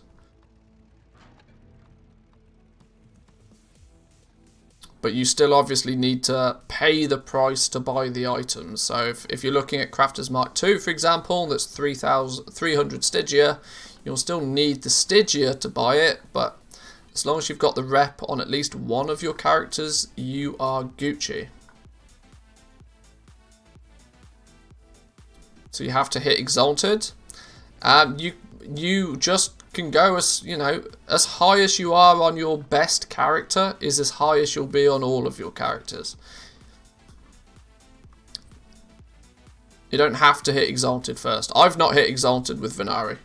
I'm the equivalent of Revered still. Because, you know, fuck them all.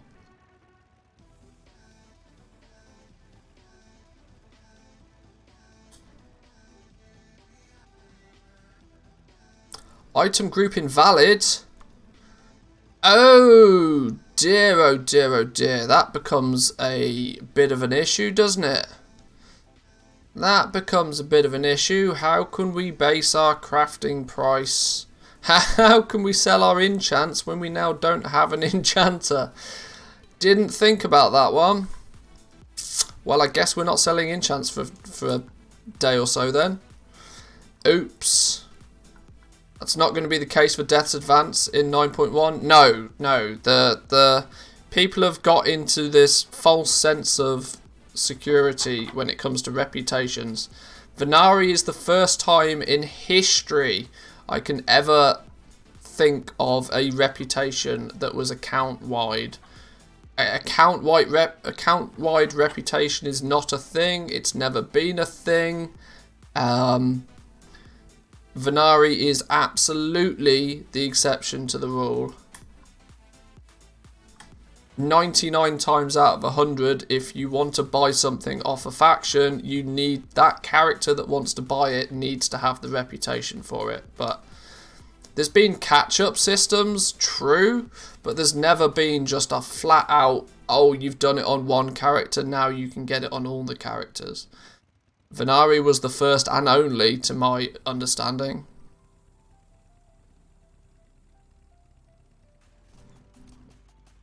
Yeah, Mr. Pandaria, for example, once you hit Exalted on one character, you could buy an item that would speed up or increase the amount of reputation you would gain on your ults, but you still had to gain the rep on your ults in the first place. Ferrari rep, vroom vroom.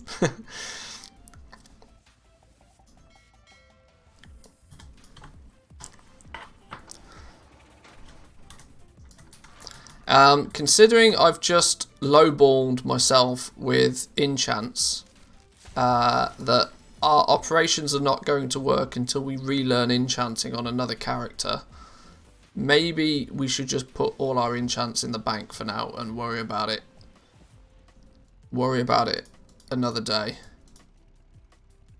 We're taking distinct steps backwards, it feels, right now, but long term, it's for the greater good.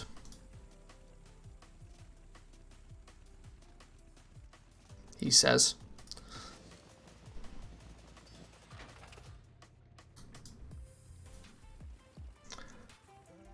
Ferrari rep is account wide. In fact, it's even region wide. You're probably right.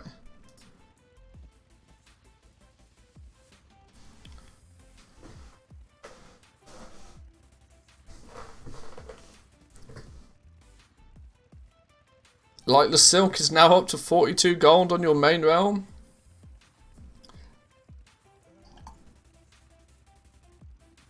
That's some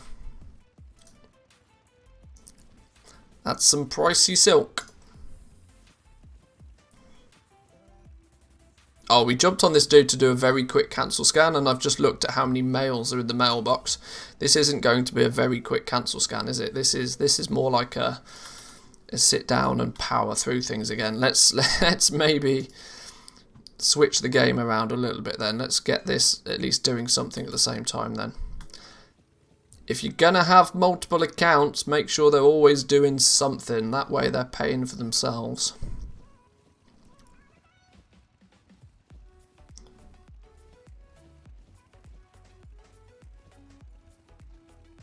Damn, there's 8 people in here again. Where do all of you guys keep coming from? I hope you're having fun. I'm having fun.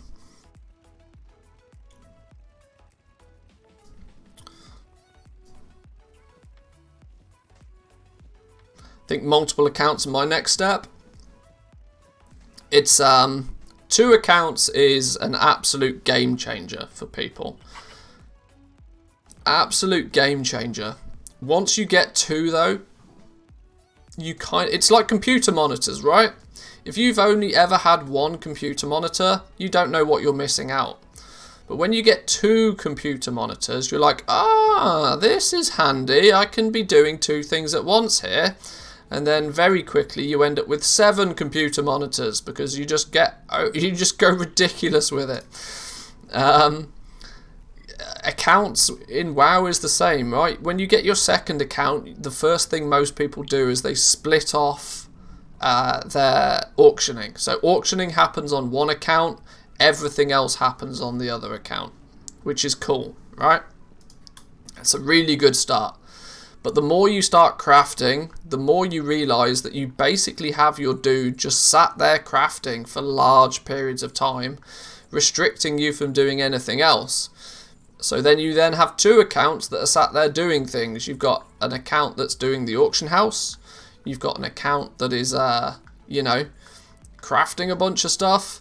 What you'd really like to be doing is actually out there playing the game at the same time. So then that 3rd account comes into play. So you then end up with a crafting account, an auction house account, and an account to actually play the game. And that's the point where I'm at for the most part. Rarely have I gone above 3 accounts without, I mean, back in the days of multi-boxing, sure, but outside of that, there's not a huge amount of reason for any more than 3, but 2 is an absolute game changer.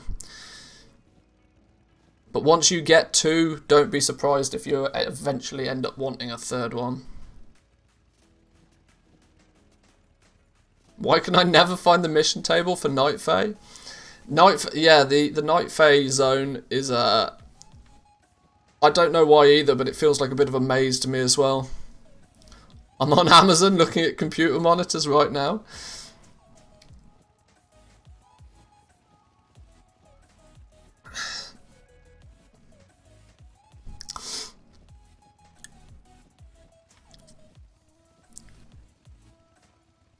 You mean the one on the outside of your map, yeah.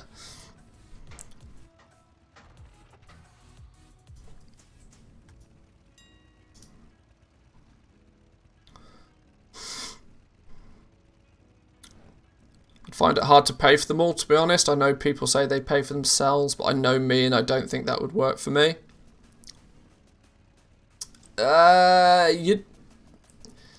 It depends, right? I mean, it depends how frequently you actually play the game in the first place.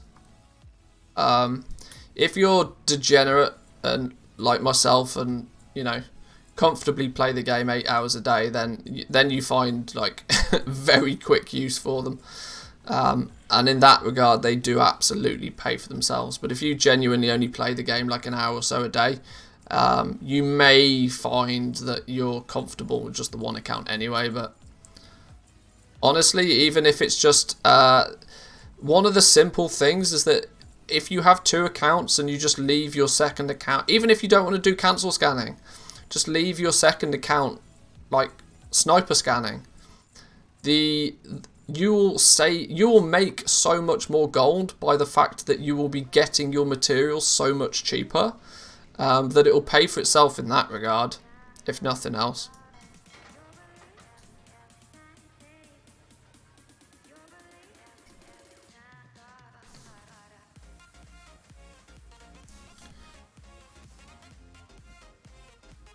But seriously, how do you use more than 3 monitors?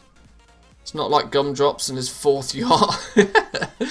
Honestly, I have 3 monitors, and there are days where I could absolutely do with a 4th. Especially with streaming, actually. Because when I'm streaming, at least right now, 2 of my monitors are taken up by stream-related stuff. My OBS is to the left of me, where I've got, you know, monitoring OBS and that it's not dying. I have the chat on my left hand screen as well, but then on my right hand screen I have basically the Twitch dashboard, which I know a lot of the stuff is duplicated. Technically I have the chat on the Twitch dashboard. I could use it there, it's just not quite as nice. I need the Twitch dashboard to monitor that, you know, the stream is live and all that sort of stuff. I could absolutely do with a 4th monitor some days. I'm down to only 6 monitors now. Oh dear. Imagine that. Imagine being down to only 6 monitors. The life of a Bitcoin miner. Christ.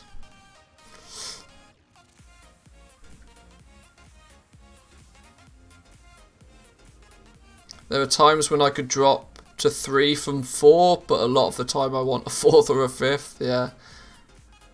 Game on 3 monitors in surround, 4th monitor for the stream, 5th for the OBS, 6th monitor for chat, 7th monitor for Spotify, 8th for Wowhead. I love how Wowhead gets its own monitor.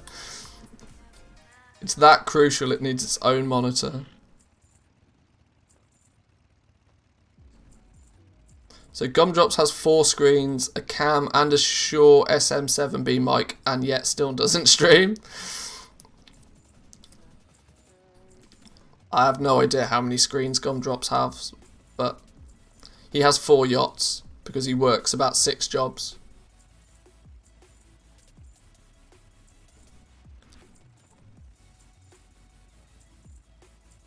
Wowhead needs its own PC because it's a bloody RAM hog. No, not Wowhead. Google Chrome. Google Chrome needs its own server. Thing is disgusting, especially if you're a tab whore. Jesus. 2 is an absolute necessity. 3 is basically a necessity. Anything above that, the benefit drops off quickly.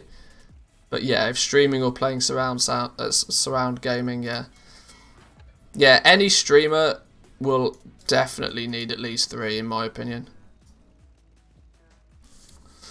I can imagine traders with 8 Bloomberg monitors basically sniping on 8 realms. That's the adult's world, yeah.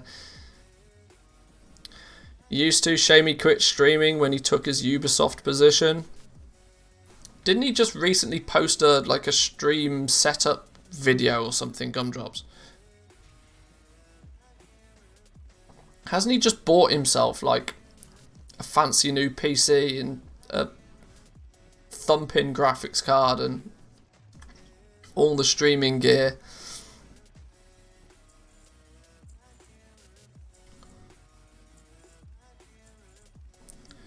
I know one streamer who doesn't have enough place for the second screen takes his mobile out for the Twitch chat. I mean, that was Samadan before too long, right? I mean, there's the picture on Samadan's stream, actually, of him, you know, sat on the floor with his first setup.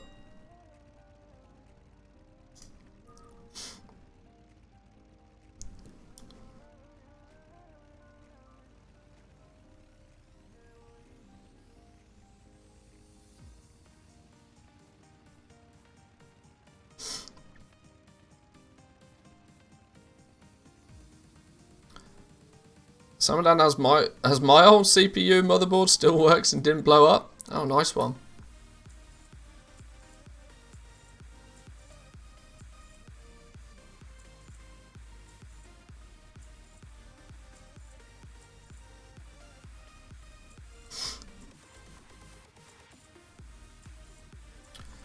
Damn, this is a lot of crafted gear, and I'm just about to craft a whole bunch more of it with blacksmithing as well. In fact, saying that, how's it getting on? We should probably just get making shadow casting. Oh, now it's broken. Of course it is. Oh no, I've done goofed it. Quick reload.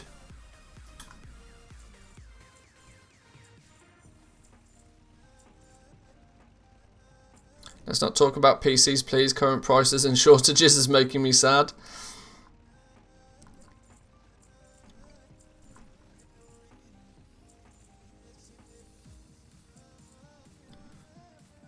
Apart from a good camera, I've actually got a pretty good stream setup, if only I'd use it. At the moment, it feels like my camera's the only good part of my stream setup. My PC is definitely starting to show its age. Every day that goes past, I'm less happy about the audio quality. So, you know, Mr. Microphone here is going to need to change before too long as well. In fairness, I like the fact that I've got my 3 screens. That's helpful, and my camera's pretty good. But outside of that, like, I still consider it to be a very basic stream setup that I have. I need an audio interface. I could preferably do one of those Stream Deck businesses. There's loads of stuff that would be really helpful. Maybe we'll have to do like a hardcore sellout stream at one point.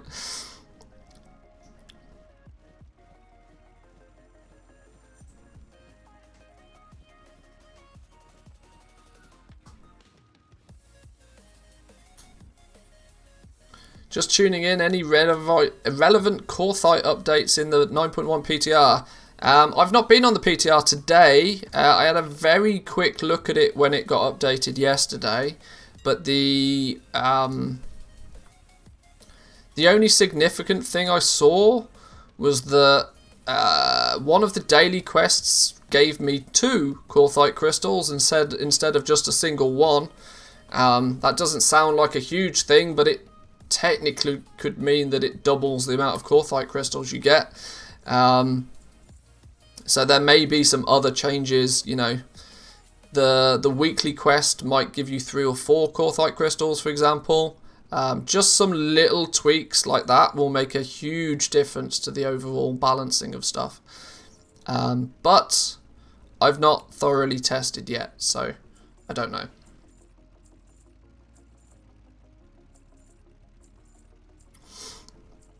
Get a mixer with a preamp built in, cheaper and better than an audio interface. That's in essence what I meant. Like I just used the phrase audio interface. It's like a hardware-based solution for my audio, is what I really should have said. Ooh, we finally chunked our way through these expired auctions. Good, good, good.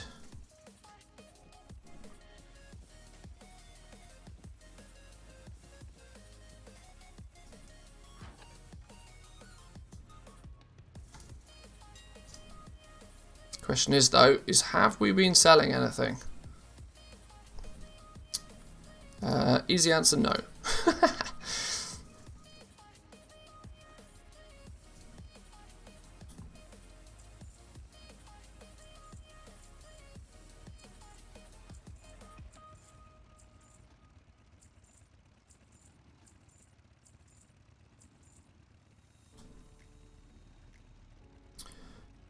Rhodes Procaster Dynamic, half the price and almost as good as a Shure SM7B. I mean, I'm of the opinion that the SM7B is pretty much overkill for the purpose of a stream. If you are actively recording a podcast or something, then sure, maybe. But for the purpose of a stream, I think it's overkill. But the new, was it the MV7, the new little one? The one that's both USB as well as having the analog connection, I think looks pretty good.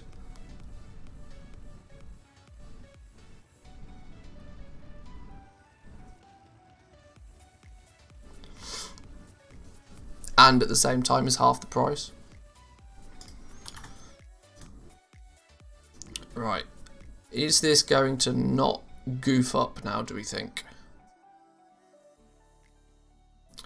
I think for the most part we can probably start whacking away at some of these crafts. We've not got everything we need, but we got a fair amount by the looks of things.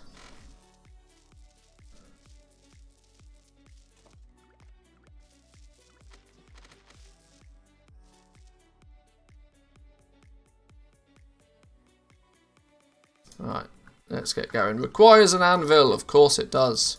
Where's the anvil over here? Earth to the anvil. Oh, I was literally standing right next to it. Why didn't it work then?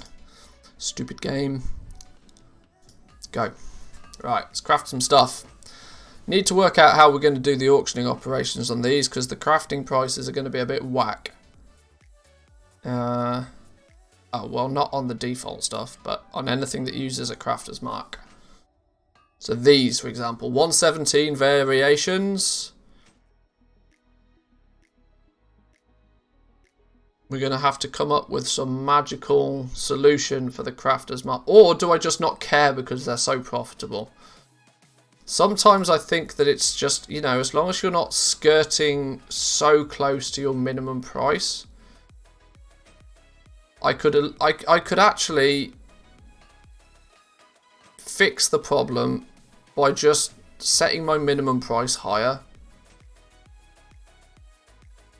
Then I might not have to worry too much. As long as the cost of the crafter's marks are within 20 gold of each other, I don't think I need to care really. When in theory these pieces of gear are being sold for like, they cost 120 gold to make, and they're currently being listed for 500 gold a piece. If I sell one of them, I mean, we're not actually even remotely close to. We're not close to the bottom line, so maybe I just don't care. Maybe I just sell them based on what TSM thinks they cost, even though it doesn't. Maybe I'm trying to min-max this too much.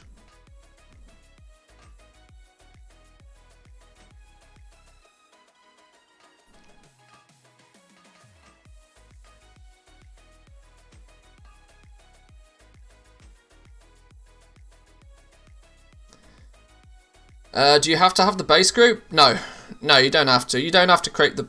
You don't have to craft the basic stuff, but I craft it because for one very simple reason: it's profitable.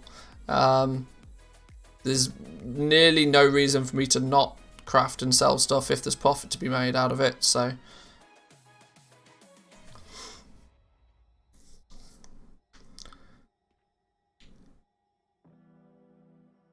It doesn't have a sell rate, or do you have it disabled? On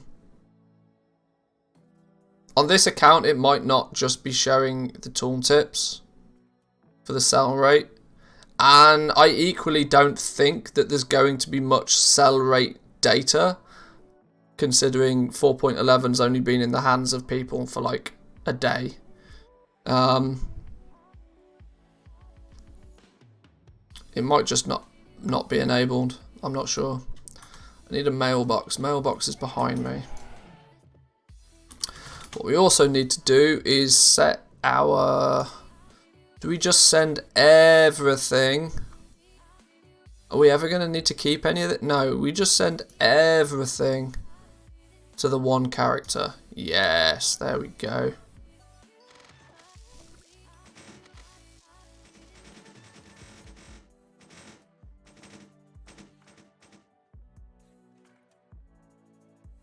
Groups, blacksmithing, send. Boom! Off it goes. See you later. Just like that.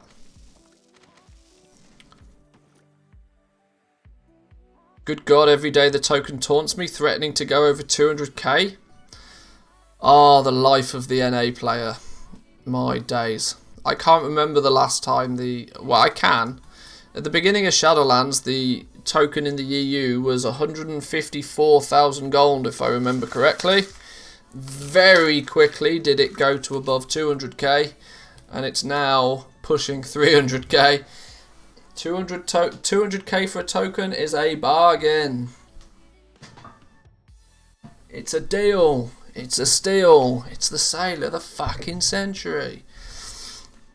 To quote a very famous film.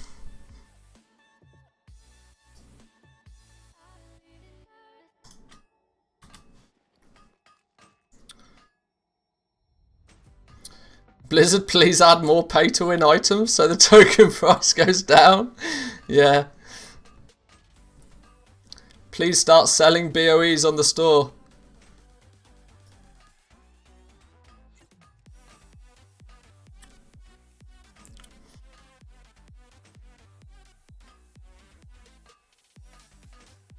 Thinking of which film? Snatch, I believe. Or was it Lock, Stock? One of the two.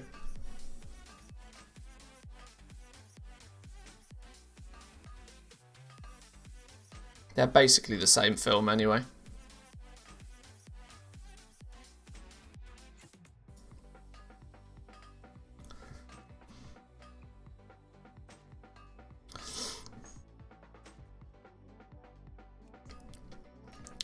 Need BOEs in game to be better so that people buy tokens to get BOEs.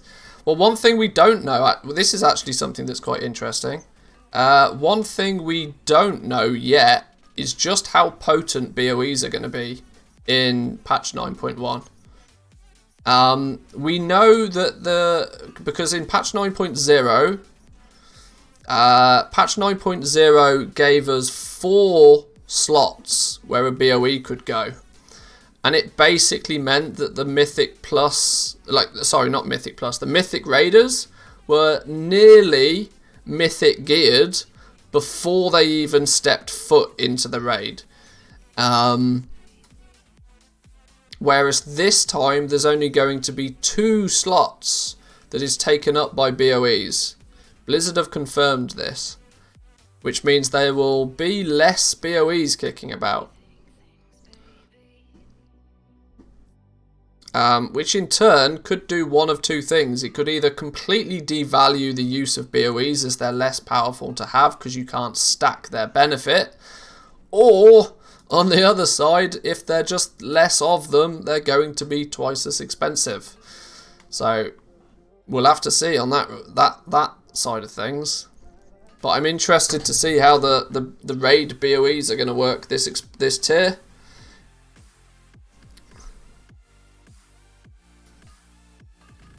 There were less BOE slots, but they've got reduced drop chances as well. Yeah, I mean, that kind of leads to it tends to indicate that the prices of each one will be higher. Because getting yourself a high item level raid BOE to fill a gap, it also depends on whether they end up being in slots that people care about. Because if the BOEs end up being in a slot that somebody is absolutely definitely going to want to have a domination piece of gear in, it gives them less inclination to buy. It gives them less reason to buy the BOEs if they know that the boss is going to drop their best in slot item for them anyway. Preacher's guests on the Race to World First discussions weren't happy. They want BOEs gone. They want BOEs gone. I don't think the general player base wants BOEs gone.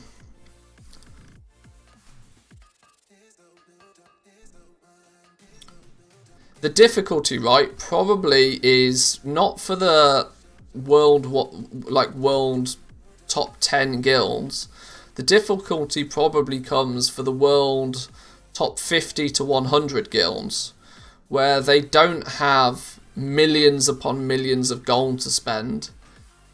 They can't easily make it a requirement to have those BOEs. And more importantly, there's probably not enough of them going round because the guilds above them hoover them all up. They want BOEs gone because they spend billions on them, especially with Nihilothar and corruption. Well, that was RNG on top of RNG on top of RNG. That whole system was ludicrous. But guilds still spent more gold in patch 9.0. Like, people thought 8.3 was expensive, and then 9.0 happened, and they spent even more.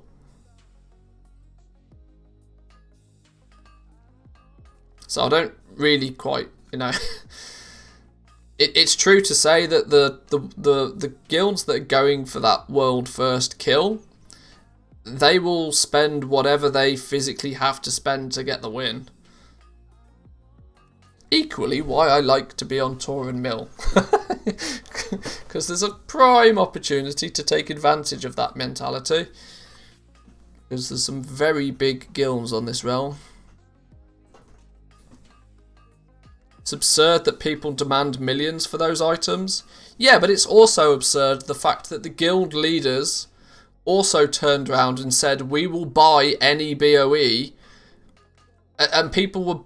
Not necessarily they will buy any BOE, but they were buying people... They were paying people $1 million gold to come into the raid if they'd got a weapon out of their vault, so that they could then trade the weapon to somebody else in their guild that hadn't got... I mean, these guilds will do degenerate level shit to get the win. They'll literally do... They cause the problem themselves. The people going out there getting these BOEs and then selling them to the world first people, yeah, they're asking for ludicrous things because they can. They've got the item. That guild wants the item. Who's in control of that deal then, do we think?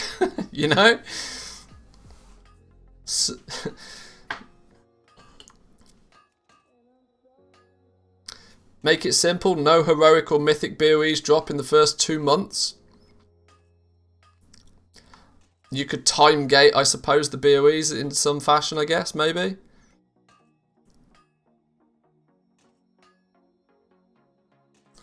There is zero supply competition. Seller's ceiling doesn't exist. Yeah, if you've got the best item in the game, and there's players out there that want the best item in the game, then, guess what happens?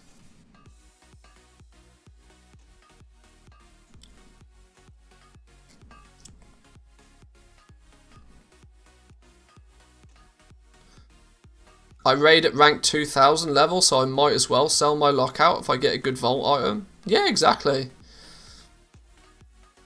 If you can get yourself 1,000,000 gold by selling your lockout, GG, you know? 1,000,000 gold can buy you the 4 BOEs. Job done. That will be upgrades to you.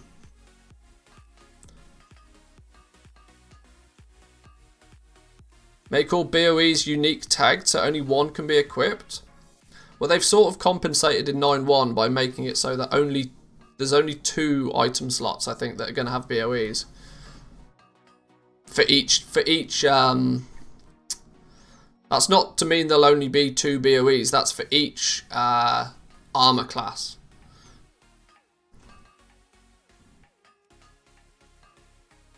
Not only are you selling your lockout, but you're also getting boosted by that guild and can get other gear.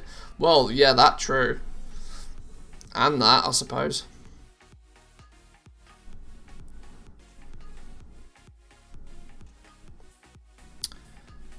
New here, but why are you crafting things at a loss?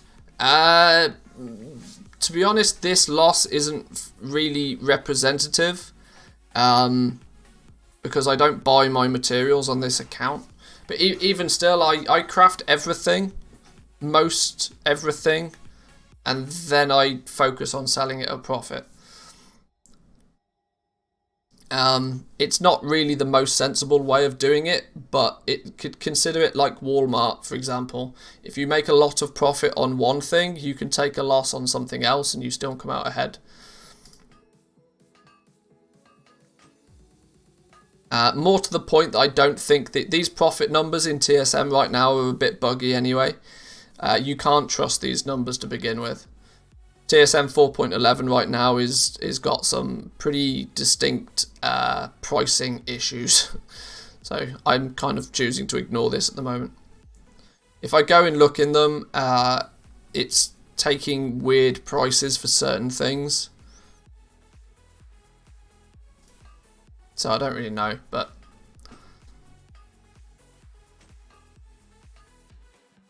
I'll sell everything for a profit, it's fine. Quantity over quality? Yeah, to a degree. Especially on a realm where you're trying to make gold.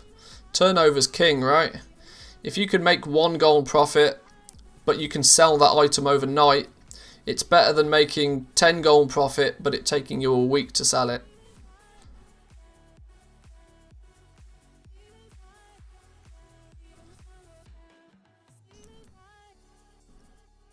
Week 1 Corthium is a candle flicker compared to the raid BOE bonfire.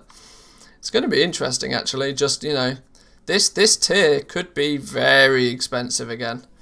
If getting people their legendaries costs, if every member in the raid is going to have to spend 1,000,000 gold to get their legendary, can you imagine? Now I know that 20 million is a drop in the ocean for the world first guilds, but for general guilds, that's quite a lot.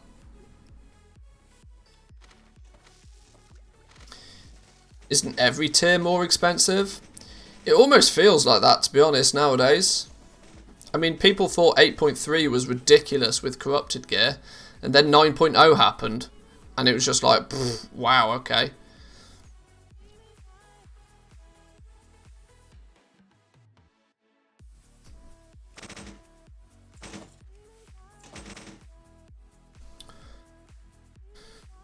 However, it appears that the top raiding guilds have stockpiled well into 10 figures of gold by selling carries all patch.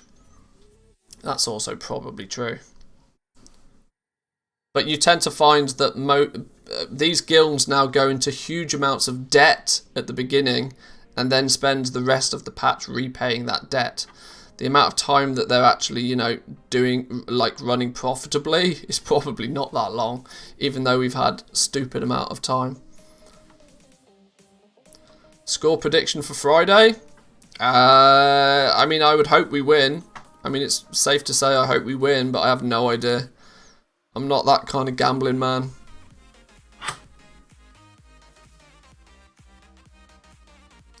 All debt was paid off within a month.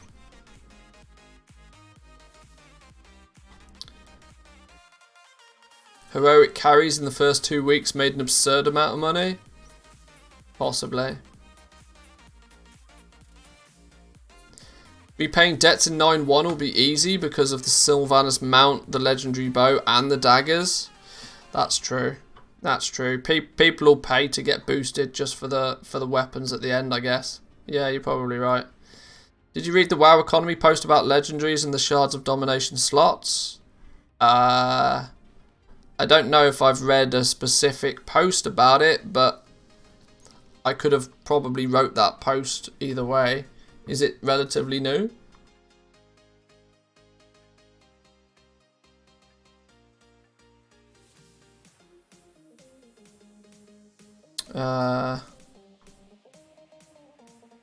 Will Shards of Domination make some legendary slots non-sellers? Is that the one we're talking about?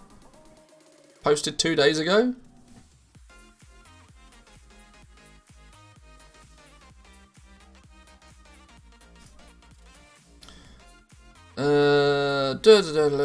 Given that 9.1 brings 5 gems from raiding that go into specific slots, I think there are exactly 5 slots now. People considering recrafting their Legos. Given the cost of crafting one of these rank 5s and 6s, it seems like a large investment into something that's very unlikely to sell. Wow, that's where the assumption is wrong, right? It's not very, very unlikely to sell. Because the entire whilst the raiding scene is a big part of the game, they are not the only part of the game, right? Raiders, yes, sure, they have the domination gear that will pinpoint where their legendary will go, but the PvPers BIS list is different. The Mythic Plus BIS list is different. It's not. I mean, if anything, it's only going to benefit more than it will hinder, because it will incentivize more sales of base legendary items. So the simple solution is have everything leveled up. You know, get everything to level 3, and then whichever one becomes the winner, you've already got it. You've already got it.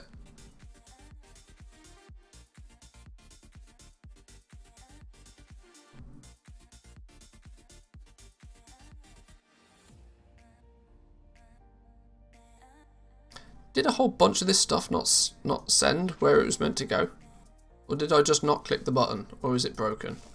I think it's broken. Let's try again. There we go. Sometimes you just need to sort it first, and then it knows what's going on.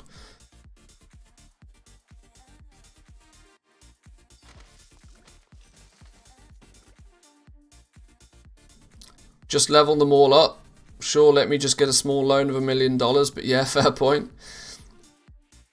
I mean, like, if you're talking about min-maxing your professions, you have to then be willing to accept that the answer is also going to be min-max the preparation of those professions. Alternatively, if you're not trying to min-max anything, just pick a slot and level it to 4 and take the gamble. You either min-max or you don't.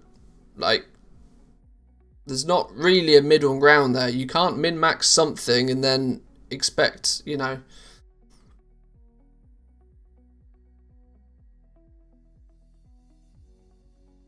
$17k lightless silk. With SAB 1.5 gold. Let's see if this pays off. I'm not sure what you mean.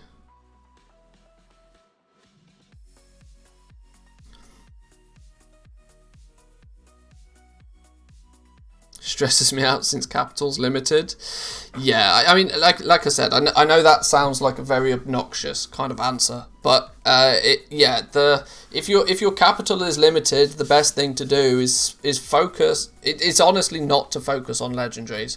This is why one of the very first things I try to tell people is don't feel that don't get into the legendary market until you're capable of getting into the legendary market. That you need a huge stockpile of gold already, or at least a system in place that can keep generating a small amount of gold constantly for you. If you only focus on legendaries and expect to become a millionaire overnight, you're gonna have a problem. If you need capital, do what I'm doing. Craft some of the low stuff. Bang it out there as quickly as you can. Get as much turnover as you can. Squeeze every drop out of each of the professions that you own at the moment. And you can kind of then put yourself in a position like I'm here, where I've got 1 million gold worth of stuff listed. I don't have to do too much cancel scanning, and there's constantly a drip feed of gold coming my way. And that drip feed of gold is then what's being, sent over to the legendary side of things to do some crafting to level things up. You have to take a slower and more steady approach to it, but currently got a few slots to rank 3, all professions covered. Well, that's good then. That's good. I mean, getting to rank 3, don't feel the need to push to rank 4. Not unless you absolutely really want to. Getting to rank 3 is more than enough. And for reference, getting to rank 3 is only actually about 50% of the cost of getting to rank 4. You think it seems sensible, right? That you think that you get to rank 3 and you're like, oh, well, that must be like 75% of the way. I can't be that far away from rank 4. But if you actually run the numbers, unlocking rank 3 is about 50% of the total cost. Rank 3 to rank 4 is stupidly expensive, because you have to craft 15 rank 3 items, which are considerably more expensive than any of your rank 2s and rank 1s were. So be careful. This is why I don't recommend people power level to rank 4 either. Power leveling 1 slot to rank 4, you could probably power level 2 to rank 3, or even 3 or 4 to rank 2 for that same amount of gold.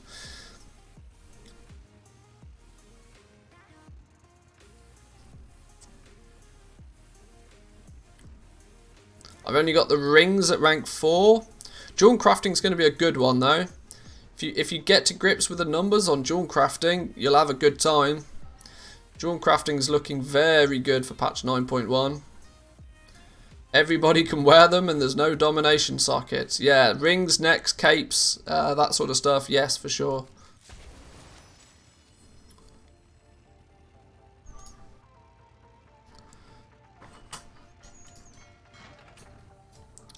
Absolutely.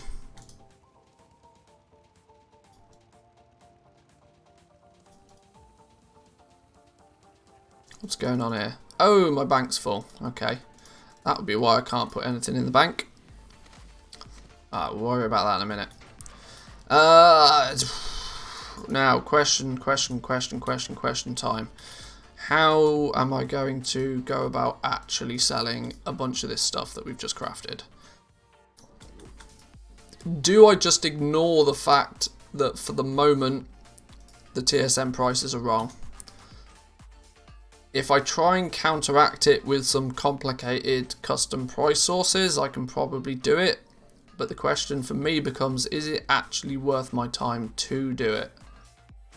Is the profit on these items not so good that I can just ignore a slightly incorrect crafting cost?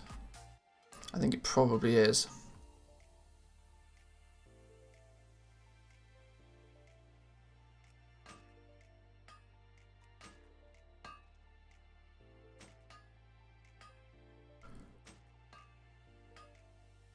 Got my sniper operation set to 1.5 gold on lightless silk and I'm just buying all of it.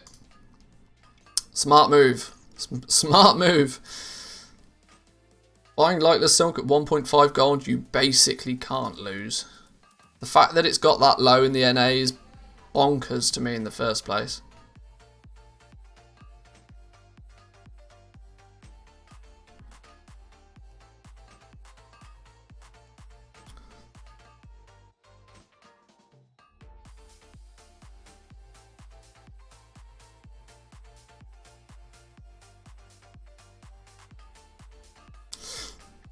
I was mind boggled by its price. Yeah, it's just...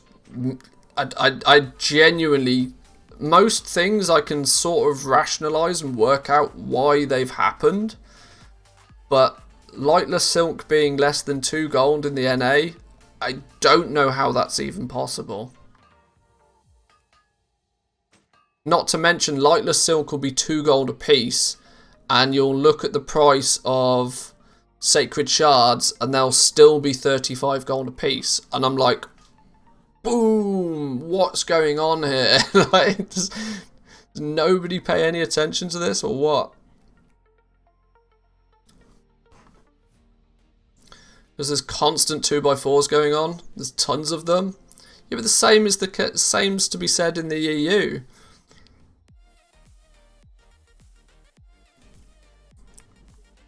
Shit you not, you go to that little spot in Revendreth and there is always people farming.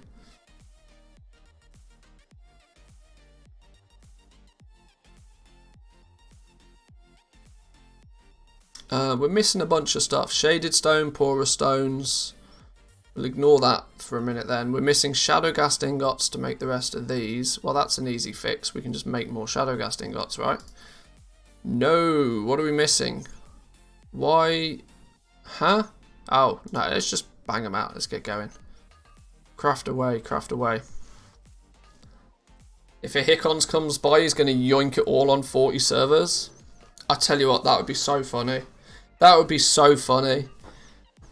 If Dirty Herbie or Hickons just comes along, just buys 50% of the NA Lightless Silk. Because they could.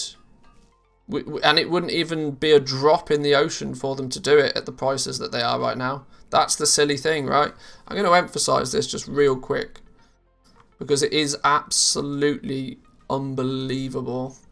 Undermine journal.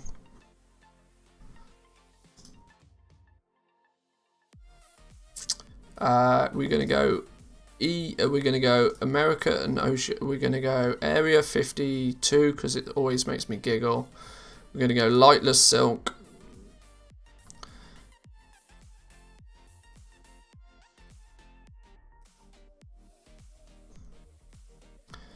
We're going to go with... Where's the regional one? Here we go. The regional one.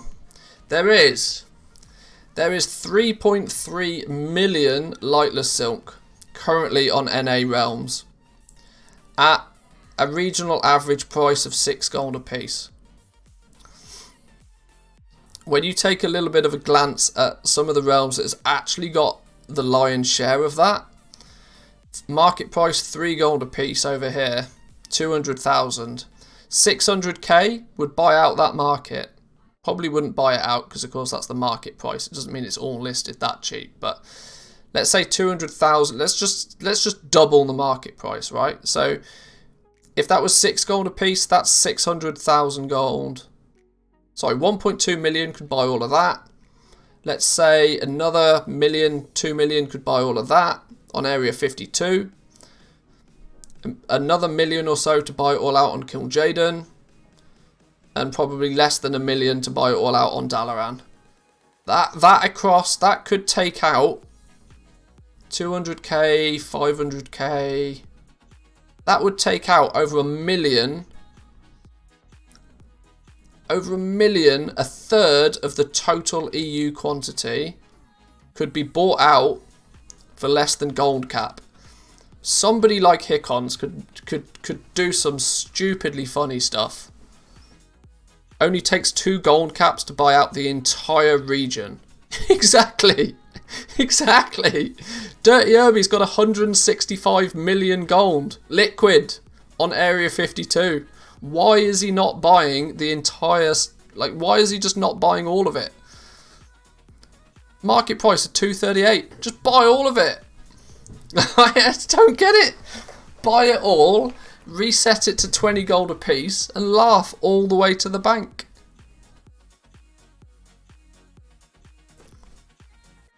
I don't get why people don't see the opportunity when it's like blatant slap in the face obvious. 3 million that's on the auction house right now as well, considering that you need about 500 to craft a rank 5 legendary. So what's it, 3.3 mil? Let's even go 3.4. Hang on. Is that right? No, hang on. 3,400,000. Divide that by 500 that you need for each rank 5 legendary. There's less than 7,000 legendaries. Less than 7,000 legendaries can be supplied with the current NA Lightless Silk. There's more than that on one realm. That's for the entire NA region. There's no way the price of Lightless Silk is not going to quadruple.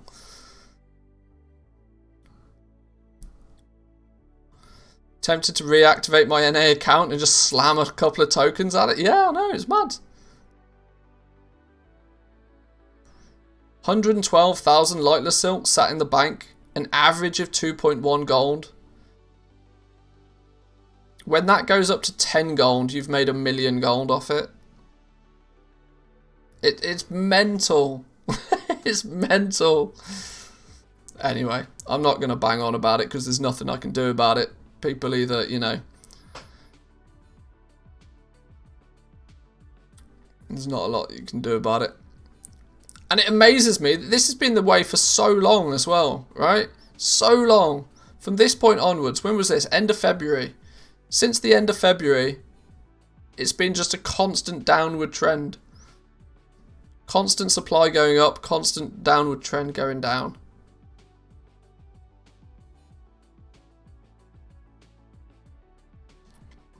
Main thing is most on those servers have mass amounts at 14 goldish if you scroll down and look at the listings. 5,000 less than 2 gold a piece. 1,500 2 gold a piece. Sub 2 gold, 2,000 at 206. 1,000, 1,000. 4,000 at 207. Another 2,000 at 208. I mean, if you go all the way down to the bottom, yeah, there's this chunk here, but even 4 gold a piece is like, even 4 gold a piece is less than a quarter of what it is in the EU.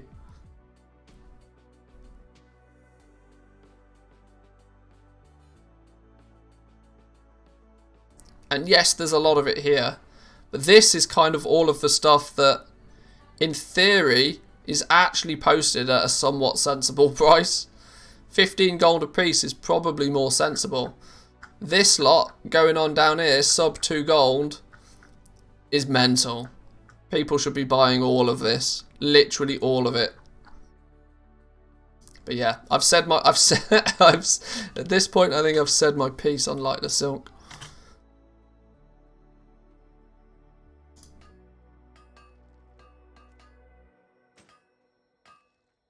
Are we expecting any surge in the shrouded cloth? What do you mean by surge in shrouded cloth? I mean, the demand for it will increase, but the supply will obviously also increase. But the difference is you can get shrouded cloth in stupid quantities. Lightless silk is still technically rare.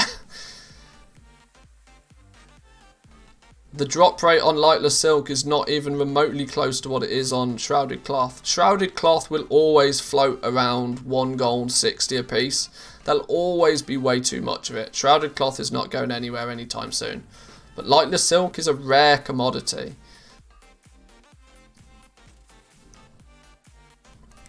There is no reason that lightless silk should be even remotely close to the price of shrouded cloth.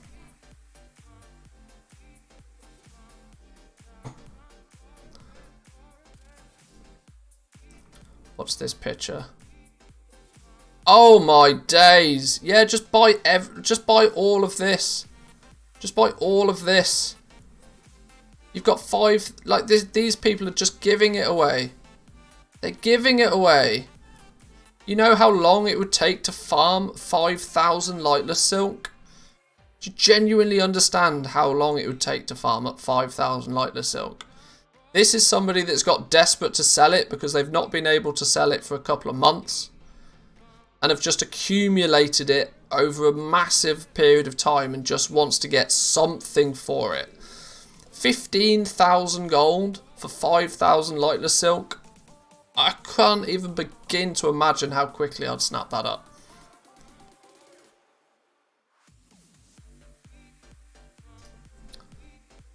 I mean, of course, I'll eat my hat if it doesn't, sure. The reason I like to live stream and, you know, get these things on video is so that, you know, I can point back to it and go, told ya. But we'll see. He probably bought them at 2 gold and is now relisting for 3 gold. Probably. Probably. He wins and you definitely win. Shadow Lace shuffle all day. Free soul dust for the crafting. Yep. Time to write a post about it. Do it, my man. Do it. It's not going to apply to most people in the EU, but like for those on bigger realms in the NA, there's like gold mine waiting to happen. Absolute gold mine.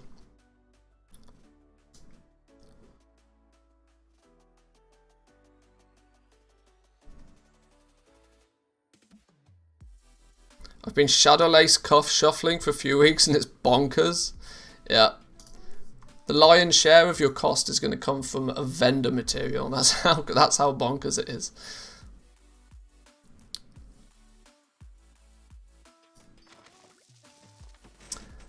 How can I make 4.10 recognize various levels? You can't. 4.11 will be your friend.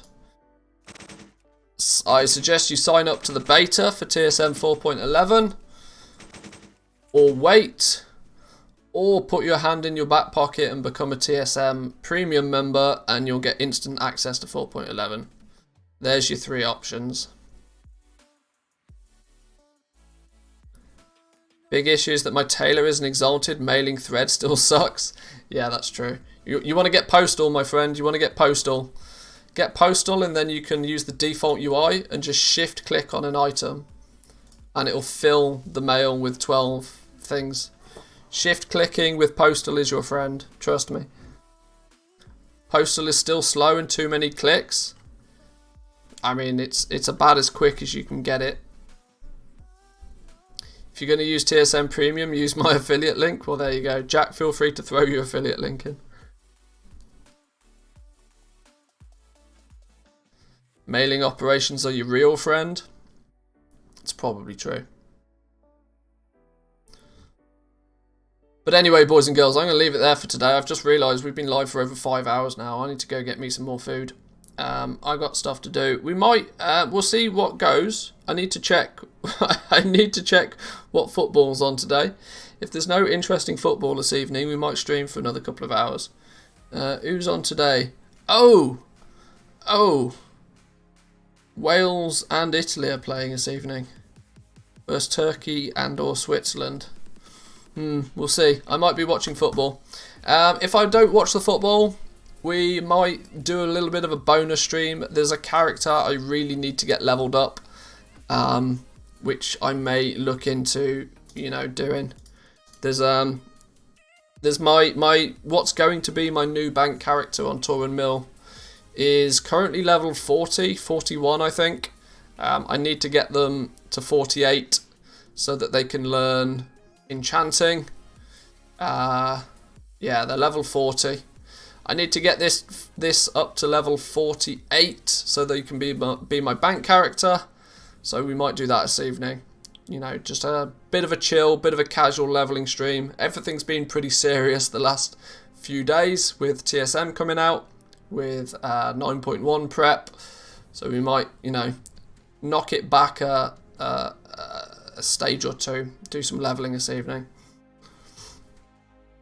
But anyway, boys and girls, I'm going to leave it there. Thank you very much for today. Hope everybody enjoyed themselves. The viewership has been pretty good over the last few days, leaving me to believe that there's probably a bunch of new people in the chat. If you're lurking, don't feel scared to say hi.